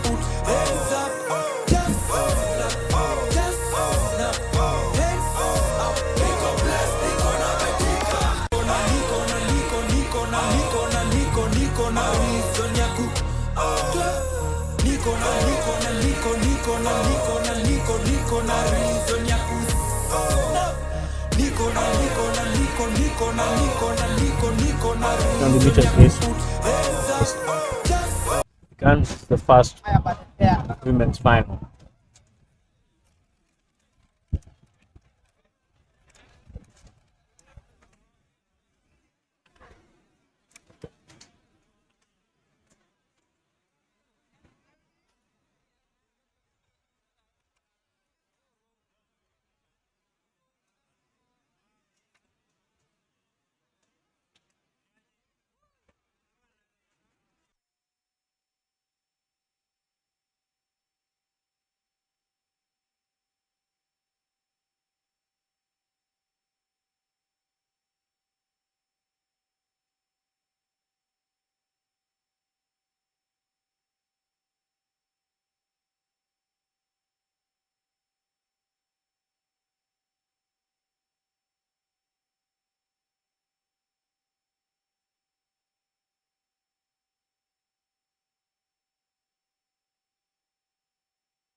First round of the 15 meters women's final is underway.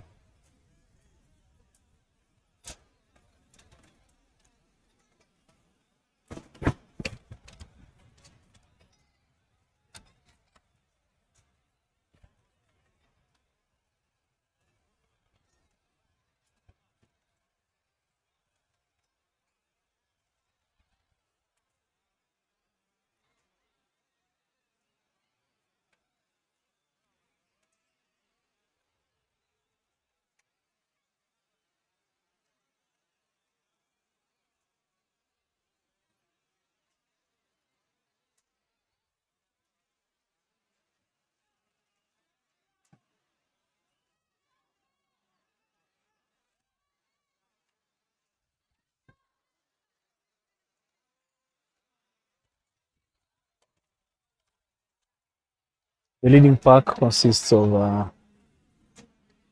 Irene Kameme, James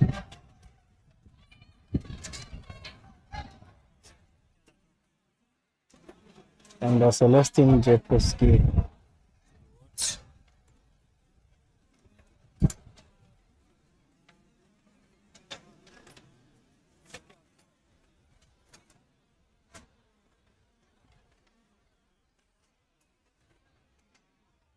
Vivian Tibet Kipotich is also there.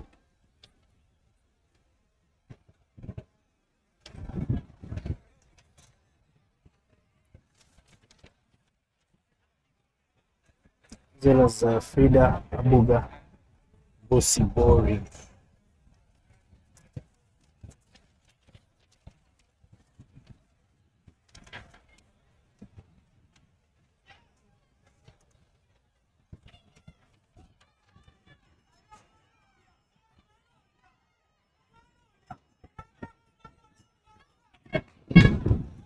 Well, the pen has gone. They are going into the final lap.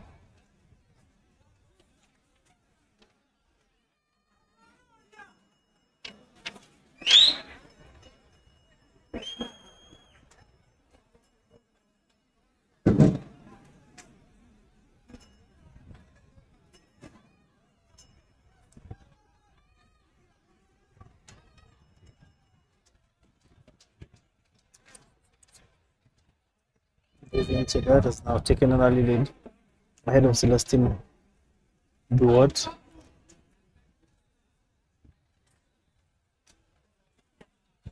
Vivian seems to be leading towards the 200-meter mark.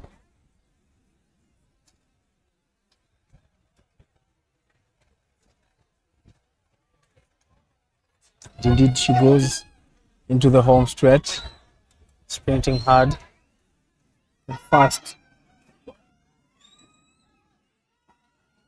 And there she emerges the victor, winning the race.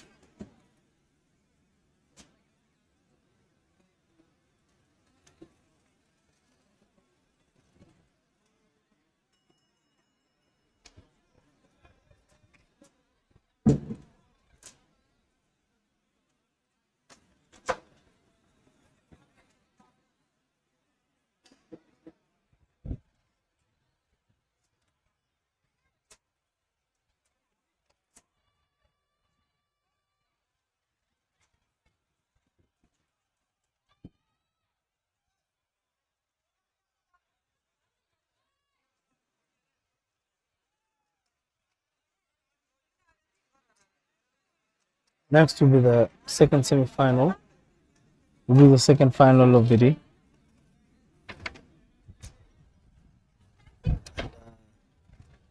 The athletes should be getting on track in time from now. And we have Virginia and Karen Chipkemoi Chipkuen, Masimu Haki Pitao, Frida Linda, Joyce Chipkurui Ming,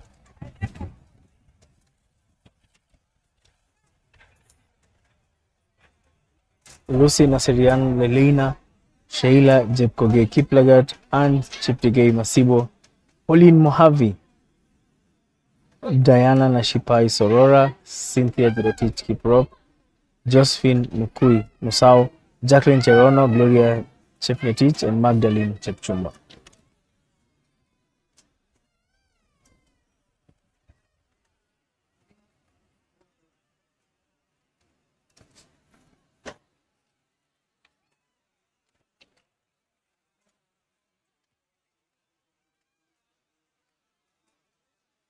On your screens, athletes for the next round of the 1500 meters women final.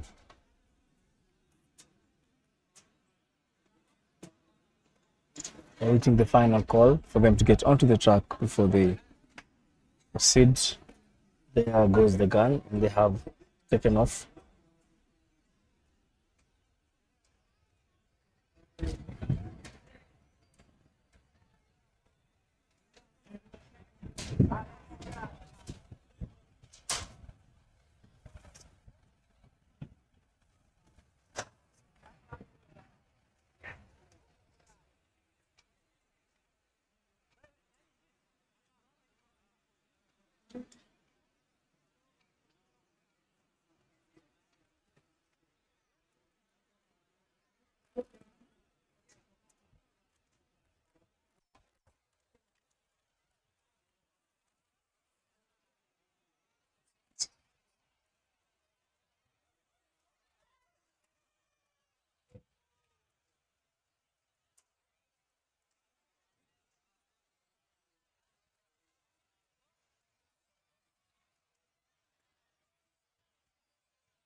Indeed, we come to live from the Thika Stadium.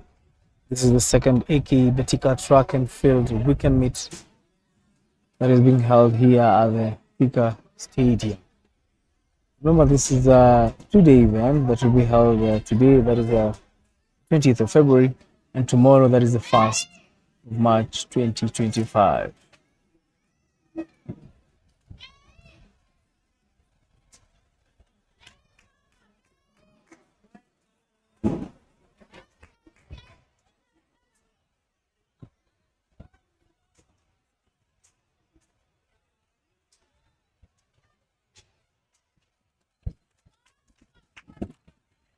Yes, ni ndogo.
Well, now on to the final lap.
And there she is coming towards the home stretch, winning the race easily.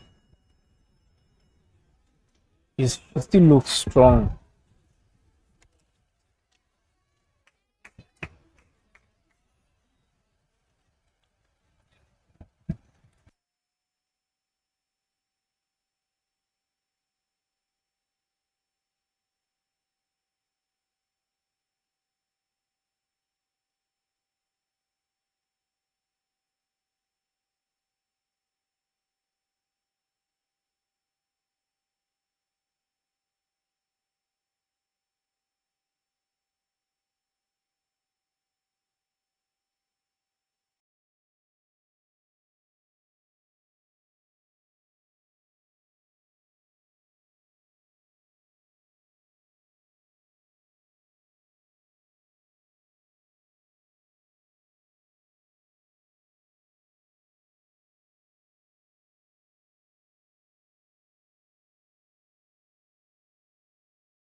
Just qualifying round 1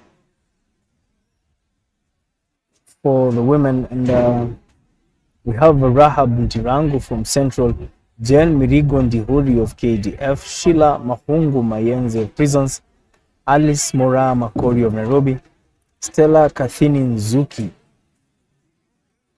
Doreen Waka of Prisons, and Daisy Chepkurui of KG. I'll be joining my colleague on the other side of the broadcast for an athlete's interview. Thank you so much, Victor. I'm joined here by Gateri. She won a gold in the World Under 20 that was held here in Nairobi. Gateri, race imekuwa vipi kwako? Wacha niseme race imekuwa sawa. Even though nilikuwa nakuja kama part of the training, sijafanya speed work ya kutosha, of which having won inanipea motisha pia kuendelea kufanya mazoezi na inanionyesha kwamba everything is possible na ni vizuri venye nimekimbia maana nimeweza kulearn kama ni speed work haitoshi, whatever thing bado sijafanya, nitaenda kuendelea vizuri as we prepare for the World Championships. Okay, all the best and congratulations. Thank you so much. Okay, I'm also joined by number 2. Kwa majina unaitwa nani na race imekuwa vipi kwako? Naitwa Florence Washira. The race was competitive. This is my first time to run 1500 meters. Naona wewe ni athlete under 20, uko na miaka ngapi? Mimi si under 20. I'm junior 26 years old.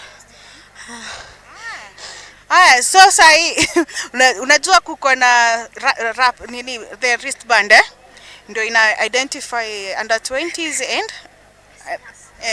And just that nilikuja date kapata hizo zingine zimeisha, sikabidi nimepewa hii. So going back to training utakuwa unafanya nini? Tutakuwa tunapiga mazoezi nikifocus na counties, regionals and nationals. Nilikuwa nimetoka nationals cross country. All the best and congratulations. Thank you. I'm also joined here by number 3. Kwa majina unaitwa nani? Kwa majina naitwa Frida Ndinda na trainia Kiambu karibu Tatu City they are my sponsors. Iwa yote na coach wangu wote ndio wamenishikilia kufikia hapo sasa nimefikia. Leo kumekuwa na joto kidogo. Imekutatiza umepanga aje race yako ndo at least uka make sure uko among the finalist? Joto imetatiza kidogo sana juu kifua imeshika moto, lakini nimevumilia nikasema kumaliza ndio the best kuliko kutokelezea kwa game ya. All the best. Thank you so much. Those are the ladies in the qualifying round, the last qualifying round of the 1500 meters. Over to you, Victor, on the other side.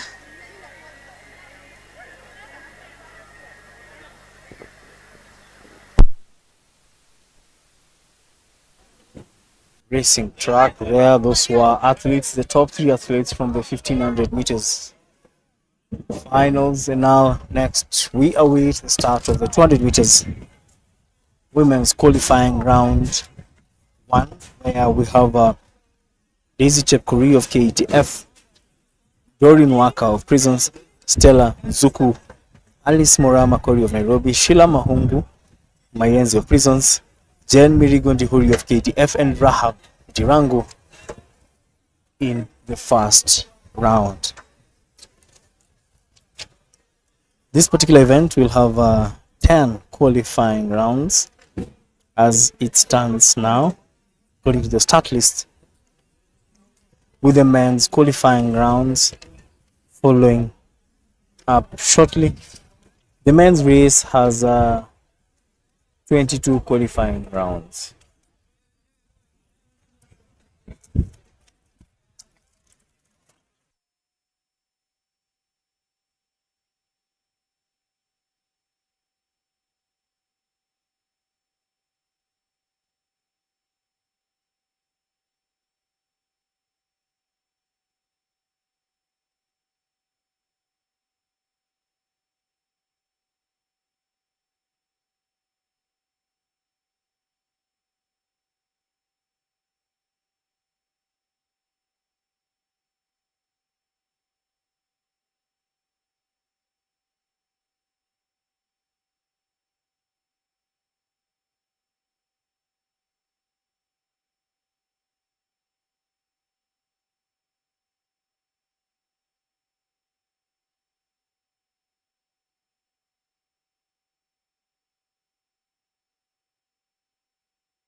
Well, on to the qualifying round one of the women's 200 meters.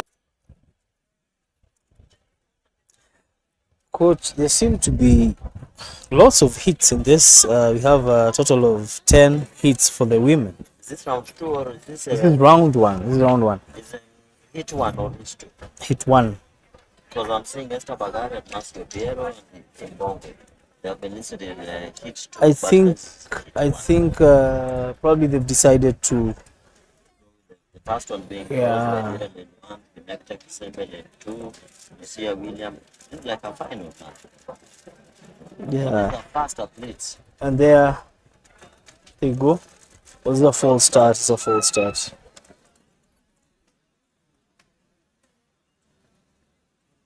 Athlete, so lane one has been disqualified. The wrong way of disqualifying. I saw her. Like she's been just Saw her in the 400 meters. brought away there to up.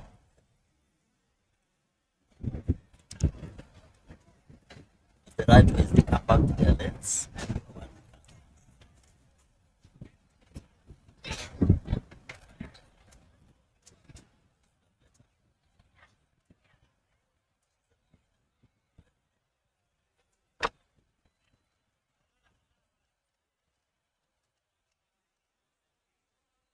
Gary lane 6, so we're on lane 5, Yembongo lane 4, Lucia lane 3, Benetta lane 2.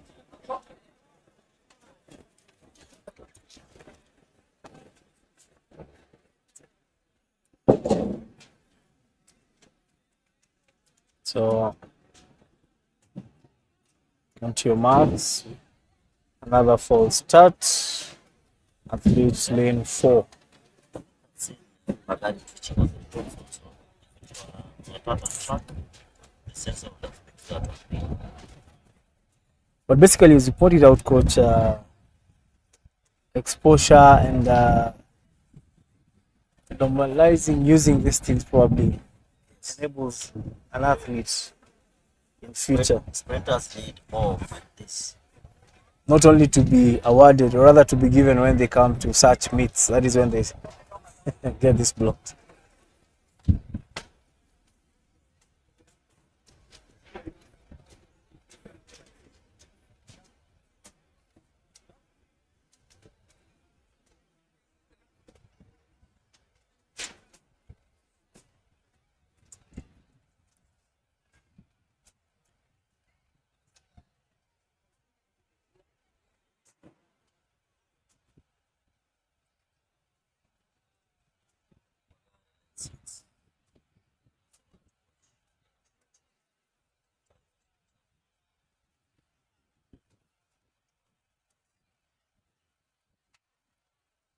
There they go.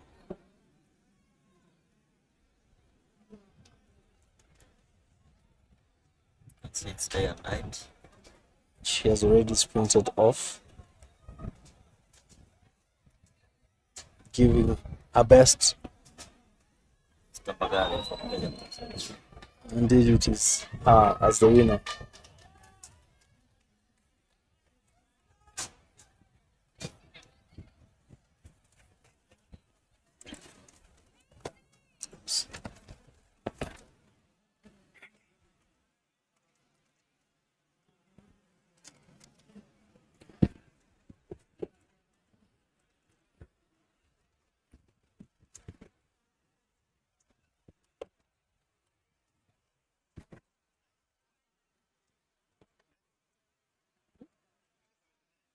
TJ.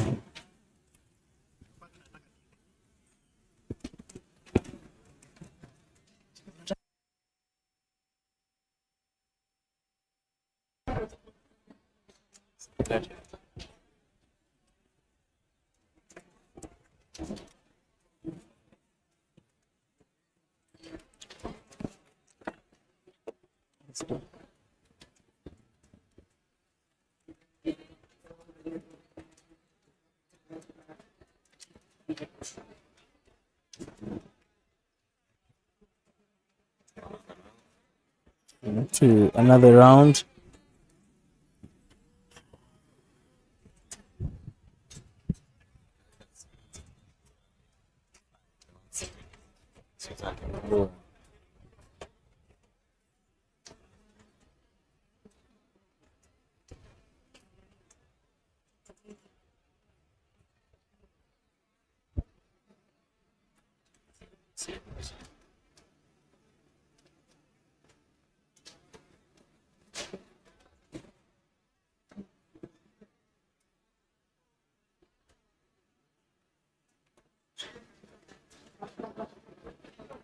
But I think coach, perhaps considering Thika is closer to Nairobi, proximity to Nairobi, maybe that.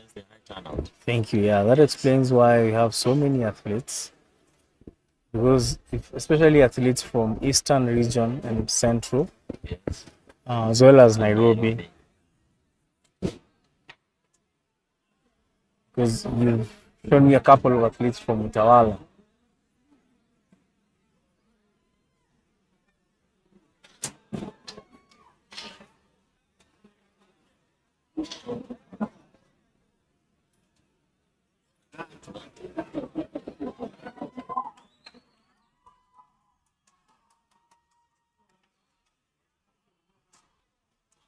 Going to the finish line, the race has ended.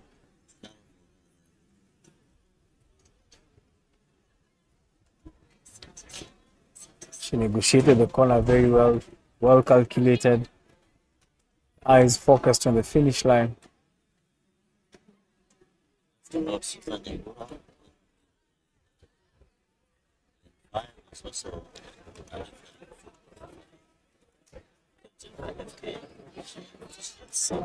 Kenya Premier League. It's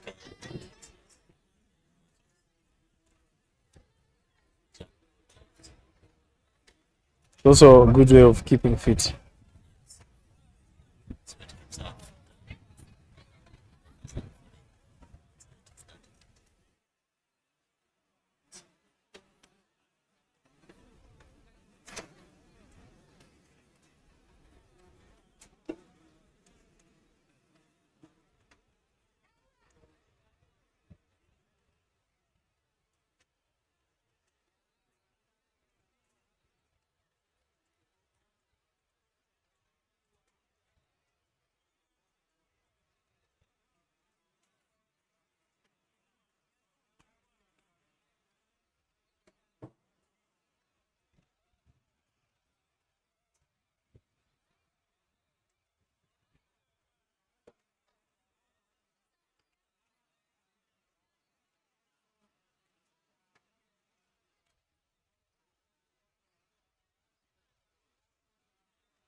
So there goes the third round.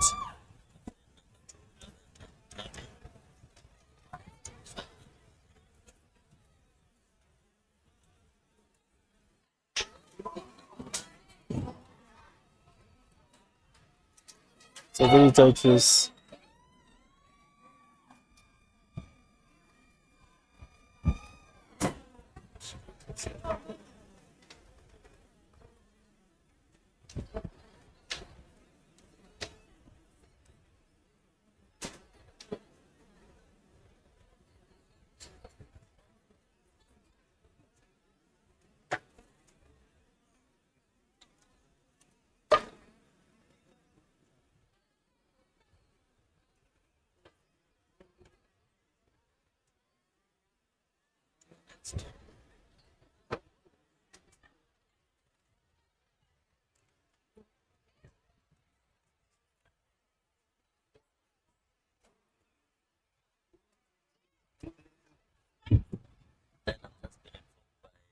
Since now, Manyala is running the 100 meters instead.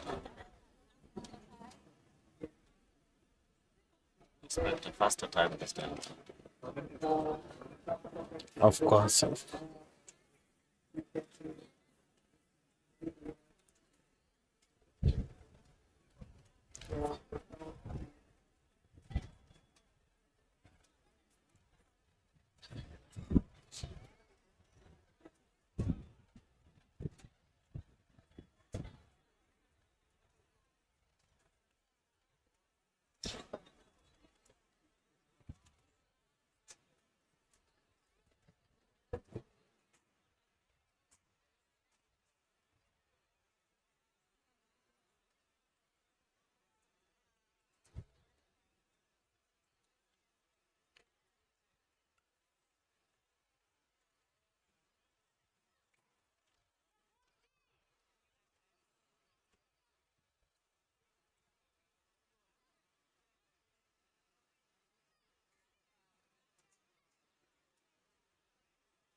That is the third round of the women's 200 meters. A very big gap having been opened by Brenda Masitsa Nziano, Kenya Prison, winning the race easily.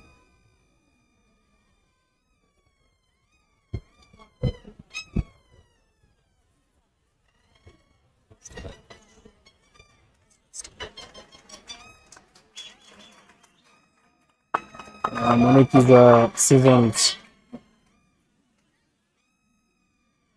sprint coach for the Kenya Prisons.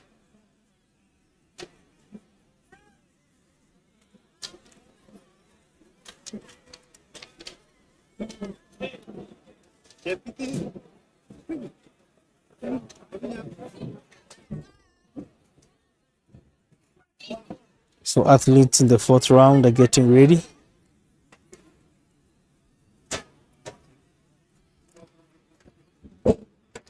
And in the fourth round, we have Grace Miroyo Kidake, Maureen Cherono, Sarah Nabwire, Sharon Mora Kayaga, Susan Nyambura, Wairimo, Faith Mweni Zilani, and Sally Chepkosgei of South Rift.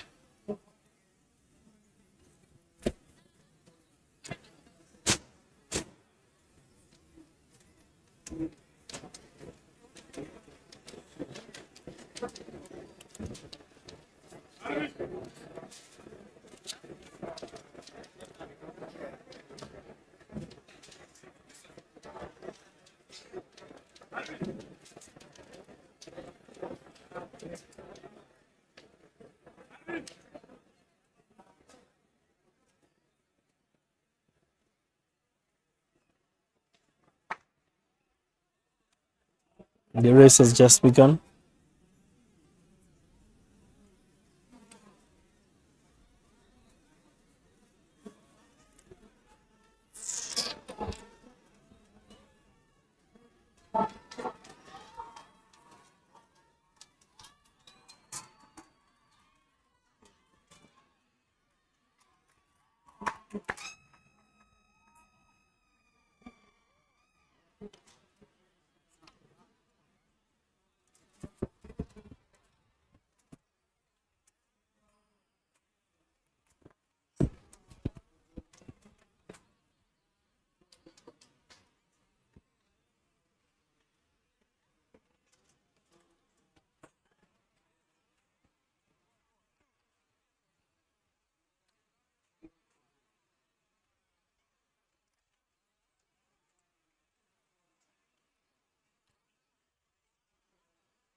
reason ya kuput hands up.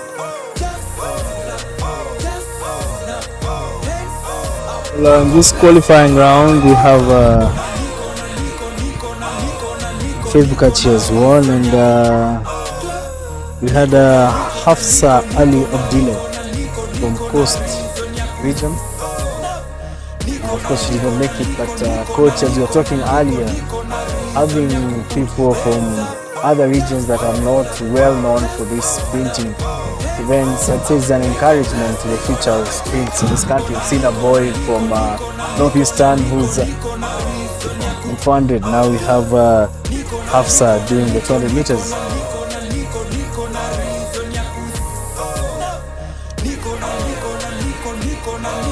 So now we go to the men qualifying rounds. Initially, we ought to have had 22 qualifying rounds, but I don't think we'll attempt all that. The number could be smaller.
The first qualifying round of the men's 20 meters race has just taken off.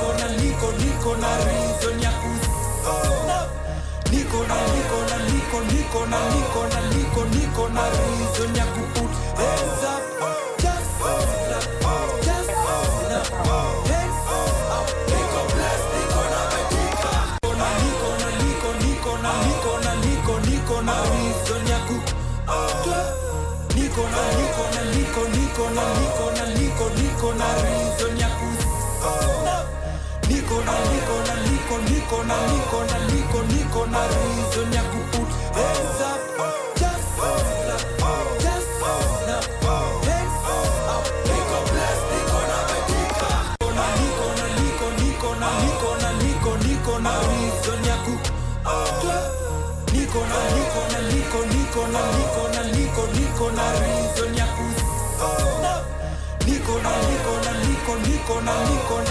niko na reason ya ku put hands up just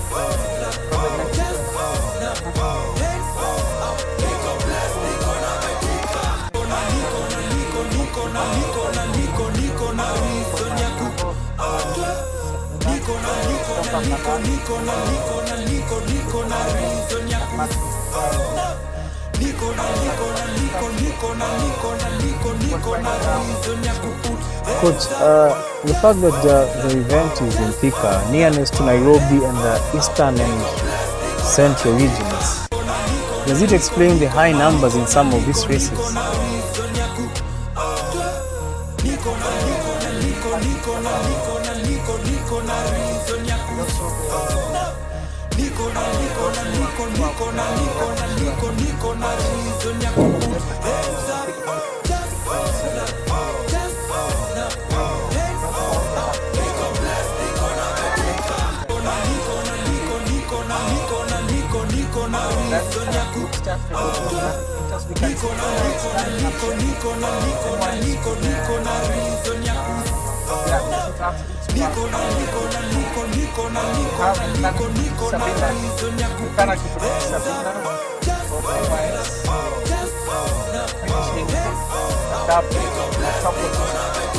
It did not seem very difficult for him, perhaps. His competitors, having opened the gap, just went easy to go. Sabila did very well in Mumias. He finished among the top 3 during the first weekend meeting in Mumias. And he's still building up on that trajectory. I tend to think that NYS is coming up in a big way. That this is a plus for Athletics Kenya.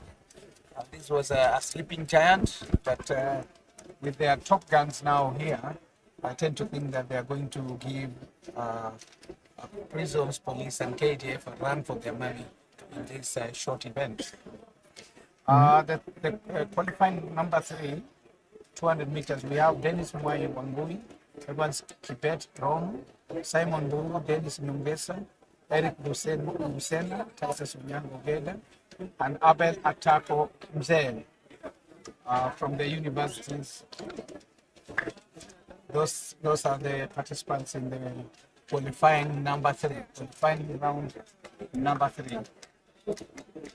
We've had a big turnout, and I hope this trend will continue coming the next weekend meeting, which I'm gladly told that it will be held in Kapsabet in 2 weeks' time. That is on 14th and 15th at the Eliud Kipchoge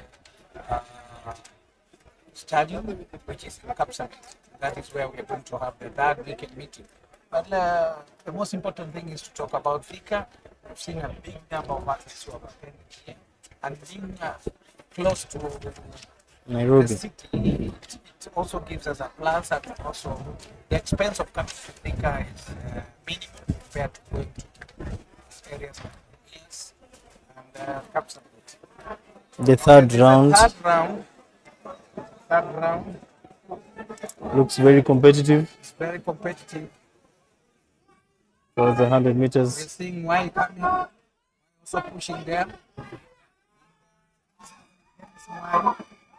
Smile. Top guys in this Dennis Smile from Central. That is Dennis Smile from Central. Qualifying round number 4. We have Eric Munene Mugendi. We also have Jonathan Wambua Mwasia, Washington Wachina Wambui, Kelvin Karani Mendia, Robin Wanjala Wateba, Senda John Monge, and John Odward Orine. These are open ranks, but I tend to think that with Robin Wanjala Wateba from police, is one also a seasoned runner and has been doing very well in track and field yesterday. So I tend to think that he's also coming up and building up for major events. It's coming We are having the national championships for this and also the national championship for track and field, and finally the selection for the world championships in Japan in the month of September. But at this juncture, we are preparing athletes to be ready for the world relays in China, Guangzhou. We tend to think that come the trials, which will be held in the month of April, we'll be able to get good athletes to Guangzhou for the world relays. Already we have qualified in the 4x4 mixed relay. We are among top 20 in the 4x4 men. And also we are among top 28 in 4x4 women. So it's a jigsaw puzzle to see whether by the time the window is closed, our athletes will be there to go and run in the World Championship. Well, something notable I've noticed here with Coach before he left is the participation of athletes from regions that we'd say are not so popular with sprints. We've seen an athlete by the name of Hafsa from Coast doing the 200 meters for the women. And there's a gentleman from Northeastern who did the 400-meter hurdles and the 100-meter hurdles as well, all the way from Northeastern. In previous years, people from those particular regions, you'd never see them doing the sprints. Are the dynamics changing, Coach? Yeah, it's changing, and that is good for athletics in our country, because halves are coming from the coast, and she's hijab, you saw she had a hijab and competed in that event. That is the plus for us, because you see the Muslim community, sometimes it's a bit tricky to have their ladies compete. In sports, yeah. But this is good for us, and we like to urge more athletes from the Muslim community to come in and try their luck, because athletics is for everybody. Yeah, and also looking forward, we expect with proper infrastructure in the counties, we expect to see maybe one of these meets taken maybe to one of those semi-arid areas, say Modogashe, Elwak, Garissa, any of those places, just to ensure that we increase the participation of people from that particular region. Here comes India. Closely Robin Majala Mateba also following in that order. That is qualifying round number 400 meters men. Qualifying round number 5, we have Dennis Mugo Kanyango, Ibrahim Jenga, Chichi Monale, Facilitawa Waithera, Sami Kituto Nagat, Sami Mumo Mwania, and Joseph Oya Elman. Those are the participants in the qualifying round number 5.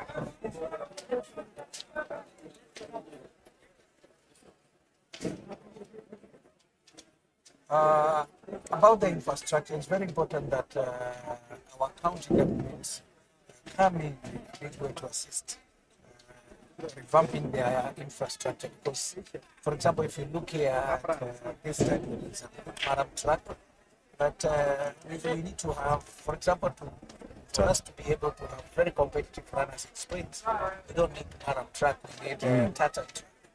And we can see we have talent all over, and the county government needs to come on board and assist the scale in building the infrastructure that's required for the sprinters. The only places that we have is in Nairobi, whereby we have Tata track in Kenya, so and the latest one is Ulinzi.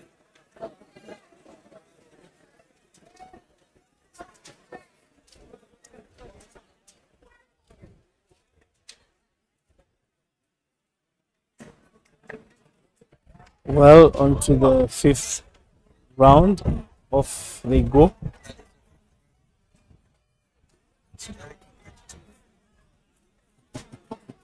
Coach, people have queer running styles. We need to work on their running mechanics. You can see the way they are running. We need to put a lot of effort in running mechanics. Even though that The competitors are putting the best they can, but the running mechanics is doubt. Yes. You can't run that way, able to Chibok, the rest of the world. So the coaches, the other limitation that we have is we don't have more coaches in sprint. We need to invest more training coaches in sprint events. Athletics is trying to bring up the number, but we need to do more. Maybe for the benefit of someone who's probably listening, what are some of the requirements if someone is into sprints and they feel now they want to go into coaching? Maybe they are former athletes, they are former sprinter. It's possible for former athletes to come in coaching because if you look at areas like Western region, whereby we have good sprinters, 100 meters and 200. Because of their genetics, basically. Because of their genetics. We don't have good coaches. We only have a few coaches. The coaches who came up were people like John Ansara, who is now a retired athlete, former athlete, and the coach. But we need more coaches in those regions to tap talent, to be able to identify this talent that we need to come on board. Because I still believe, we have so many Omanyalas in those regions. Nyanza, look at Nyanza. We need to have a coach in Nyanza who is best there to try and train this athlete. Go down to the coast. That is where we need to have coaches to train sprinters around the coast region. Because if you look at the world, all the top sprinters are dotted along the coastline. So we need to train our sprinters at the coastline. That is where we have more oxygen and where the athletes can train well, can train better. And if they come for competition at the sea level or at the higher level, they'll be able to do very well. It's qualifying round number 6. Start for qualifying number 6, where we can see the athletes coming up, sprinters fighting all the way.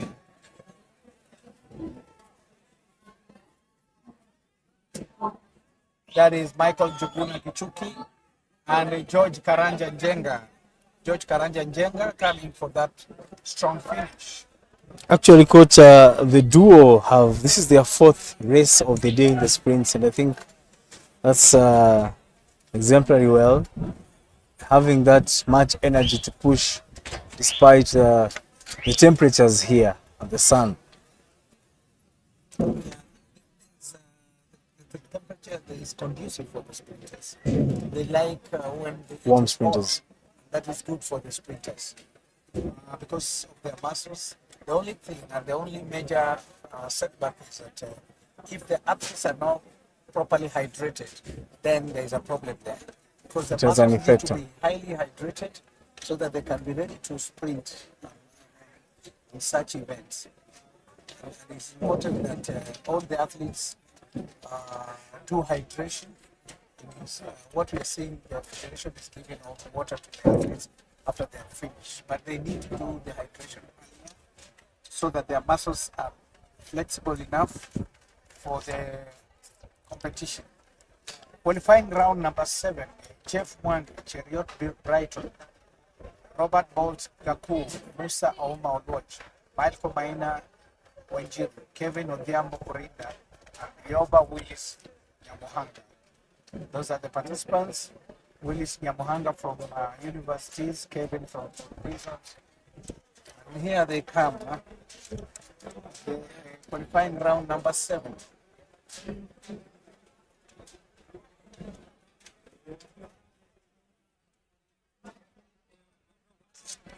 That is Kevin Odhiambo Rinda. Kevin Odhiambo Rinda doing very well, coming close is Rioba Willis. So in lane 7, Kevin Odhiambo Rinda, and in lane 6, and then in lane 7, Rioba Willis Nyamuhanga finishing at the top in that category.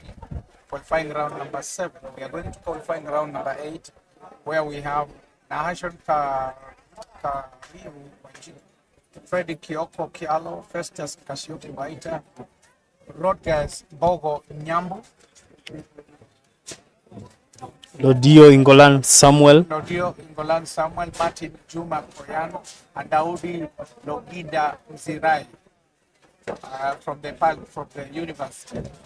It's good that we are having also our university athletes coming abroad and trying their luck, because you see, if you compare the universities in Kenya and those abroad, In other countries, yeah. it is abroad whereby we have good sprinters who are coming from the universities.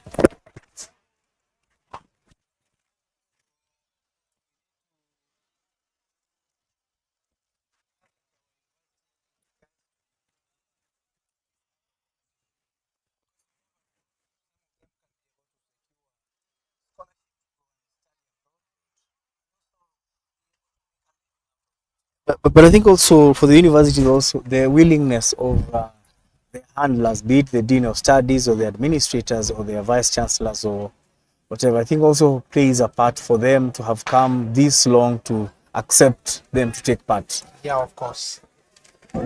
There now comes Rogers.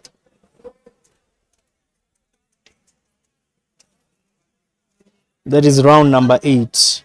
You can see Martin Juma.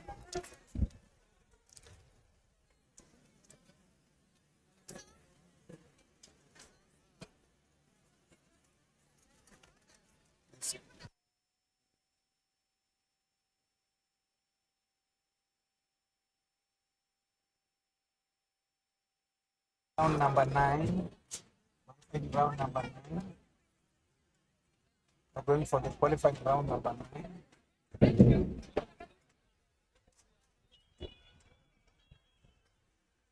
Where according to the start list we have Joseph Rarini,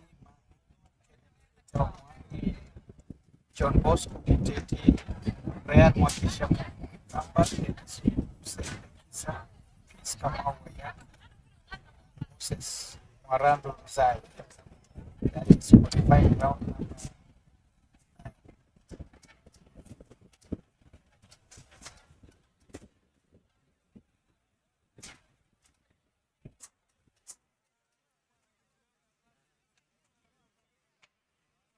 It's another qualifying round number 9. That's a good start. Moses Marando Zai. Also coming closely, Peace Kamau Wayanki. That is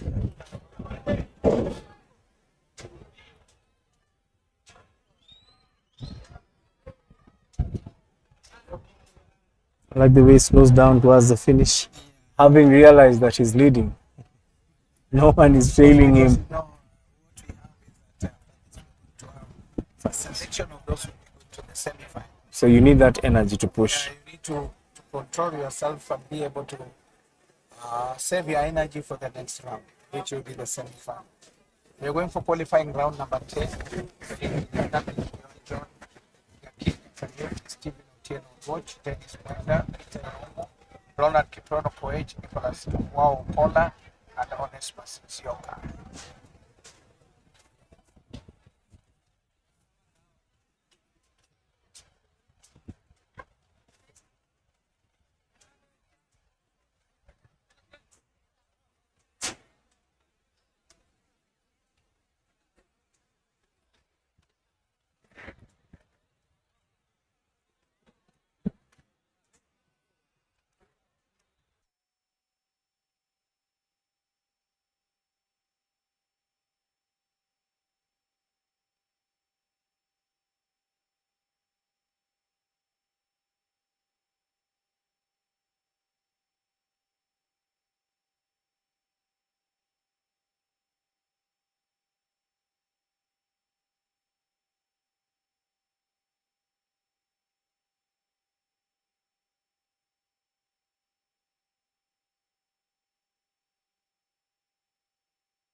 Next is qualifying number 11 as the athletes from number 10 get their records taken by the officials at the final tip.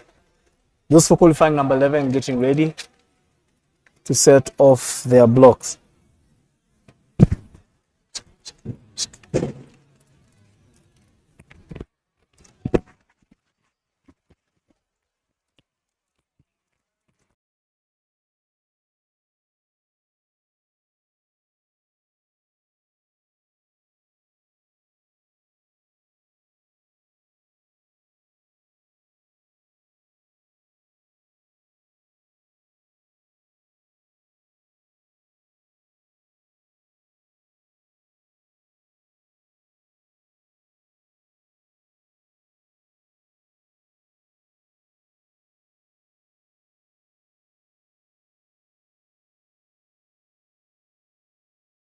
This is a crop of athletes, new athletes who are coming on board, trying to make it even in this grueling competitive 200 meters for men.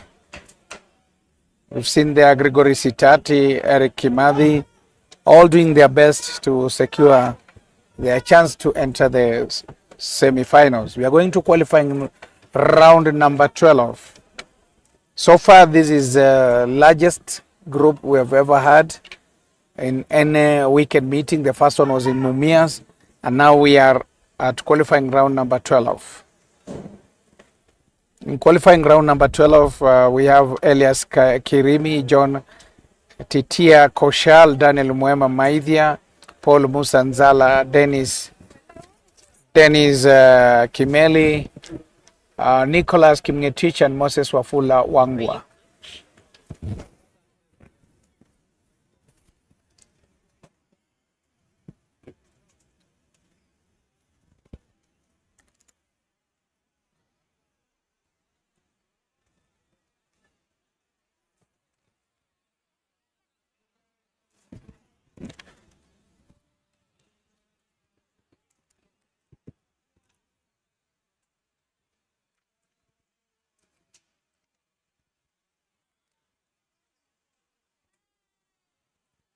That's qualifying round number 12. Coming up, you can see all the athletes are lined up from lane 1 to lane 7.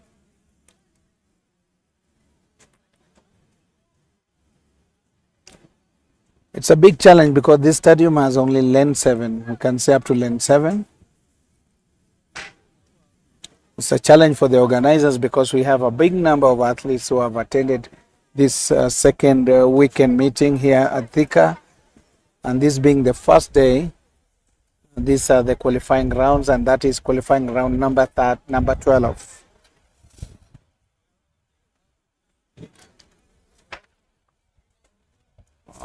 Off the track, off the blocks, we can see those guys all fighting their way. And you can see in lane 1 making his way to the top of this event. And that is lane 1 water race. We are moving to qualifying round number 13. Qualifying round number 13.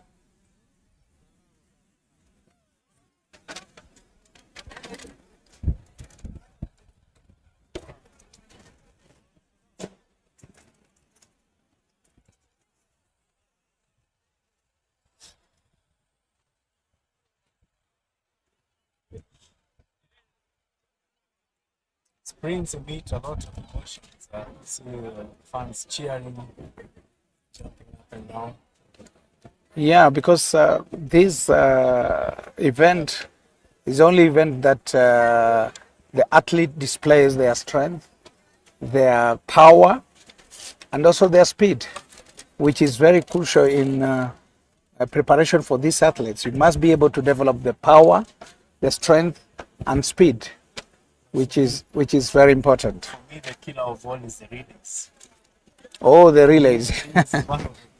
You know, the dynamics in the relays is what makes it so enticing, because you have all the 4 athletes running together, and for them to be able to beat another team, they have to synchronize their baton handling, that which is very crucial.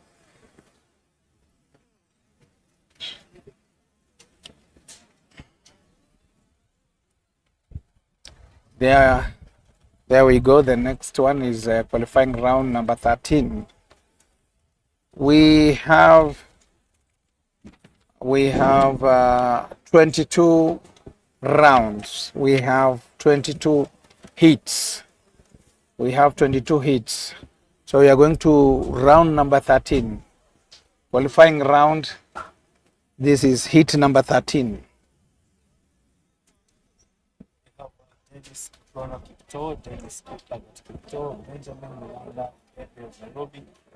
Desmond Mugai, then 4, Kevin Kipto, Police in the 5, Vidatina, Wayono, Southwest from Stephen Wangila,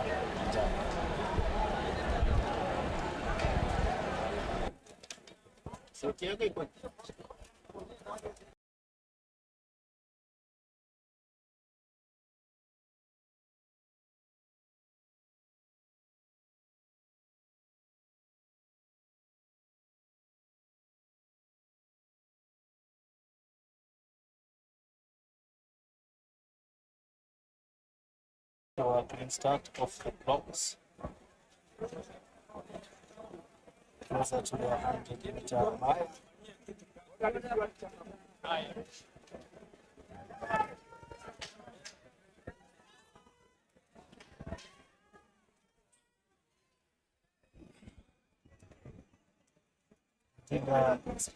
That is a 400-meter runner. Tinega, that is a 400-meter runner. Tinega also trying his luck in 200 meters. Tinega is a specialist in 400, but he's trying his luck. Maybe he's trying to build his speed, and his specialty is 400 meters. But today he's also doing the 200 meters to ensure that he has good speed in preparation for the forthcoming major events, whereby we'll have the selection for the World Relays in Beijing, in Guangzhou, China. Yeah.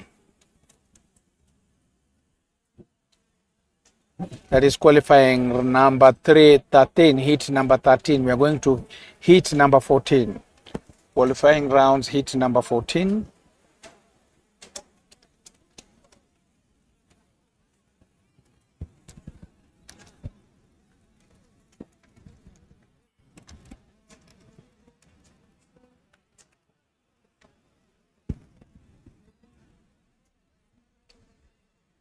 Remember, we're coming to you live from Thika Stadium. This is the second Betika track and field Olympics being held here at the stadium in Kiambu County. The first leg was held in this county and all 3 athletes take off their blocks.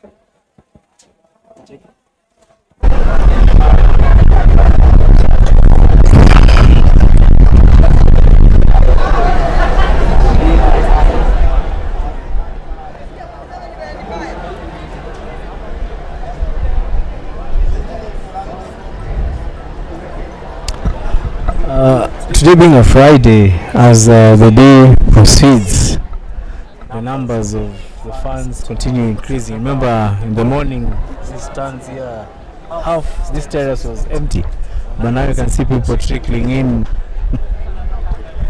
coming to see the best of the best that we would have in the country in the various events. Probably the stadium is packed because people have heard that Omanyala is here, and we have the Omanyala maniac, whereby everybody wants to see Omanyala in action. And according to our program, he's going to run the semi-final just in a moment from now. Yeah. Actually, he was the center of attraction after he finished his 100-meter hits. Yeah. After the interviews, I would count like close to 20 to 30 people, all of them with phones around him wanting to take a selfie, want to take a photo of him. Everyone wants a piece of Omanyala, and that's the price you have to pay sometimes when you are a star and when you perform well. Yeah. So for having Omanyala in the second weekend meeting, that is a plus for the organizers, and we tend to think that this event has a major boost by having Omanyala running in the 100 meters. That is another qualifying round number 15. That is an athlete from NYS. You know, NYS are coming up very well, and it's hard to know these athletes because most of them are new on the track. They are new, and we tend to think that in near future we'll be able to identify these athletes who have been scouted from the NYS. You know, NYS recruits so many young people, and out of that we are seeing that NYS is coming in a big way.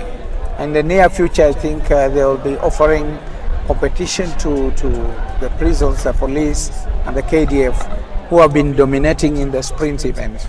I think, Coach, we seem to have finished the 200 meters, and I can see the ladies. This is a 3,000 meters steeplechase warming up. So it's 800 meters. This is 800 meters. 800 meters. Yeah, this is 800 meters. So I think with the sprint, we just have the 15 rounds, and that's it. That is 800 meters. We are through with the sprints. So you're going to 800 meters. Women. For women. Because they seem to have probably combined the round. Maybe they'll do 2 rounds like they did in 1500.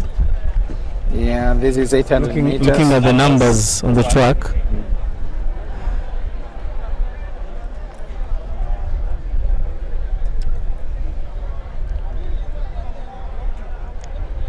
There is Vivian Chebet Kiprotich. You know, Vivian represented the country in the Olympics. Vivian, she's here. Bib number 244. Bib number 244. She represents the country in the Olympics. There they go. Vivian Chebet Kiprotich was in the Olympics, Paris Olympics. She's in this 800 meters for women, a 2-lap event. And we think that this is good to have Olympians participating in this event. He went up to the semi-finals of the grueling Olympics. I remember. Yeah. And, where they had some qualifying rounds called rapper charge, and she went to the rapper charge and then found herself in the semi-finals, but she could not make through to the finals. I bet she picked a few takedowns or other notes that she has carried with her over through the.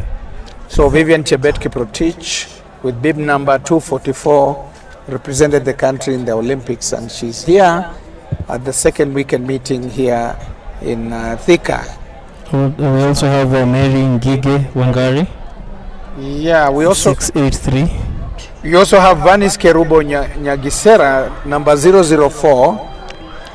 She's a seasoned 400 meters hurdler. There goes the ball for the final lap. That's the final lap now. You know, 800 meters is not easy to know who can win until the last 150 or 100 meters to go.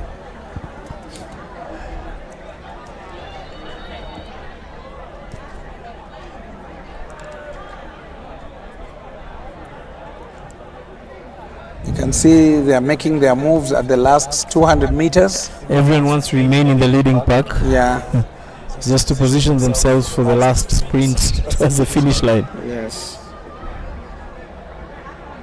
And now taking over is Vivian, the Olympian, Vivian Chebet Kiprotich, followed by Vanis Kerubo Nyagisera. You know, Vanis Kerubo Nyagisera won the African Championship in hurdles.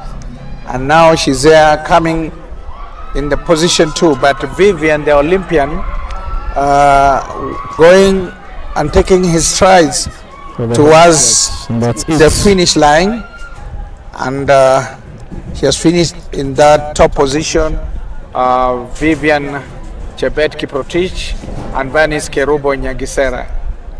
Vivian runs for KDF and Vanis Kerubo runs for police. I wish in future we would have a microphone next to these athletes when they finish the races. We just hear what they're discussing about. Of course. Probably if they're congratulating the other acknowledging the fact that you really pushed me. Were it not for you, probably I would have won. And I think those are some of the events that we never capture. Yeah, of We course. just end up watching them, but you never hear what they say. They seem to know each other very well. There seem to be acquaintances. They are chatting. Everyone opening a bottle of water and discussing how the race was, perhaps. Yeah.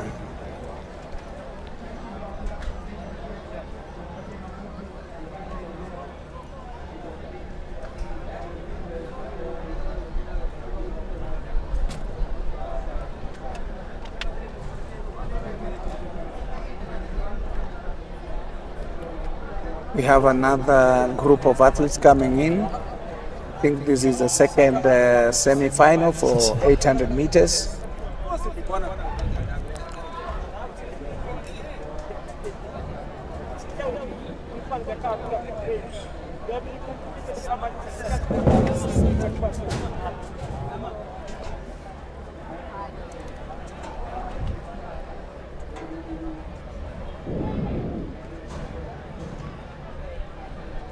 Normally, before the gun fires, there are normally tense moments. Yeah, of course, you can see the athletes in that tense moment waiting for the gun, and that's It how goes. it goes. Others are not prepared.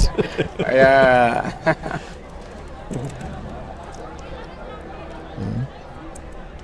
That is second semi-finals for the 800 meters women.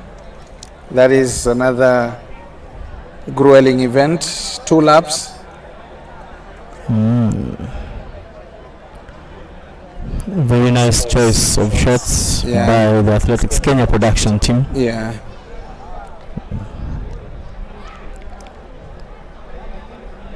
You know, sometimes I like the unknown who normally take upon themselves and take the risk, run in front, try their luck.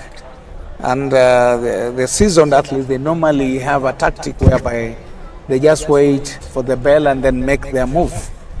And if you can look at it very closely, we have Jacinta Abese of Prisons lying in second position, and she's calculating her move. And that is the bell now. The athlete in bib 560 taking the outer lane. Yeah.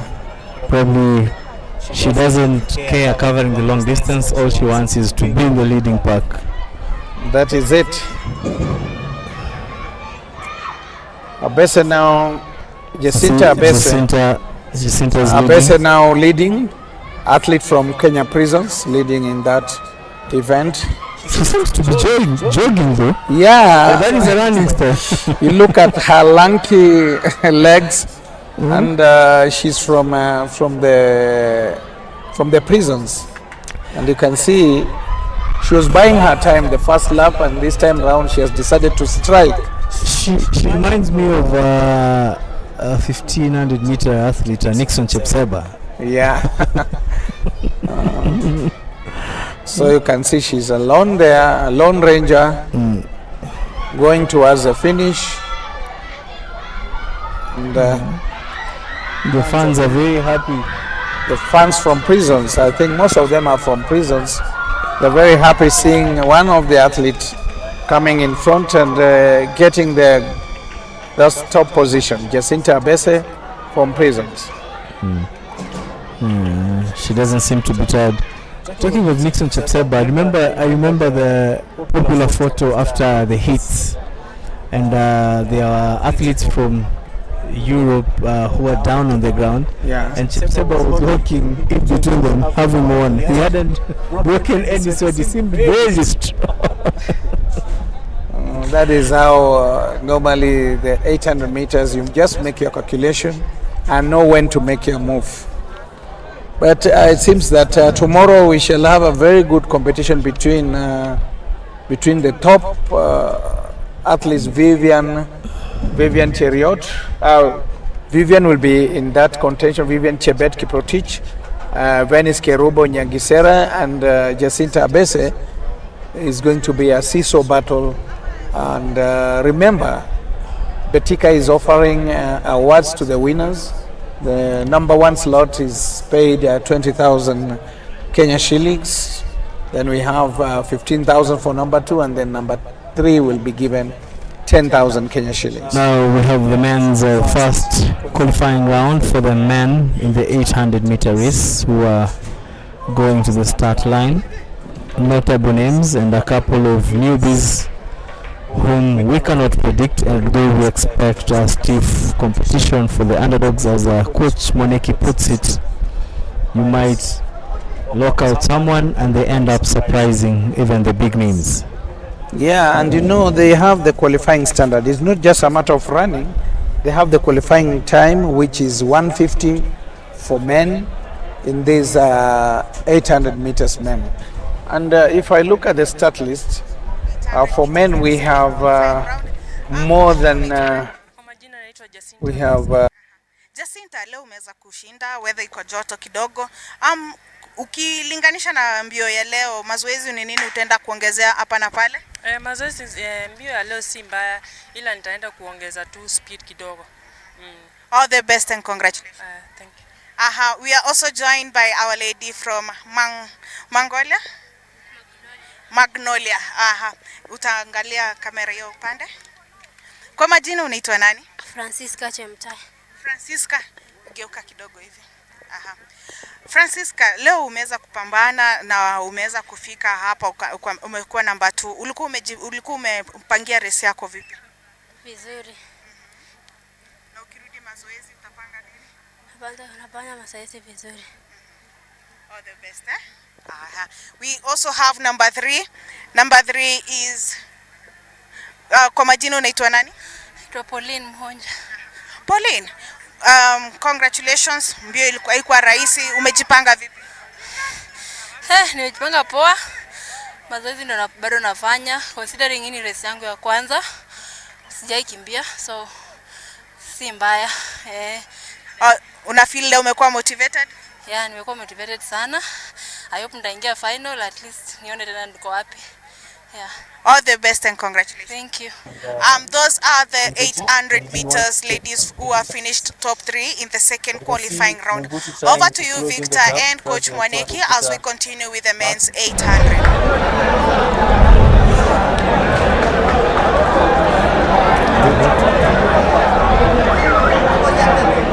Yeah, there is it, Daniel Chumbe. Experience works, as you say, Coach. He's taken to the lead, sprinting towards the finish, and there he takes it. This is Daniel Chumbe Munguchi.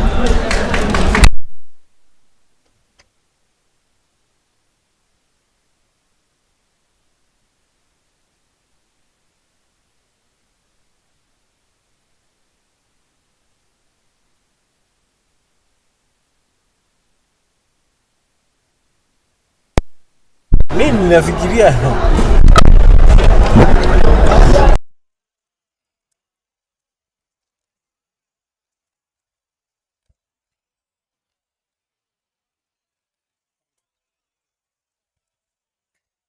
kaya kutoroka. Sitaendelea na hiyo part nyingine.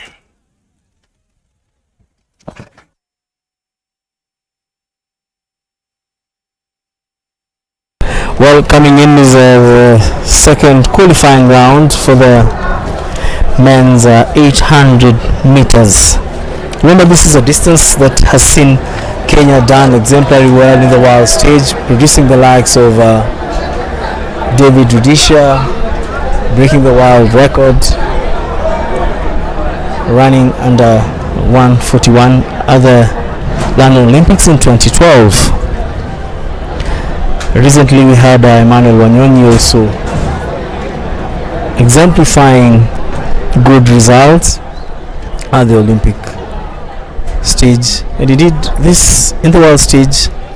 Remains a Kenyan forte, or rather Kenyan specialty, despite there being imminent competition and the race starts and there the athletes take off. Okay, I'll hand you over to Charity for an athlete's interview.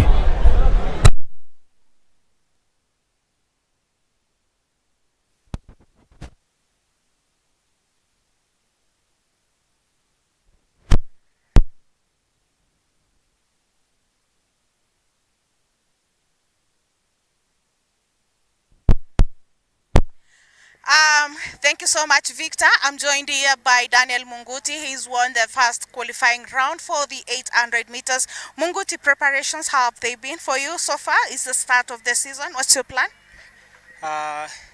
From cross country, nationals na Sirikwa. Now we are back to track. Ambaye leo nilijaribu kusema nitakimbia 800 na kesho pia nitakimbia 1500 meters. Haja yangu ya leo kukimbia 800 ilikuwa najaribu kuona kama speed bado iko, sababu tumetoka cross country. As we know, cross country is more of a speed endurance. So now we are going to sharpen for the speed ndio tukue ready mapema.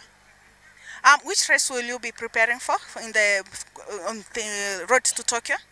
Road to Tokyo, maybe probably first going to push either 1500 or 5000. So yenye itapata time mapema, hiyo ndio nitaenda ku present Tokyo. Yeah. Okay, all the best and thank you. Thank you so much. That was Daniel Munguti. He's saying that he's doing this race is part of his training, and he's hoping that he'll be able to qualify for the 800 or the 1500. Over to you, Ogale.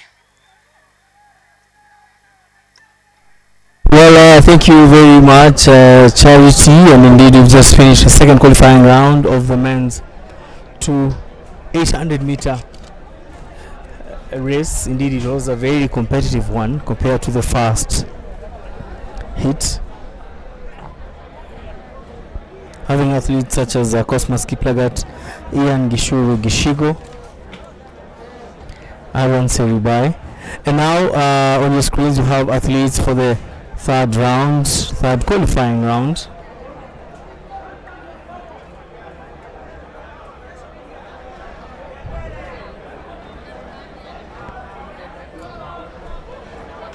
Slowly walking to the starting line. We have Eugene Amogora, so some of the seasoned athletes over this distance. Over to you, Charity, for an interview.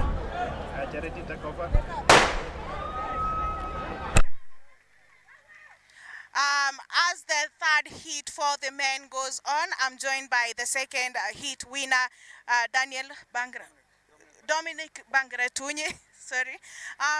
Preparations zako zimekuwa vipi? Is the start of the season for you? No, I went to Mumias, but I don't qualify to go to finals. But now, today, I hope that tomorrow I will be final, and I will do my best. What's your plan in the race execution? My plan of the race execution is I'm aiming for World Championship.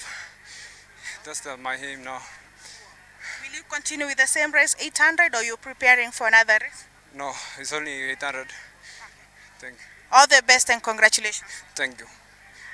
Okay, that was Dominic Bangretunye. He's saying that in Mumias he was not able to make it to the final, and he's hoping that this time he'll be able to make it tomorrow's final. Over to you, Ogale, as we finish the third heat.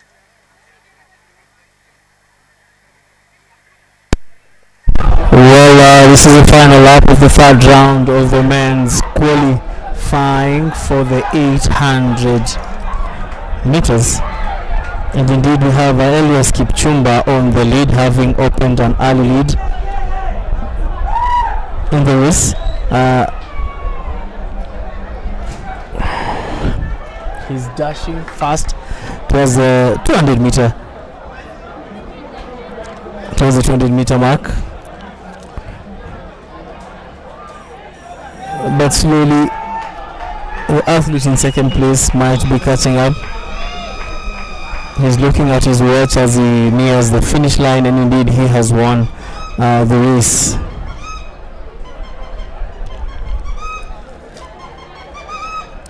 The 800 meter race is a race that has put Kenya on the world map over the years. In major competitions, Kenya has won medals and accolades, be it on the continental, regional, and the world stage. This has not only been replicated in the women's side but also for both the juniors. Now we have the fourth round of the 800 meters.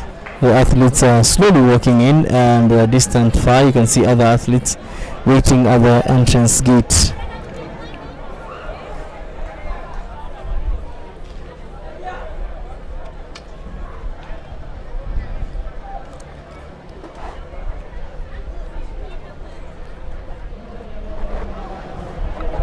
One of the notable athletes in this particular race is Elias Serbai,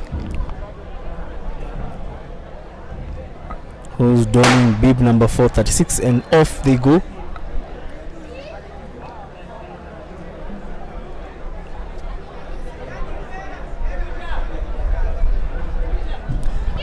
The Thika Stadium is continuing to get filled with sports enthusiasts, perhaps not only from Thika town but also adjacent areas coming here, having heard what is happening here and probably watching it live on the Athletics Kenya YouTube channel, where we are coming to you live.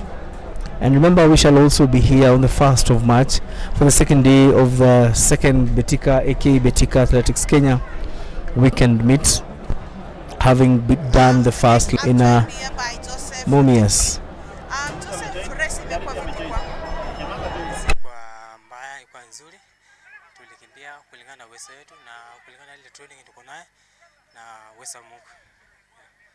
All the best and congratulations. Thank you very much. Over to you, Ogale, as we finish the fourth heat of the men's 800. Well, now this round is on its final lap.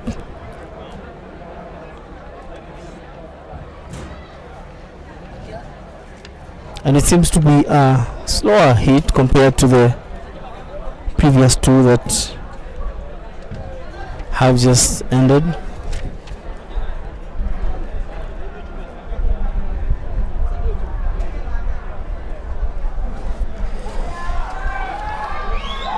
And on to the home stretch. This is very tight competition within position 1 and position 2, and the gap is very small, and the race has ended.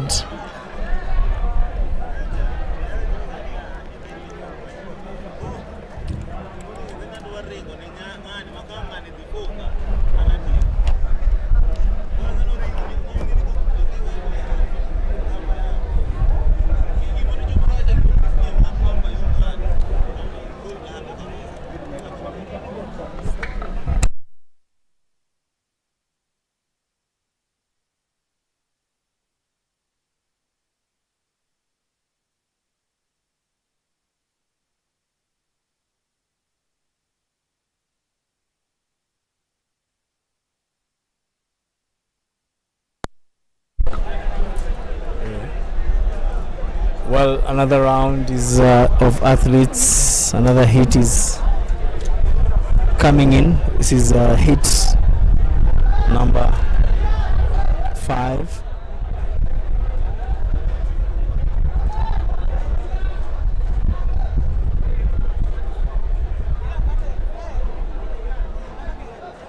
We have Alan Kipiego, some of notable names. Alan Kipiego has been taking part in this race for a while. We have William Loishorua from NYS, and there they go, and Alan taking an early lead, ensuring that he's in the leading pack. We just saw him a couple of minutes ago tackling the 400 meters race. He was here also for 200 meters, perhaps working on his speed.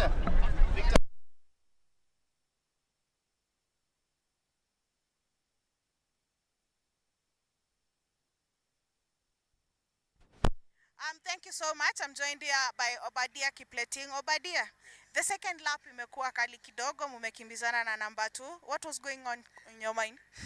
So in my mind sikuwa nataka mtu anipite. Nilikuwa nasikia bado niko capable. Unajua kwa race mtu akienda mbele anaweza kukupita alafu ashukishe chini. Hapo ndio unaweza patwa na lactic. Yeah. Plan yako? So plan yangu ndio nilikuwa nataka pia ni make tu niende final kesho. Ndio tupatane na wenzangu washa make final. Yeah. All the best and congratulations. Thank you so much. That is Obadia Kipleting. He's saying that he had to hold off his chaser to ensure that he doesn't get lactic acid and also qualify for the finals that is going to be tomorrow. Over to you, Victor, as we continue with the next race. Well, we're on to the final lap of the 5th round of the 800 meters qualifying round. And on this particular round, we have notable names such as Alan Kipyego,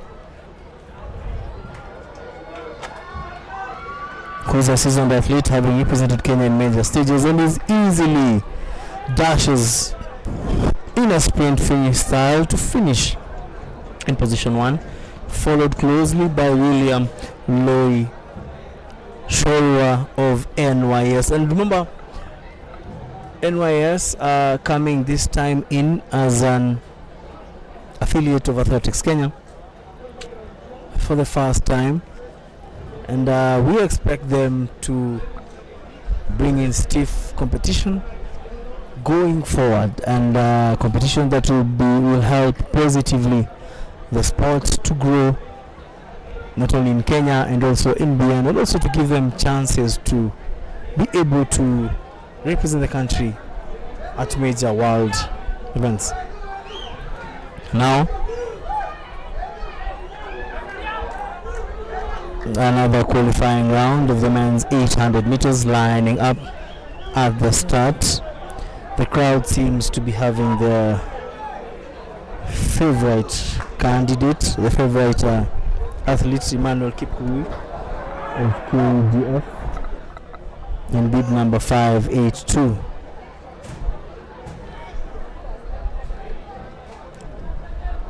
Mildan Raimet Kuwa of Southwick in bib number 024.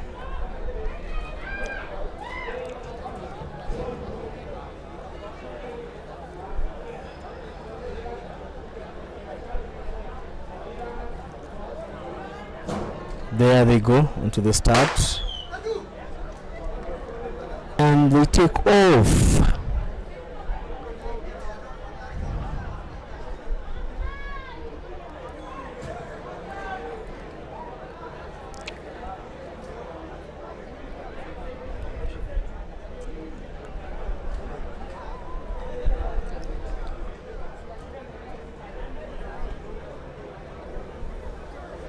Mildan Raymet, KO South Rift, is on the lead.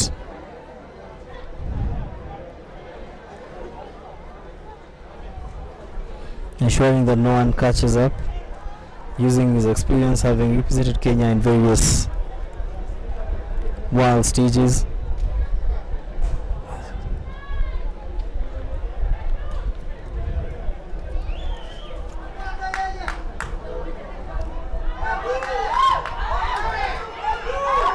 Edwin Kemoi Kosgei is trailing second, and he seems to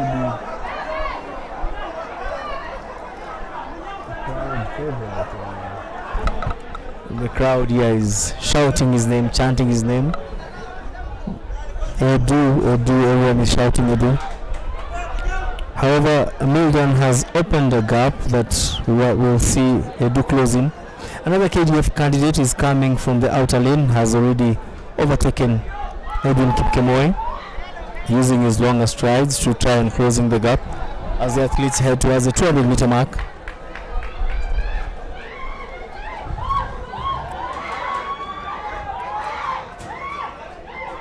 And there we go. This is the time to separate the wheat from the chaff.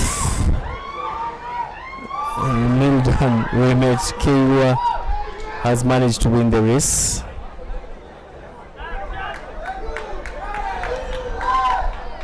with Edward Kipkemoi coming in third.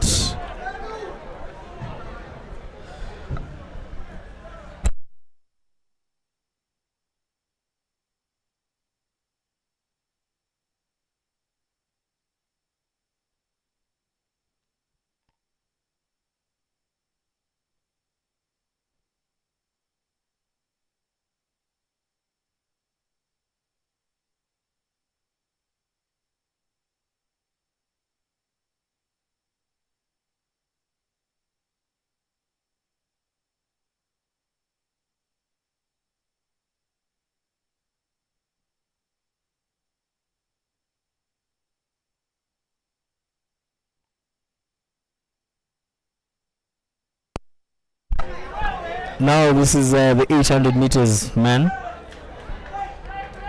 We are on to qualifying round number 7. And on the list here I have Brian Kipkurui from South Rift, Kintalere Teti Punyua from South Rift, John Unaina Kimani, Ismail Lengolos, Daniel Kipsoi Kibet, Collins Kimutai, Wycliffe Parataruai Sikio, and Festus Kipkurui of KDF.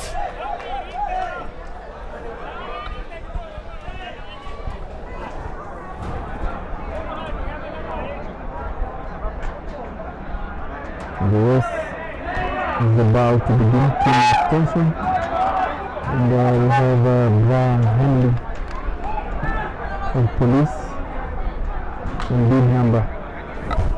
in bib number 035.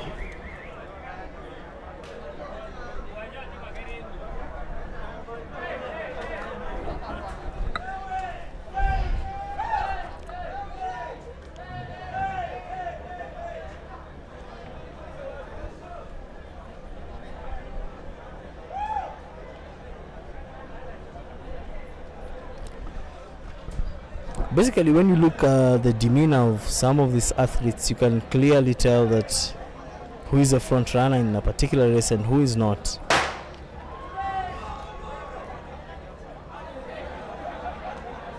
And off they go, and a little bit of blocking there from the first few steps. Everyone wanting to take a lead in the leading pack, perhaps blocking some of the athletes, which will make, or rather will force them to take a longer route to go ahead of the pack.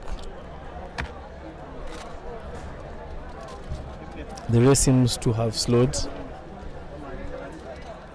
with 300 meters to go.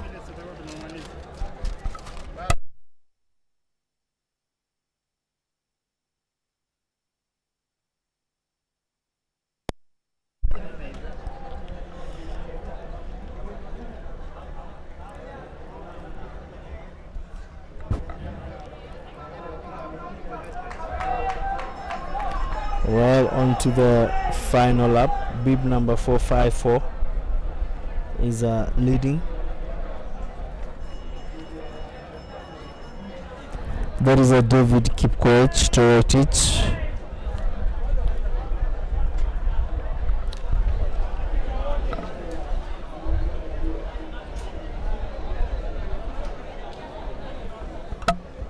David has opened an early gap,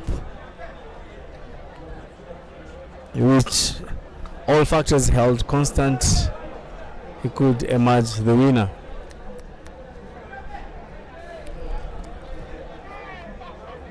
He seems to be very energetic. On to the final home stretch. And indeed he has won the race.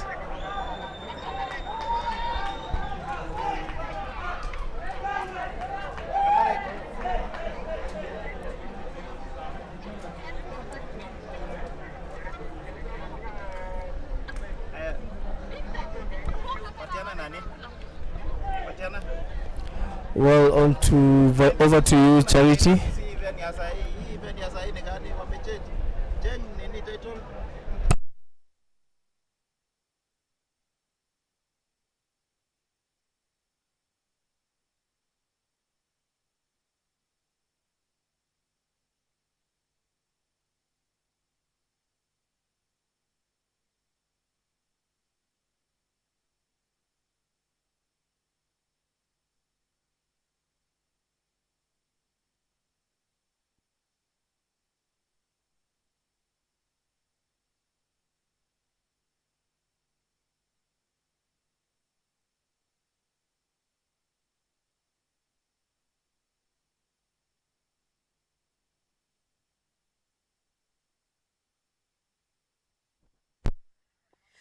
Thank you so much, Victor. I'm joined here by number 1 in the last heat for the 800 meters. Kwa majina unaitwa nani? David Koech. Koech, mpango wako ni gani hii season? Now tuko the second track and field series ya Athletics Kenya Betika. Naona mbinu si mbaya. Yes. Kwa mazoezi? Mazoezi si mbaya. Yes. All the best and congratulations. Thank you. I also have number 2 here. Number 2, kwa majina unaitwa nani? Mutuko, Kennedy Mutuko, Utinda. Kennedy, race imekuwa vipi kwako? Race imekuwa poa. Hii ndio mara yangu ya kwanza kukimbia 800. Tuendelea tuna kujikaza. All the best and congratulations. Yes. That was the winner for the 800 meters, the last heat. We are moving on to the semi-finals for the 100 meters. Over to you, Victor. Well, and now we are going to the semi-finals of the 100 meters for the women. They are at the starting line, each one of them attempting the blocks. Everyone showing their prowess and their athleticism.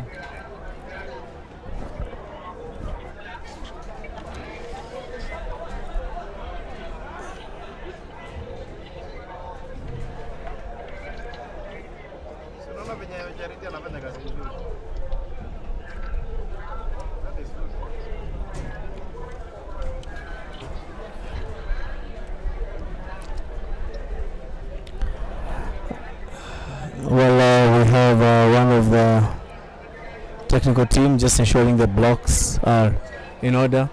One of the images that we rarely get to see how these things sometimes are made in case something goes amiss.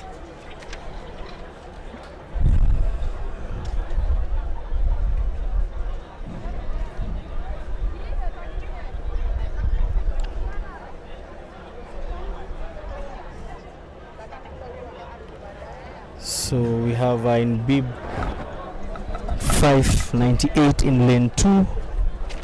We have Consenta Kisembe.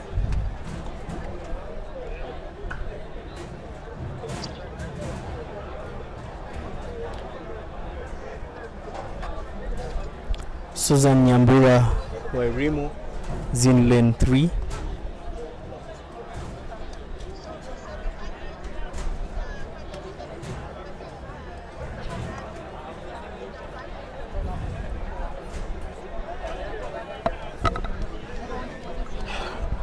The body language here at the Thika Stadium will indeed tell you that there will be a tough duel in the upcoming races, because after this we go to the men's race and we expect to see some notable names in the men's sprinting, including Ferdinand Omanyala.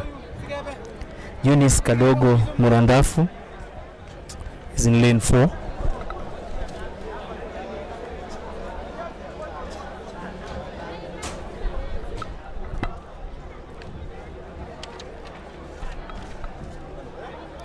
And this is the first semi-final of the women's 100 meters of the second Athletics Kenya Betika weekend meet. There seems to be a false start from athlete who was in lane number 7. A little bit of tense moments here. Everyone wants to win. Everyone seems to have posted a good time.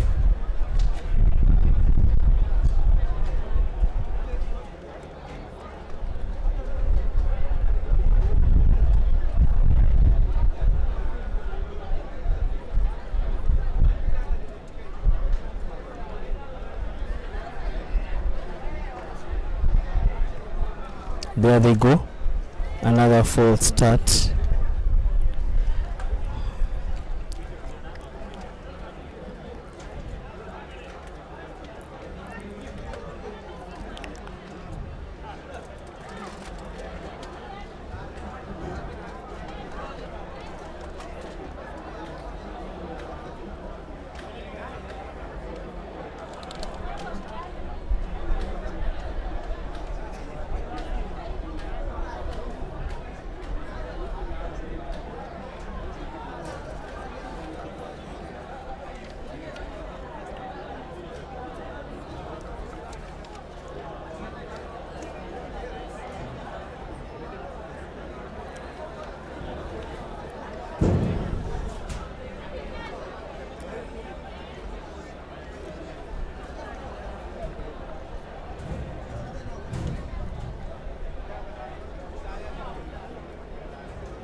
well, down they go on the blocks, getting ready to start the first qualifying round of the semi-finals.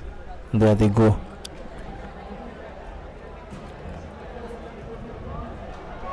And then indeed bib number 043 wins the race in very systematic fashion, having sprinted off the blocks in the lead to maintain all through the race to the final.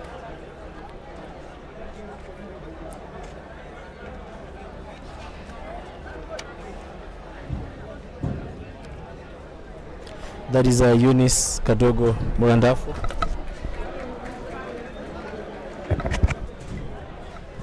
So now to the second semi-final in the women's 100 meters.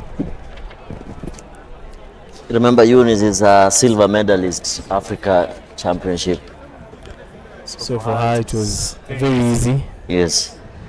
We have an Olympian in this semi-final, in lane 3, Lucia William. She was in the last Olympics last year.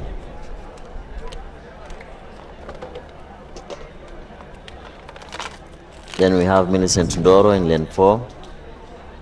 This will be a fast one. Yeah, Millicent.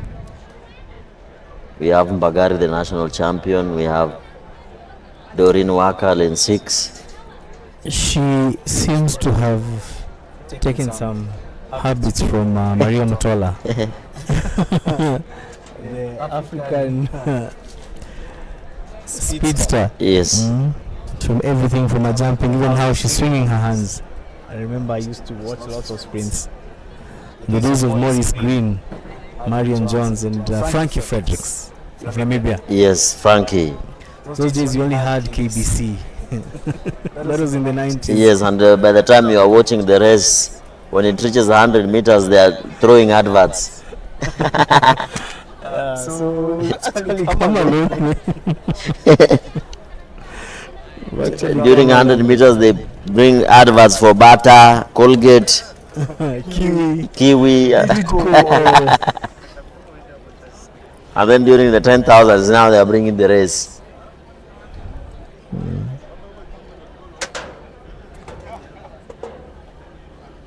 This will be fast, I know. This is like a national final. Yeah, this looks very competitive. Yes. Our women have upped their game.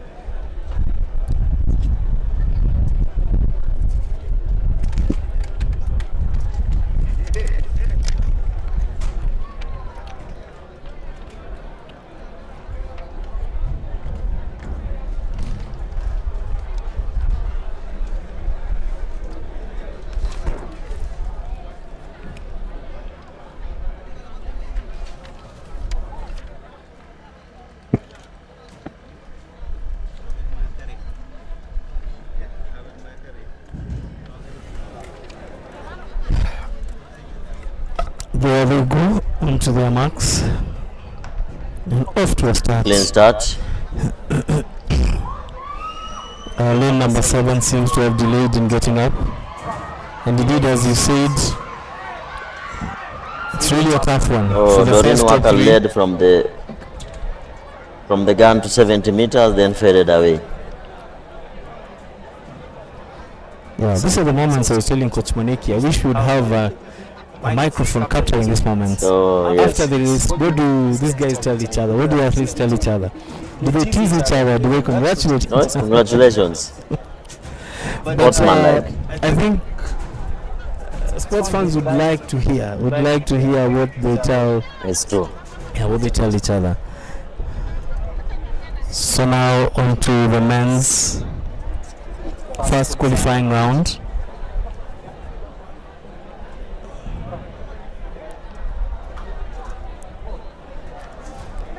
The mood here in the stadium,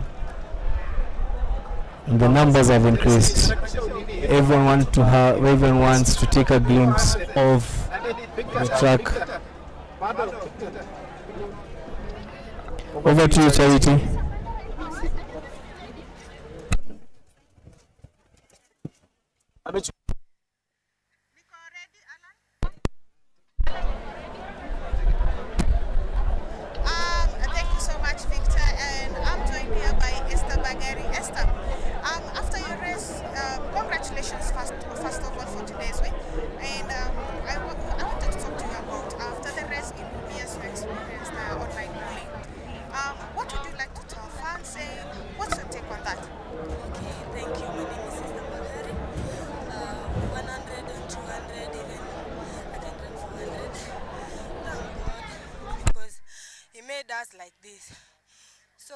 what I can say on online bullying is the way you look as we are sprinters.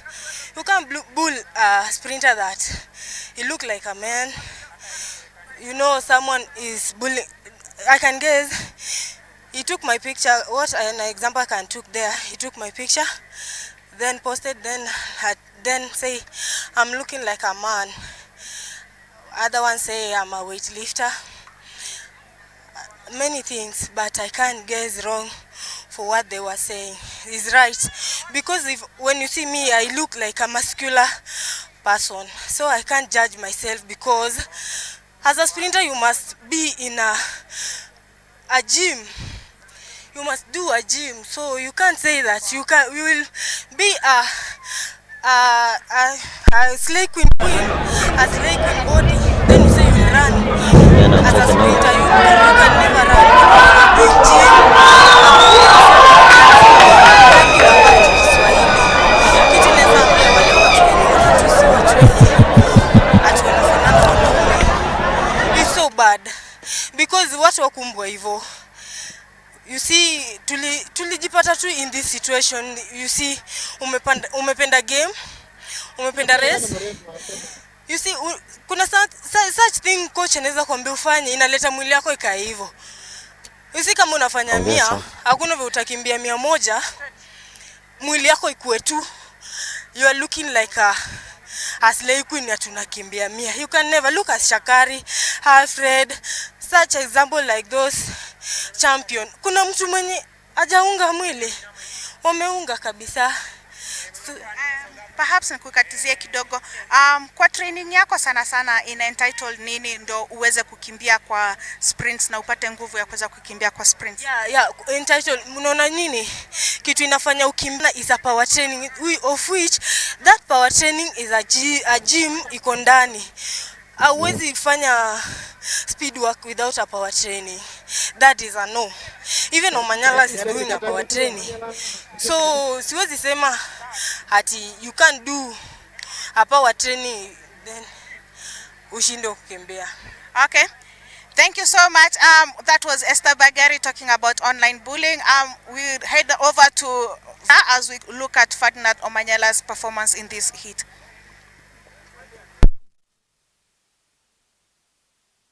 Second semi-final women's 100 meters, we have Ferdinand Omanyala and his brother. There's Nyongesa, there is racing against each other. Of course, Omanyala being a crowd favorite.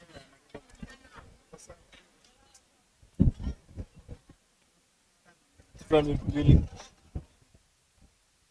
to watch, see how he eases to the finals. I think the brother is in the next semi-final. I can see him behind here. This is Dennis Nyongesa, 091. He has the fastest time coming to the semi. Then a 10-3.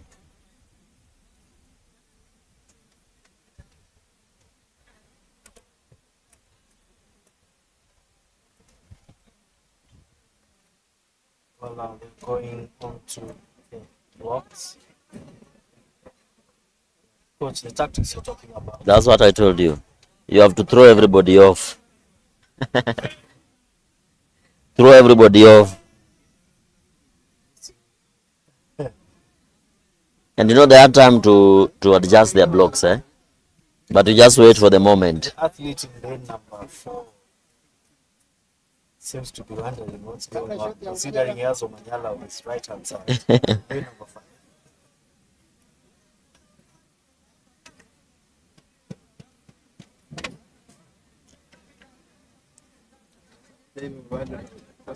People might be wondering the lane placement. Lane 3, 4, 5, 6 are the people who are the fastest times. So the fastest times 3, 4, 5, 6. Coach, lane 6 is empty. Yes. It's taken off.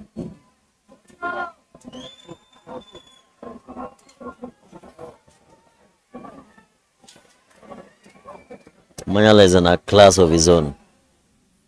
Definitely. The kind of exposure that is available like this. During various races, Omanyala wins the race. You can see other athletes congratulating him.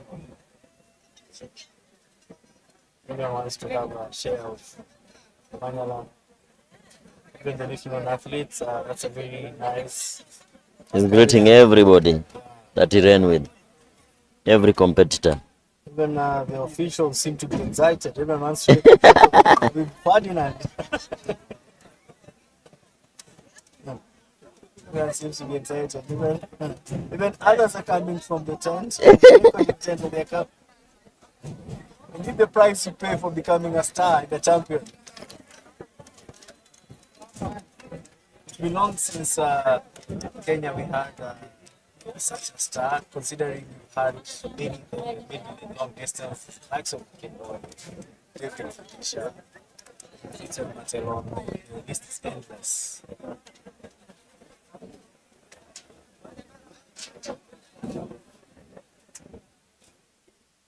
So this is the Third.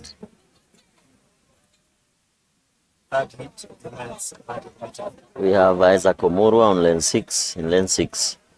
Then Simani Regao in lane 1. Kanyi lane 7. It also has fast people.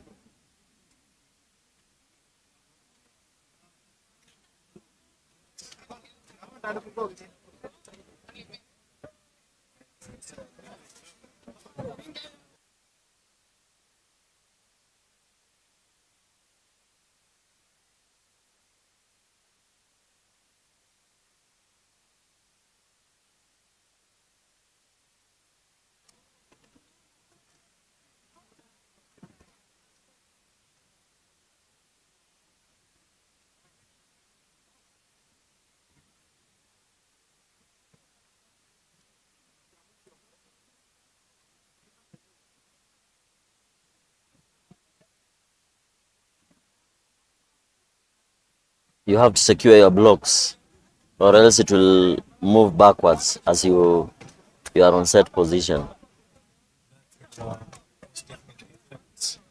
Yes, your start. I see that people have been brought all of a sudden to the stadium. It's Omanyala. Omanyala was running. Everybody wants to have a closer look at their star.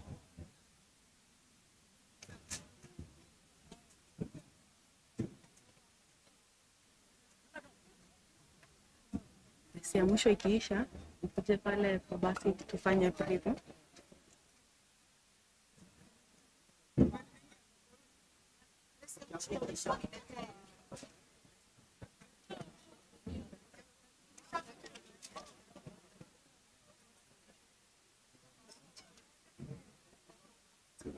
Position. Start.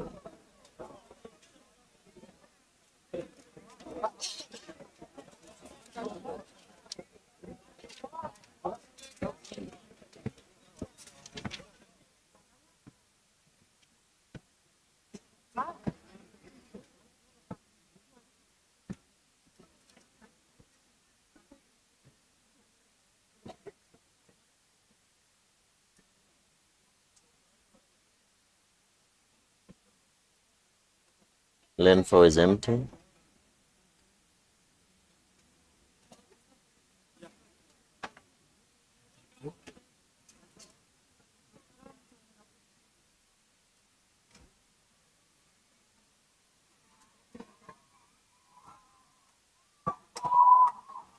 That was a good challenge between the three. Murwa, Simani, and the guy we were talking about in the morning. What was bid number 450? Simani Regao.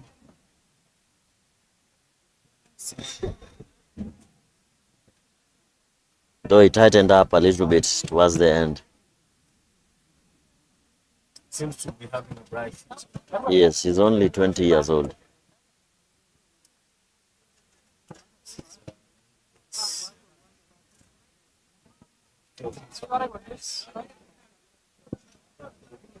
The 092 was last year's, it was in an under 20, 2 years ago.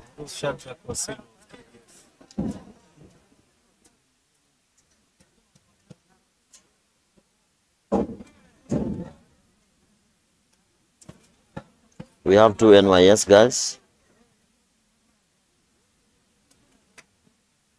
Like we said in the morning, it's a good addition to the affiliates, NYS. Considering the fact that probably some of them might be absorbed into big forces, so it continues to ensure that we have a talent to give talent.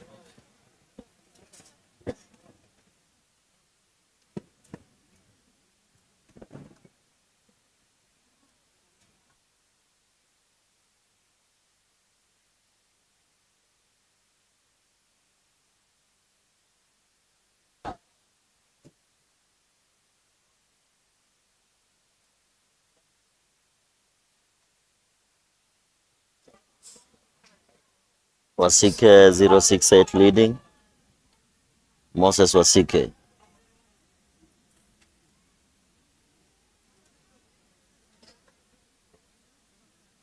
Very composed.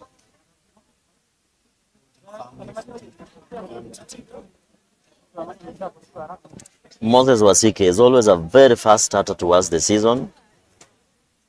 He'll win about 4 out of 5 AK meets. Then when the right time comes during nationals, you'll only find him in the final. But he'll miss out on the medals. Such an what happens? You blame it on preparation, is it the mental ability? He's picking. He has to time his picking. Know when to pick.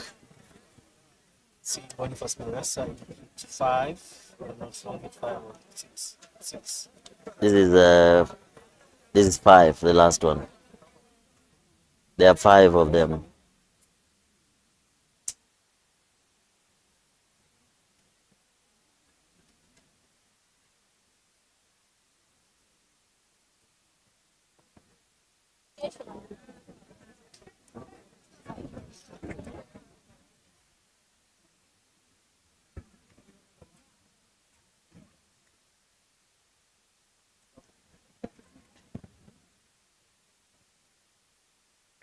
You remember that year during the World Championship when Fadi ran 30 races before World Championship.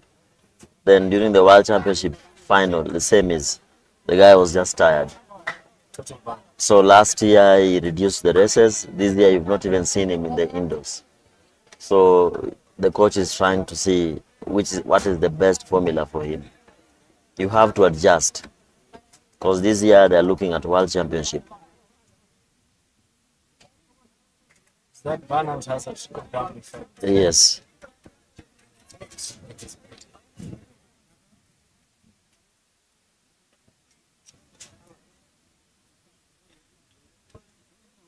Also watch out for lane number 4, Mwakisha.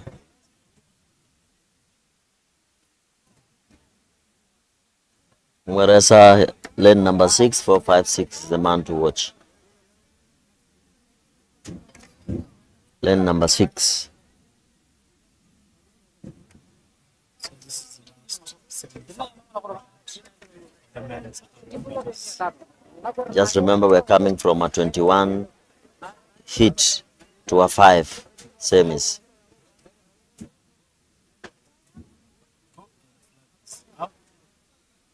That means there is a false or faulty start.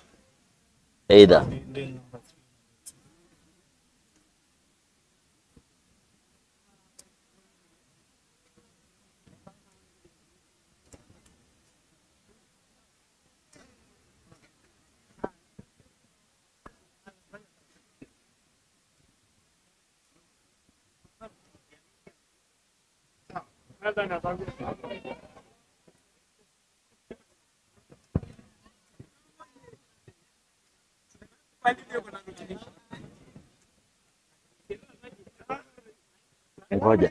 Ngoja hapa.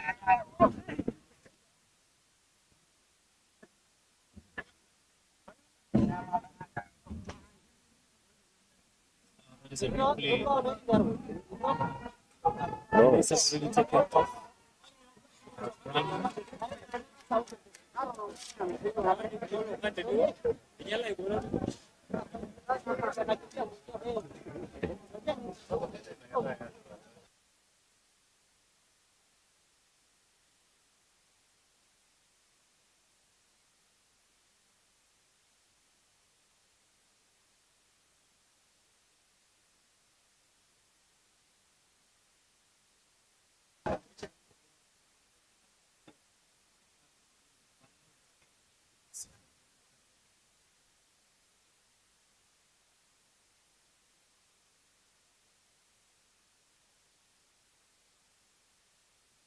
Rono in a time of 18.0 seconds and Mary Jeb Kemboy in a time of 19.1 seconds in position number 5.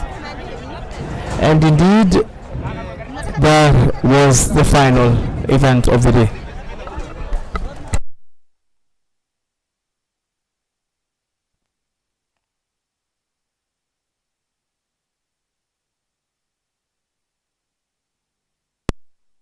Well, from the B side of the studio, it's been a splendid day here at the Thika Green Stadium, where we've seen the cream de la cream of day one of the second meet of the Athletics Kenya track and field. Over to you, Charity, as you wind up the day's broadcast. Thank you so much. It's been a wonderful day full of action on the first day. Coach Hilary, so far, how's been your experience today? It was nice today. At least just engaging with the audience. It was a nice experience. Yes. Was the performance according to your expectations? You've seen the times? For a marathon track, I would say we are at a good level. Because when you look at the times, like 100 meters women, we had 11 seconds. We had 10.3 with the men hits, and coming from 5:20 hits to 5 semis, it means we are progressing well. Like last year, we would have about 3. This time we are having 5. Even for the women, you could see they are running. They are running the semis like a final. And then, and of course, even in 400 meters. We had impressive times. We had 47s, we had 48s. On a marathon track, that's a positive. Yes. Speaking of the women, sir, we have sprinters, the ladies. We've seen some of them being bullied. As a sprint coach, perhaps what would you tell, so that, because there is the expectation of how the lady must look like, but the men are finding that because they are more in the gym, they are finding it an avenue to bully them. Well, that's uncalled for, and I don't think that one should happen, because when you look all over the world, look at the Shakari Richardson, Shelly Ann Fraser Price. For a sprinter, when you go to the gym, definitely you'll muscle up. You'll have some little bit of muscle for sprinters. So we have to embrace change. We are no longer in those eras where you can bully anybody around. No, we have to embrace change. We have to adapt to what the world is moving towards. Yes. So that's it's not something to smile about. We should encourage our women. Yes. Looking forward, we're going to Kapsabet for the next event, which is a high altitude area. Perhaps what could be some of the expectations, considering that today we've done here in the Mara and also there, we'll be also having Mara. By the way, for sprints, when you're going to high altitude, you expect very fast times because of the hypoxia levels. So I expect very fast times than today's for sprinters going to Kapsabet. So I will encourage the sprinters, go do your build-up, go to Kapsabet. You'll get fast times, not because it is fast, but because science says so, and because of the hypoxia levels. Yes, there's a more oxygen concentration. Yes. It's been wonderful having you today. Hopefully we'll see you even tomorrow. See you tomorrow. Thank you very much. Thank you so much. That is Coach Hill.